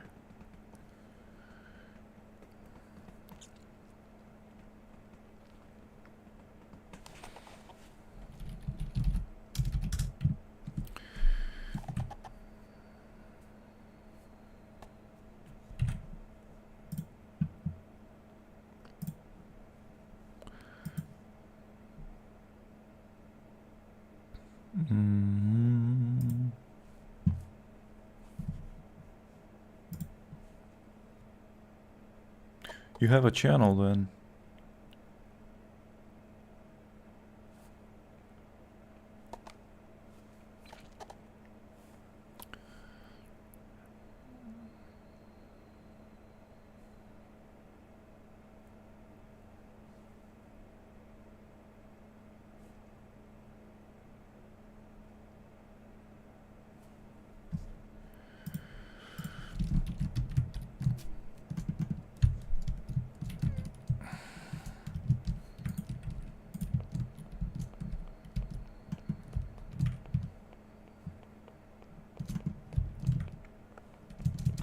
I have an account and I have some ideas for content, but I have not uploaded anything yet. Wow.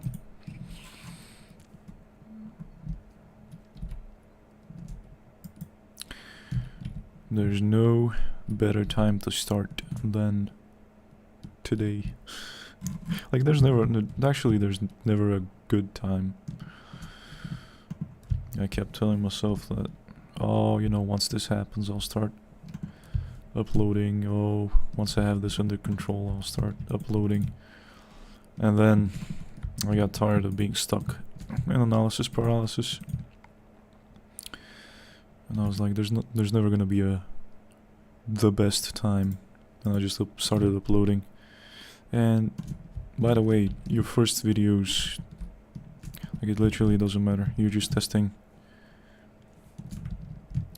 Like, I knew that they were not gonna do well, so I didn't put a lot of effort into them. I just wanted to get the gears spinning and worry about tinkering later, and it worked.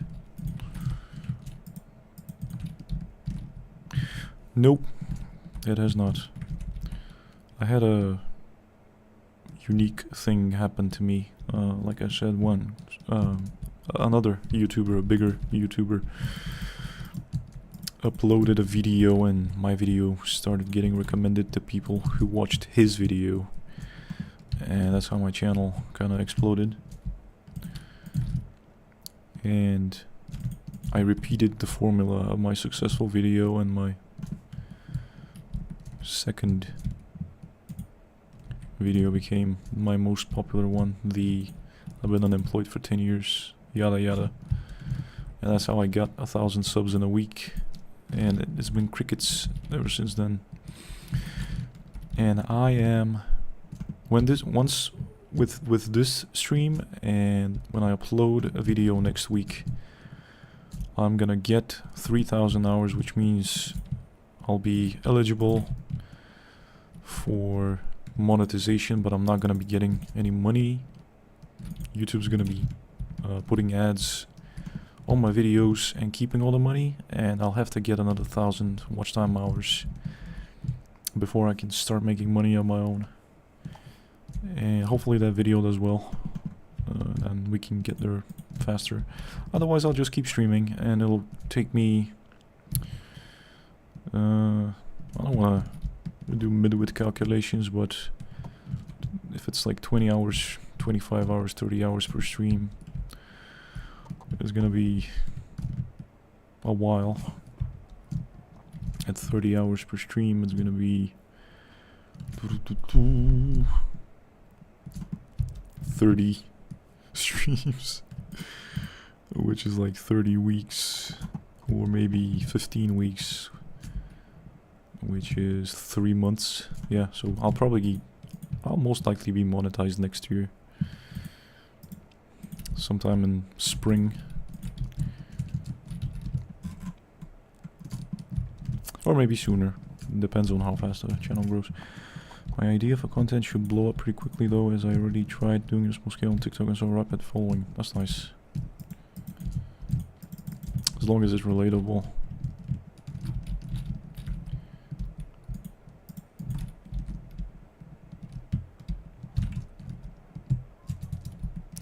But yeah,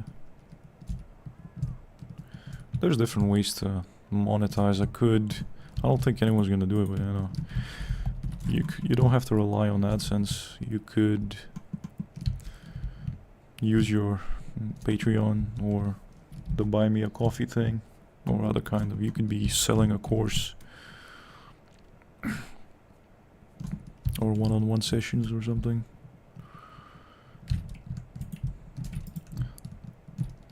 I have nothing to sell except my time.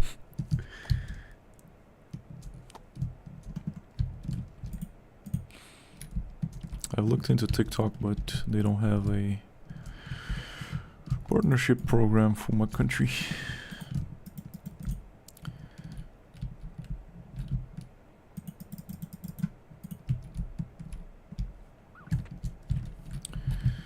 I'm not gonna be very good at the quick content thing. Your time's awesome, you're awesome. Thank you, brother. I've been getting positive feedback for a week now, and it just makes you feel so good when you know that you have like a impact, albeit minor, on people's lives, and that you're alleviating some of their suffering, at least. That they can come here and chill and de-stress and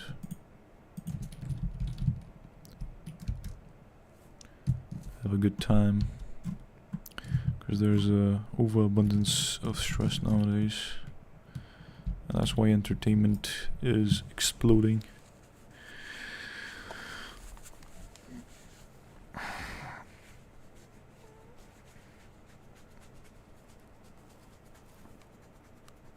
Yeah.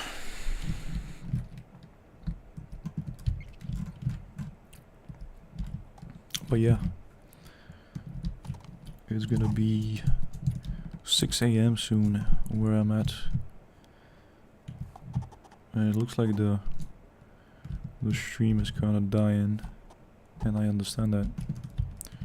So, and I've been streaming for almost 6 hours now, so I'll be calling it quits for today very soon. And I'll be on next week, next Saturday, maybe even Friday. I'll announce it in a post.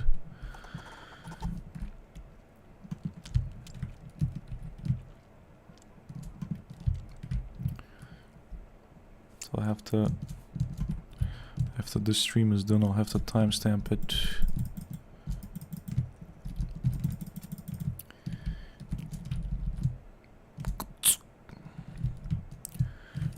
Wait.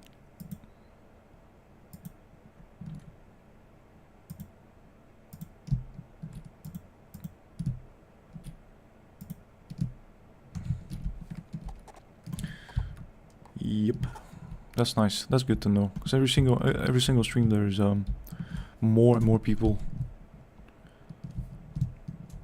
logging on at the same time and just having these insane conversations.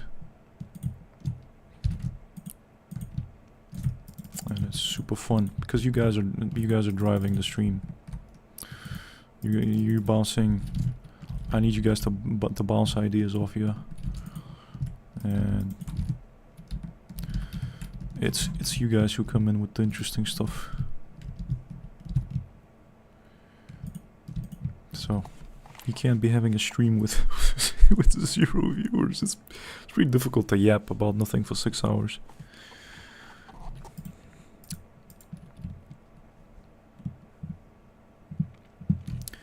Man, once people start commenting, it gets so easy.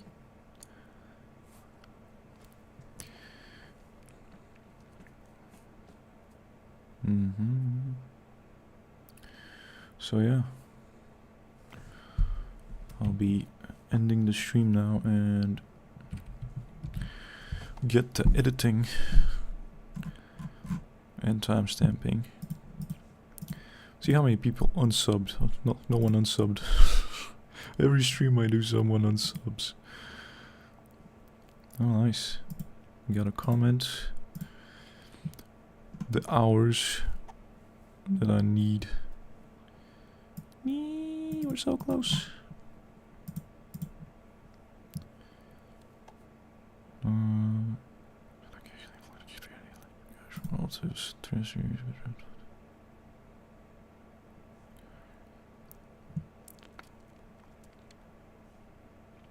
Nice.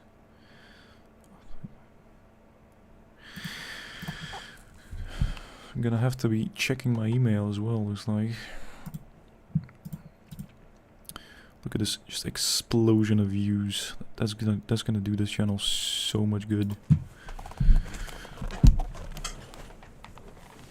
Yeah, your boy has found his passion. Hopefully it doesn't harass people too much, but when I only limit it to the weekends, it should be fine. Because I've been streaming for like, I streamed on Friday, Saturday, and today. And I also uploaded a video, so people might be getting a little annoyed. So I'll have to chillax this week. Focus on uploading that video that I've been promising for 2 weeks. And take it from there. Thank you for watching, brother, and for keeping me company. And stay healthy, stay strong, stay happy. And I'll see you in the next stream or in the next video.